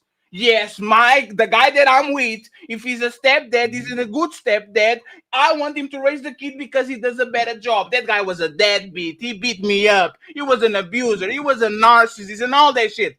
But as soon as I flip it, as soon as Angry Man flip it, as soon as Il Canali flip it, as soon as Thomas flip it, as soon as DJ split, CEO split it, should a woman that is more competent than the natural mother raise the kids? What do? I don't want another bitch raising my son. Wasn't supposed to be for the betterment of the kid. Why is the biological dad replaceable if you find out a more competent dad, like B was trying to imply, but the natural mom can be a bum? And instead of we saying it's for the betterment of the kid, let's get a woman that is actually competent because he was on my belly for 9 months. Look, what the fuck is this? Is this for the kids or not? Because here's the thing, and this is what it really boils down to. Another reason why it is difficult for women to get the same level of respect from their children that fathers get is because most women themselves behave like children. What you just saw is a display of that. What you just saw is a display of that because your answers are illogical. You want to try to go off, I call it branching, where you want to try to go into other subjects instead of answering the question because you know you're wrong. You're filibustering. And then when somebody says to you, oh, hold on, we need concise answers. We're trying to have a conversation. We're trying to get somewhere. The moment somebody says that, well, now I don't want to answer the question. That is childish. But Anchor Man, let me just say this: no matter what, all women are going to have that response where they see the other woman, because y'all know this. It's biological property to them. It's theirs. They're their kids. Men are going to be secondary, but number one is going to be the woman. But behind B's answer, that's exactly the original intent. Every woman thanks the kids, regardless if they know logically the dad will be a better suitable living situation for them. They still won't do it because to them, the kids are there and they would rather struggle with the kids with them than send them to the dad with the living situation, more money, because that's it. So Thomas, let me ask you a question, Thomas. Let me ask you a question, Thomas. Good. How does it usually work out when a human being treats another human being like they're their property? How does that usually play out? See, this is the reason why. This is the reason why they'll say "my body, my choice" when they want to delete a child, because they believe the child is their property. The reason why, when the child is here, many of them will abuse the child emotionally or physically. Sometimes they'll even straight out take the child out. This is where all of this comes from, because until women start realizing that those children are human beings with their own autonomy, they're not just an extension of you. And that's the reason why, in my opinion, fathers love children better than mothers do, because we don't have that psychological bullshit going on saying, oh, well, the kid was inside of me for X amount of time, so I can do what I want with the kid. No, that's not how it works. We can But say he actually the kid was in our nutsack. I don't disagree. Yeah, he was in your balls for 18 years. I don't disagree. I don't he disagree. He was there. But this I actually agree with you. This is the picking the ball and taking the ball home. Yeah. Y'all, if I'll say this, right? And natural, I take everything you say as face value, right? You have not been disrespectful to me in any kind of form. I actually was a little bit more aggressive to you. I didn't want to hurt your feelings. I didn't want to offend you. I didn't want to say something that triggers you. But you know what actually triggers man, natural, is I am asking a question that is very specific and is very concise. And I hear once upon a time, older people have a tendency to do that, and younger women have the tendency to just completely redirect the conversation without answering nothing.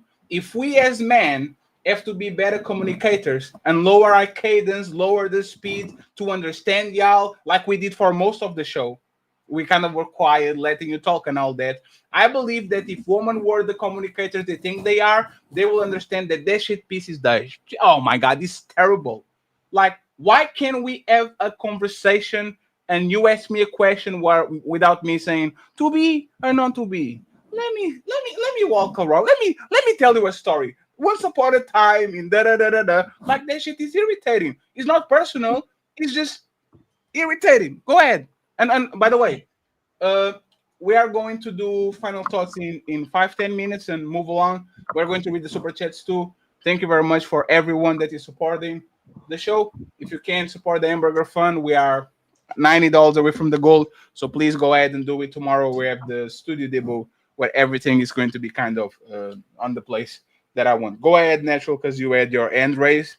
And then we go to CEO too, because CEO had the red raise too. Go ahead. 3 things, very quick and concise. Number 1, because before you got on the call, Ali put together what the ground rules were. And then even when you did get on the call, you came with the ground rules again, that this is the ladies first and that we would not have any disrespect. As all people on the show, I'm also a guest, as all of us are, and so I did not know that we had I'm not the guest. I'm a. Oh no, 1 second. No, I want to correct you. I'm not the guest. I'm the host. You're the host. You're right. Yes. You and Ali, you are the creators. My bad. Please pardon me. But the foundation was built on it's ladies first, and that we would all have our say, and that I didn't know that it was going to be condensed to a make your point in this. I, as an older woman, I have things that I see, and then I bring them all together. Like I said, if you don't want me to share that just say so. But sometimes the way that I see things, give me a second, CEO. The way that I see things is I have to get it out so that I can bring a point home. It's not to disrespect. I know. So this is what people taught me. First, you answer the question, and then you expand or expound whatever you have going on. This is what people taught me. This is a question. A person is going to say, "Can I explain what I mean after I answer?"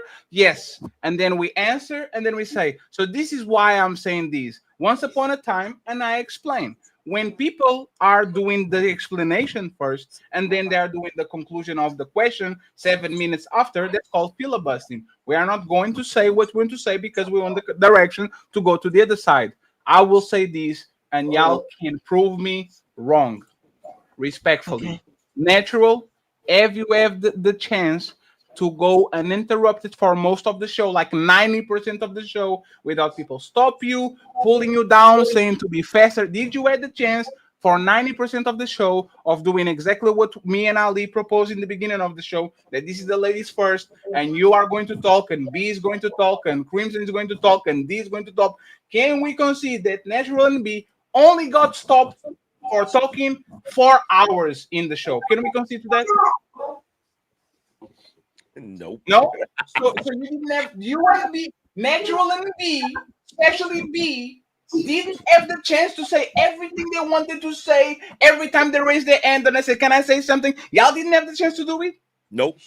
We did, but not uninterrupted and not without being argumentative, because that was the point that, like Thomas and Angry Man and Ali, when I was trying to say, I said it 4 times. And if that I was had not, but I'm saying if I hadn't been interrupted and yes. If you said it 4 times, you had the chance to say it 4 times. Because you literally are saying you said it 4 times. Does that show that you had 1 chance, 2 chances, 3 chances, 4 chances? You're right, Patty. You got Well, it. y'all know how No, women. And I'm this not is doing what I'm this. talking about. Fatty, I'm not doing Fatty. I'm not As doing what you soon think I'm as- doing. I'm just as like, soon bro, as y'all know it's gonna be a diatribe. Y'all know it's gonna you be know a what? Hey, all. natural. I apologize for not giving you 5 times to explain the same shit over and over again. 4 was not enough. I myself, you said when you said Spetty, you got it, right? It's not a concession, it's shut the fuck up. Kind of, right? Hey, yeah, you got it. Go ahead. Don't go ahead and ramble. You got it. Fatty, You're when right. have you never seen a woman not give a long You're right. diatribe to a short answer? If you are going to concede that way and you are saying that the biggest When she was thing right. that I said was 4, okay, next time, friends, 5 is the number, okay? 5 is the number. I know I'll learn. Let me ask that question. I've seen women give a concise, straight answer every time they were right. Every time. The only time we get the long, drawn out shit is when they know they're wrong and you're about to pin them in that corner and they feel the corner coming. They're like, oh shit, I got to get out of here because I'm about to be wrong. All right, let me ask my question. Hey, My- CEO, go ahead. That's the question, and we are going to go to Nina. Yeah, I just had a quick question for B. How come when it was the dad being a good parent, you made the argument that that man has a woman, either a mother, girlfriend, sister, or whatever, but when it came to raising your personal children, you didn't want that happening? I made a note. That wasn't a discredit to them as fathers. I just said they had that female energy around, something that I think is important for children. That's all that I said. It was a note. It wasn't that those women in their lives were raising those children for those men. Didn't you say that these kids wanted to call you or message you because you were the savior and who is going to save me now? Like, didn't you say that? So there are these 2 children that I was in their lives, right? And again, because of my nurturing energy, because of the emotional safety that I give them, they do still come to me for those things while their fathers are raising them. Hey, and So- also as nice as Natural seems, she seems like a very nice person, kind person. I bet you any amount of money, if she's right, she's gonna hit you with the Claire Huxtable. Let the record show that I said XYZ. Now, but natural is a very nice. She's part of my new culture empire. It's my homegirl by there. She is a very nice, sweet woman. Just regardless of the conversation, she's a very natural. And natural. Thank you for stopping by. I actually want you back again on a different environment. But what I'm saying is, like I said, is if we are adapting to the person that is in front of us, the person that is in front of us has to adapt to us, right? I will run a little bit slower if I understand the person talks a little bit slow, but I'm expecting if I'm running a fast trade, the person like at least picks up the trade a little bit. I never said that I wouldn't listen to you, Natural. Never. I was saying, Natural, just be a little bit faster because you're going to go on a place where it's going to take us a little bit to get there. So let's go ahead and run. So I'll see you on the Untouchable, on the New Culture Empire, on the other side where y'all talking about money and you can punch me in the neck without no consequence. I'll get a speed up to the answers. Sometimes you I'll make Yeah. sure I stop by. When it comes to B, shut up. No, we love B over here, but B be on some bullshit. Shut up, silly woman. No, you guys just always cut me off and you're like, here we go. you're not answering the question. But I do be answering the question. You guys just don't like the answer. Your internet connection cut you off. But it's fine, B. We're going to find you 2 of You them. good, B. One for the weekends and one for the weekdays. And by the way, friends, be on Instagram. She loves to go on gym dates. Okay, so make sure you make sure you drop your head if you're trying to get your Yeah, I was gonna ask earlier, were you standing on the thing that on the No, I'm like I shake my legs. So I okay. just I do thought do you do were do. the It's a thing that com it's like a it's a comfort thing. the thing that people stand on and it No, there's a goes step. up the Yeah, thing, there's a step. Yeah, She's that's saying right. she's not doing exercise. She said that she's a cocaine addict. So Shut up, Betty, you're the worst. she's like, I have to do these. Hey, Ali, hey, brother, take us on before we read the super chats and we go to Nina Nation, man.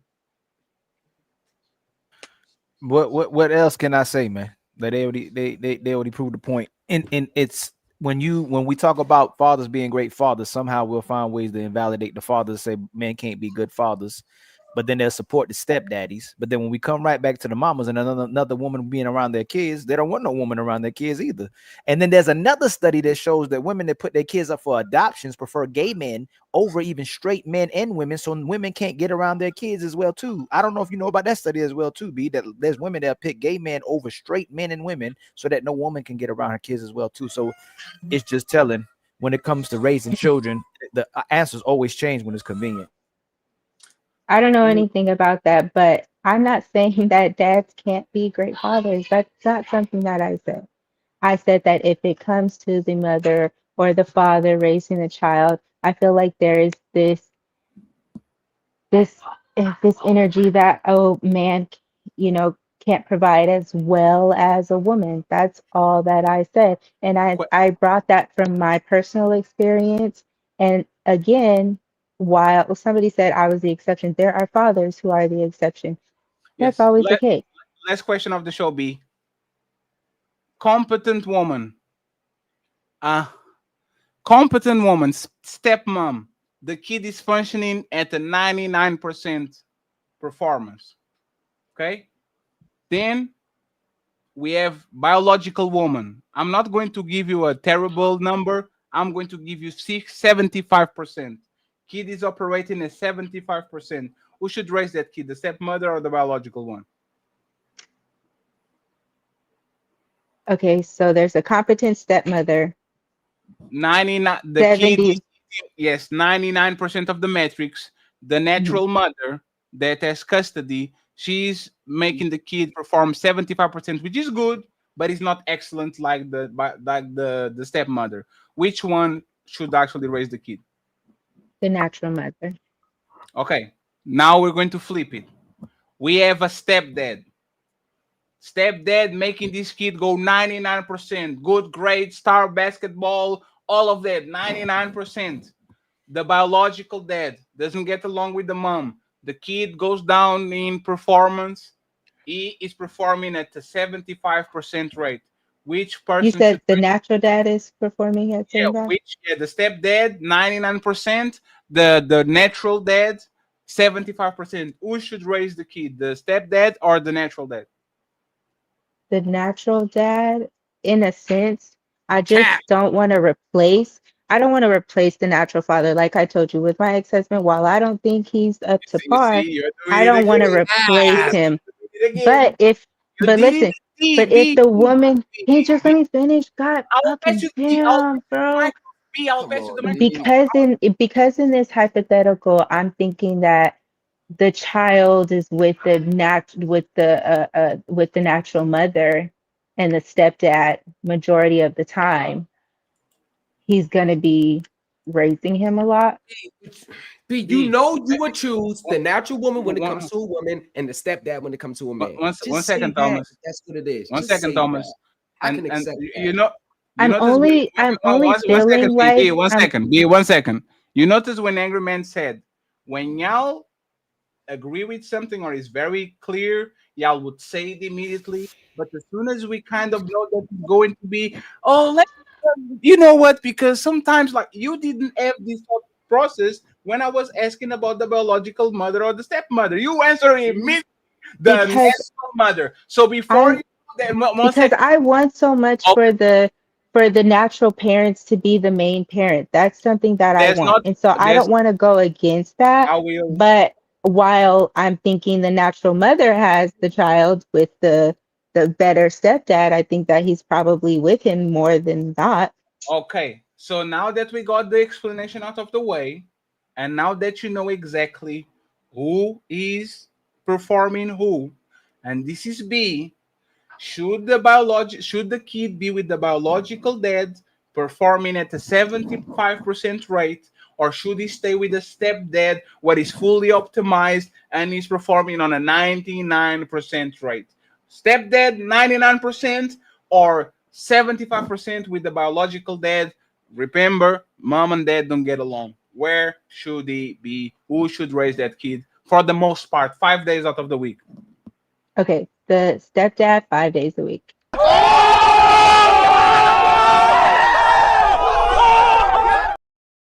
Goes Like, back to my original point. I know that's just what said you it. guys wanted to Fatty, say, hold on, I but just said it. while It's I when the try and mom, give, when it while comes I to the try women, and give, while I try and give it to the natural it goes dad, back you to guys the are like, point. When it comes you're to the woman, lying. it's So going to then be I the tell you the biological other mom. But thing. when it comes to the man, it's going to be the No, stepdad. Because Thomas, no hold matter on. what, You gotta That's do what not Fatty what I said. said, but Hold that's on, not hold what on. I Oh, said Thomas, it's your biological property. hold on. No, do what because Fatty said. it's Fatty, very do what Fatty. difficult. No, B, please stop. I asked you to stop.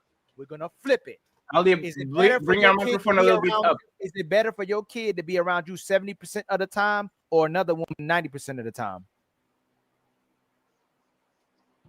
What? You heard what I said. No. Is it better for your No, child to Ali, be no, around you? Ali, don't do it. Don't do it. Ali, don't do that way. Is the better for your kid to be around the woman that make them perform 99% of the time, but is a stepmom, or be around you where the kid only performs 75% of the time, but you are the natural mother? Where does the kid benefit the most? Right. So I answered this question already. No, you But didn't. You flipped it. yes, I did. Yes, I What was did. the answer? Who should the kid? Huh? So What who was the should answer? you or the stepmom? The natural mother. And listen,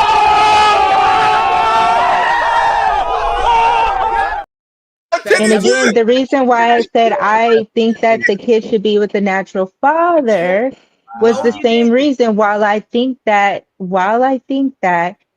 when a kid is with this natural father, right, the mom is not in the picture most of the time. You know what I mean? So like the Translation. scenarios. Hold on, hey, natural. Did you hear the contradiction? Or you staying neutral again? Or you staying neutral again? 100 natural. Did you? No. hear I know that I've said some contradictory No, I'm things asking that in this I'm asking instance. natural. I'm seeing if because women struggle with holding other women accountable as well too. So I'm asking natural. Natural, did you hear the contradiction? I heard the contradiction. I said I did. But do you hear the reason why? And natural, why did that contradiction occur? Because there was no clarity coming from Miss B on the question. From my understanding, she said that she would rather, even though she is performing, her children are performing at 70%, she wants them to perform on a lesser So let me be scale more direct. than Why is she okay with the mothers preferring the mother to be around the child, even if the child's performing less, but not okay with the child being with the father if the child's underperforming as well? Yes. Too? Why is that contradiction is what I'm asking. Oh, because they're her children. Exactly. Goes back to my original point. But when I said it in the beginning, was because I really do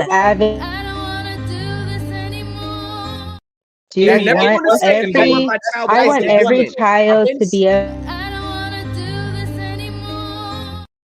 thing that I definitely want. When we play videos, y'all should pause.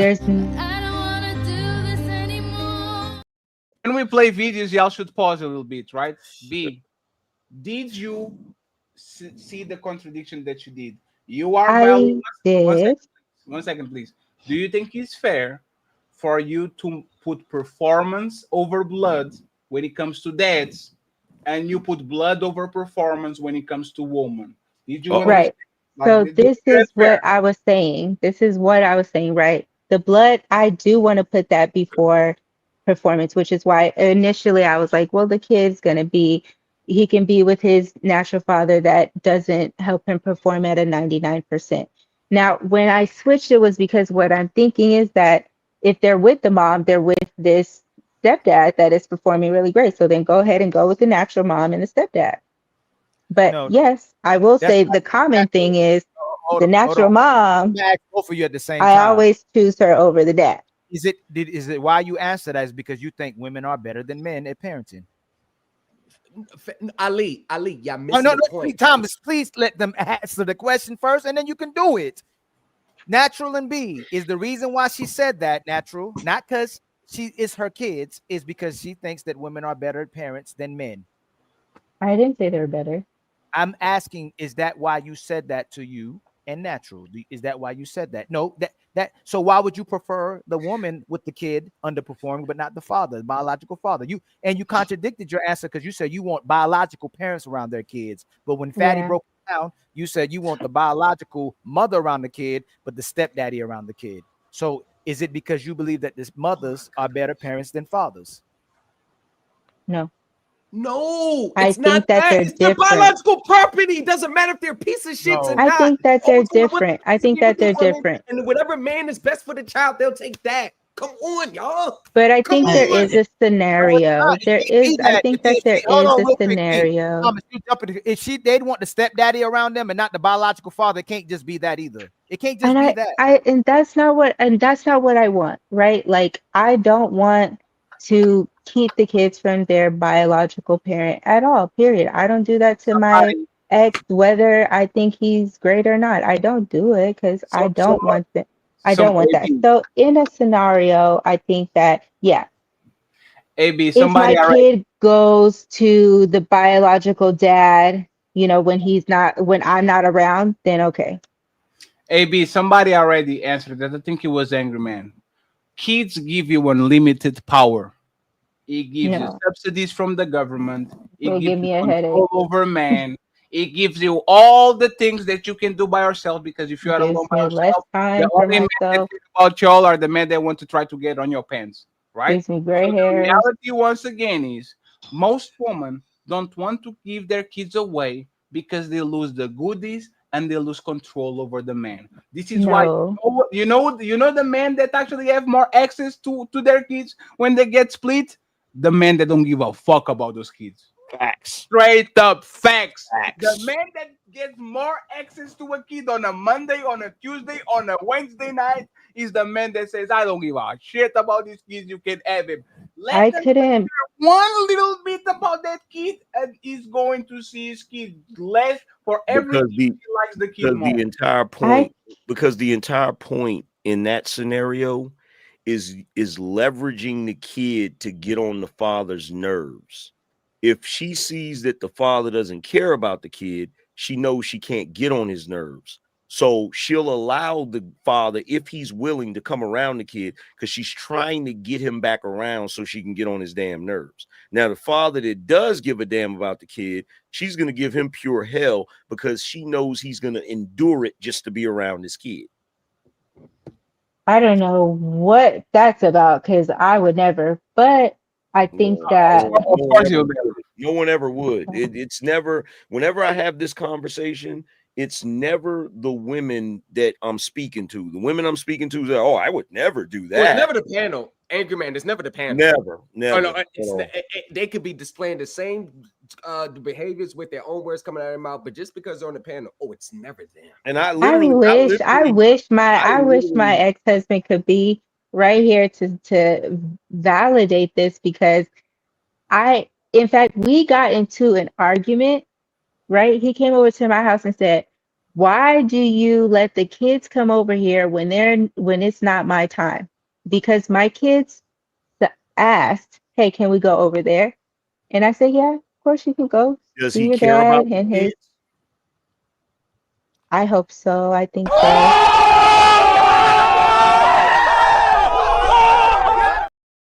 But I don't, but like I said, I don't keep the kids from him. When the kids wanna go over to his house, I would let them. But then he would come back to me saying, "Why would you let them come over here when it's not If he was their the dad, weekend to be over listen, here?" listen, you just proved my point, right? If No. he's the father that's saying, why are they coming over here when it's not my day? Okay, that's the type of dad we're talking about that gets plenty of access to his kids. If he was the type of dad that was like, why don't you send the kids over here? That's the type of dad that catches hell. You just proved my point.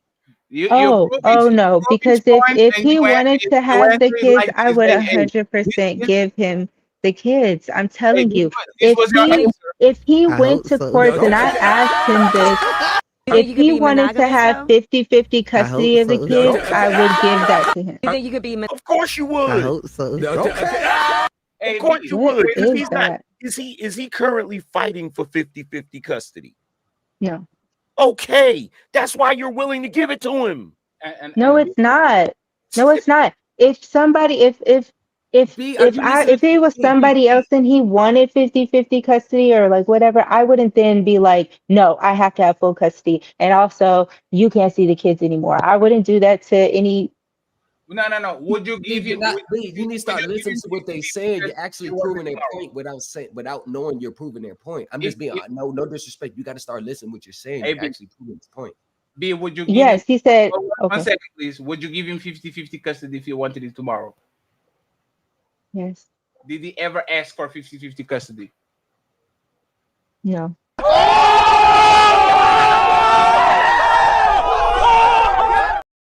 That's the point. But why is that the point? How does that prove anything? Because we are literally saying the men that care the most get L, while the men that either are lukewarm or don't care at all get everything they want. That's the point. See, but I continue to tell you guys that if it was the other way around, I would be the same way. I'm the same because please go with the your other way daddy. around. That's the Like point. if you want That's to the point, B. That's the exact point right there. It's not the other way around. B. Here's the thing. We look. This is literally Schrodinger's cat. We don't know if you would do that in the other scenario because the other scenario didn't happen. I know because I'm me.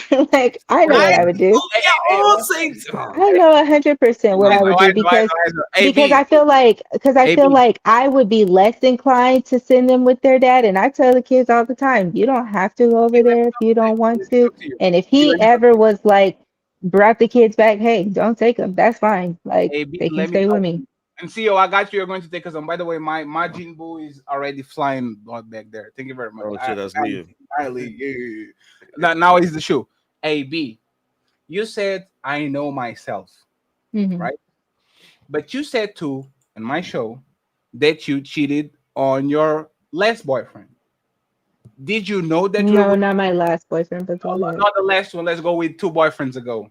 Did you know that you were going to cheat before you cheated? No.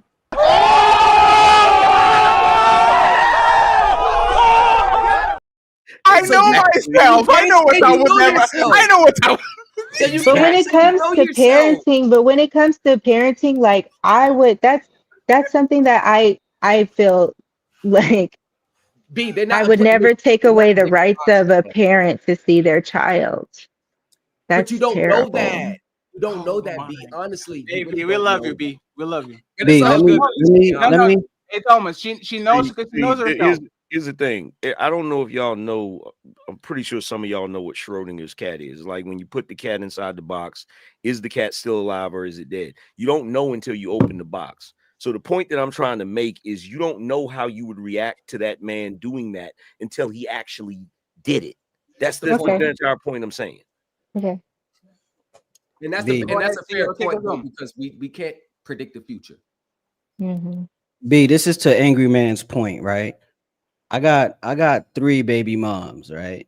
And the first 2 I'm in court for custody, and they refuse to give me 50% custody. So what Angry Man said is completely true. When you fight for your kids, they fight harder to keep them away from you. That is not no game. Hell. That is hell. All the And access. now my twins' mother, right? The 3rd baby mother, right? She is jealous of the relationship that I have with my wife now, but she still won't give me the kids, even though she's in a bad situation. Goes back to our original points. You could put a ribbon on that.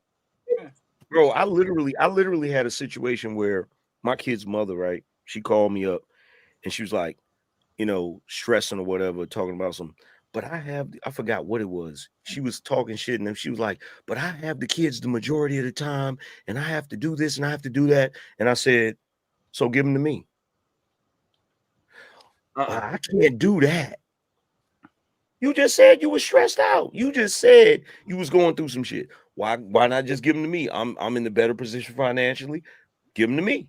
Anytime a father tries to get his kids, it's like no, because at that point, a lot of times it's the woman trying to be a contrarian to the man, right? So if he doesn't want the kids, why you don't come and get your kids? Or they'll go over there and drop them off and pull off, knock on the door and pull off and shit. You feel me? Hey, Angry Man, you know what they do? That's They do it like, what's love got to do with it? What you do? Drop the They- kids. I don't know. They do it like shoes and their best friends. And I saw these in front of me. A woman will buy some nice pair of shoes that cost $20. It's just that they look incredible. And they will go in a function and complain to their best friends, oh my God, this shoes is killing me. And the friend says, so give it to me. I know like my shoe is a little bit, like my feet is a little bit tinier than yours. Nah, not doing that. That woman rather be complaining about their shoes for the whole night and day, and tomorrow they see her best friend walking on perfectly nice shoes with no problems because, like somebody said on the panel, a lot of women are like children. They only care about shit when other people care about shit. As soon as nobody care about that shoe, she's throwing that shit away like it's nothing. But as soon as somebody actually cares, no, this is my shoe, this is my bag, this is my toy, this is my. So go ahead, Miss Natural. Please take us home because we're about to go to Nino Nation. Okay. Thanks so much for having me on the panel. I really enjoyed myself. I enjoyed hearing all of your points of view, whether I completely agree with them or not. I do just want to say that for all of you who are having a difficult time with your baby moms, I'm sorry, but all women are not like that. And all women do not want to not have a happy ending. Yes, they are. Okay. My baby mama is just like everybody else. Go ahead now. Okay. You have a baby mama? I have one and a half. So what I was saying is, I hear all of your views, and I just want to recap. For B, she says she just don't want to be pushed out the picture. For Angry Man, for Thomas, for CEO, for Ali, even for you, Fatty, y'all just don't want to be pushed out the picture. Me? All I'm saying is that, from my viewpoint, younger children need their mom, and they really benefit if mom and dad are there. Angry Man said the statistics, like when a dad is there, when a good, powerful father is there, it's like a two-parent household. That's the setting that we would like to have it in. So while, yes, we all have our individual experiences and a lot of them are fucked up and some of them are not, I would just implore us to make better decisions. And although we can't go back and erase the past, we definitely can decide how we move going forward. So it whether or not everybody is in agreement, it still is very difficult for a mom to give her baby up underneath a certain age.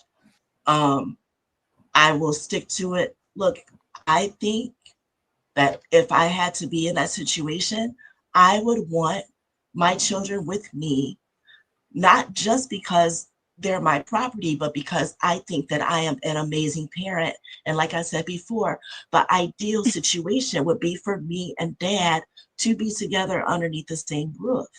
Sometimes that's possible, sometimes it's not. And I'll say it again. I said at age 5 and up, I would have absolutely no problem. I would encourage, you would not get no resistance from me for my children if I were unable to definitely go with their dad.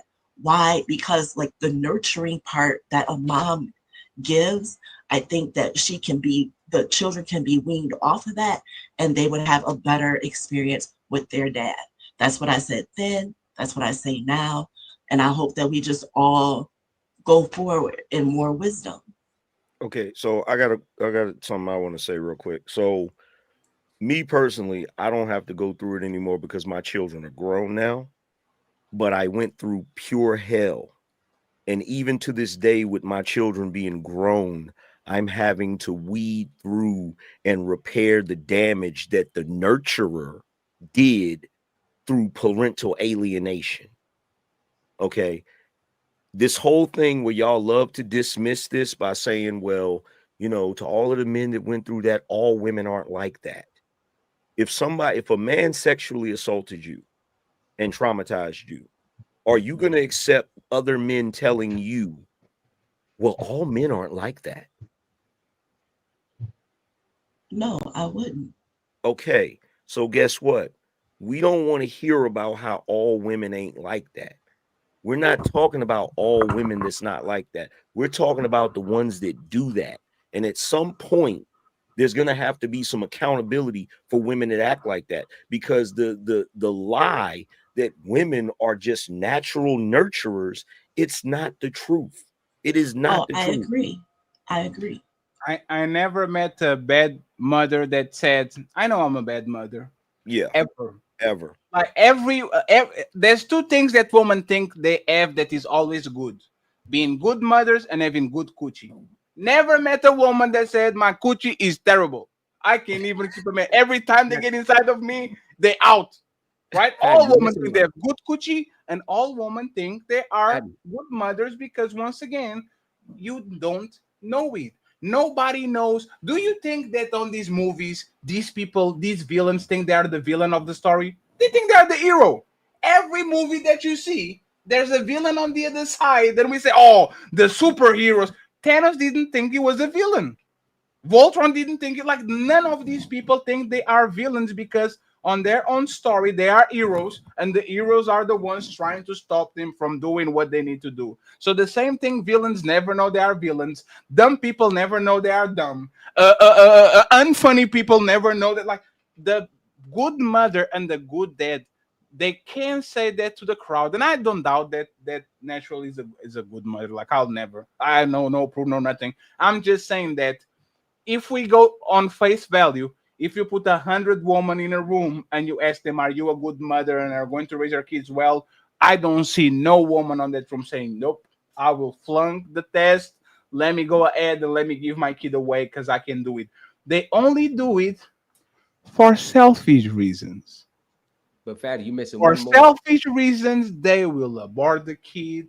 They will give the kid away to the grandparents. They will put the kid on a firefighter station. They will do anything as long as it's for their own well-being. As soon as it's for the well-being of the kid, they will drag that kid on a shitty house, on a dirty floor, on a dirty table.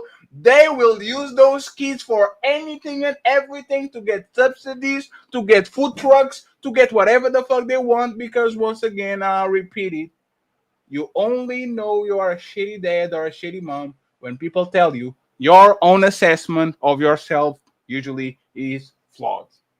So, And Fatty, here's one more caveat to that. Then one of the third ones I always hear, besides those two, which is very true, I'm a good person. That's the third one. I'm a good person. They're all genuine. They're all good. They're all wholesome. They'll never do that. They're all good people. Hey, let me test it. AB, are you a good person? Yeah, for the most part. Are you a good partner? For the most part. Are you a good friend? For the most part. What do you do bad when it comes to other people? Treating other people. Were you a bad daughter, a bad sister, a bad cousin, a bad friend? Like, what Like, what did you do that make you being a villain in somebody else's story? A villain in somebody else's story. Well, the one time I cheated, I was the villain, and that was fucked up. That's already admitted, so it doesn't count.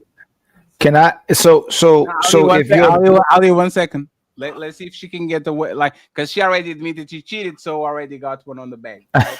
Let's go with the one that we don't know about. I think sometimes I'm not always checking in on my friends, and That doesn't make you a villain, just make you absent. No. well, you said, "Are you a good friend?" and what makes you a bad? And no, it doesn't make me a villain, but I clean it up. Like a moment where you were a villain on somebody else's story. So I don't know if my best friend considered me a villain at this point, but my ex-husband didn't like him, so I didn't invite him to our wedding. And he was really upset about that for years. I told you. Do you guys still talk? Me and my best friend? Yes. Yeah, but we reconnected Is he still your best mostly. friend? Yeah. So you put him walking when you didn't need him, and then you brought him back. Huh? No, that's fair. If he's back, he's back. Go ahead, brother. Take us home. no, how long have you been a good person? What? I'm saying, how long have you been a good person? She said what? She said what? My whole life, I guess. Your whole life. So This all seems like a weird kind of question. Like, because you what makes a so if you- bad person? No, so hold I'm on. not So murdering anybody. Since you've been a good person your whole entire life, do you know how to identify a good person? Yeah. Am I a good person, B? No, hold on, Fatty. So if you know how to identify a good person, You're an did you always annoying choose a good person, person Fatty. in your life? I'm sorry? Did you always choose a good person to be in your life? No. Why not? Well, the worst person in my life presented themselves as a good person. How did they present themselves as a good person? A lot of different ways. They were super, oh, first of all, they love bombing. That was the beginning. But, they're like, oh, I don't know, just all the things, the promises and things. And some of those things did come to fruition. They just omitted the fact that they were long does it abusive. take? How long? Hey, Fatty, it'll come. I ain't mean to interrupt. Y'all know I got it. Yeah, we out. We already on the way. We all I wrapping appreciate it your up. comments. Thank you very much. And Natural did great. Okay, thank you very much for. Oh yeah. I'll have a bag. Just let me know. And Natural is my fault. Don't blame Thomas for nothing. I am the asshole. So thank you very much. Did you read the cash? Natural bigger. She could do it. Hey, Natural. I'll see you tomorrow in group. Good conversation, y'all. Angry man. All right, y'all. Appreciate y'all. Thank you very much. Go ahead. Is my camera? Is my light? Why is my light getting dark? It's because it's already 3 a.m. in the morning. That's crazy. Oh, you said. Well, read the, I can't hear Ilkan, but what I will say is some people, like, let's say my ex-husband, he's not a bad person.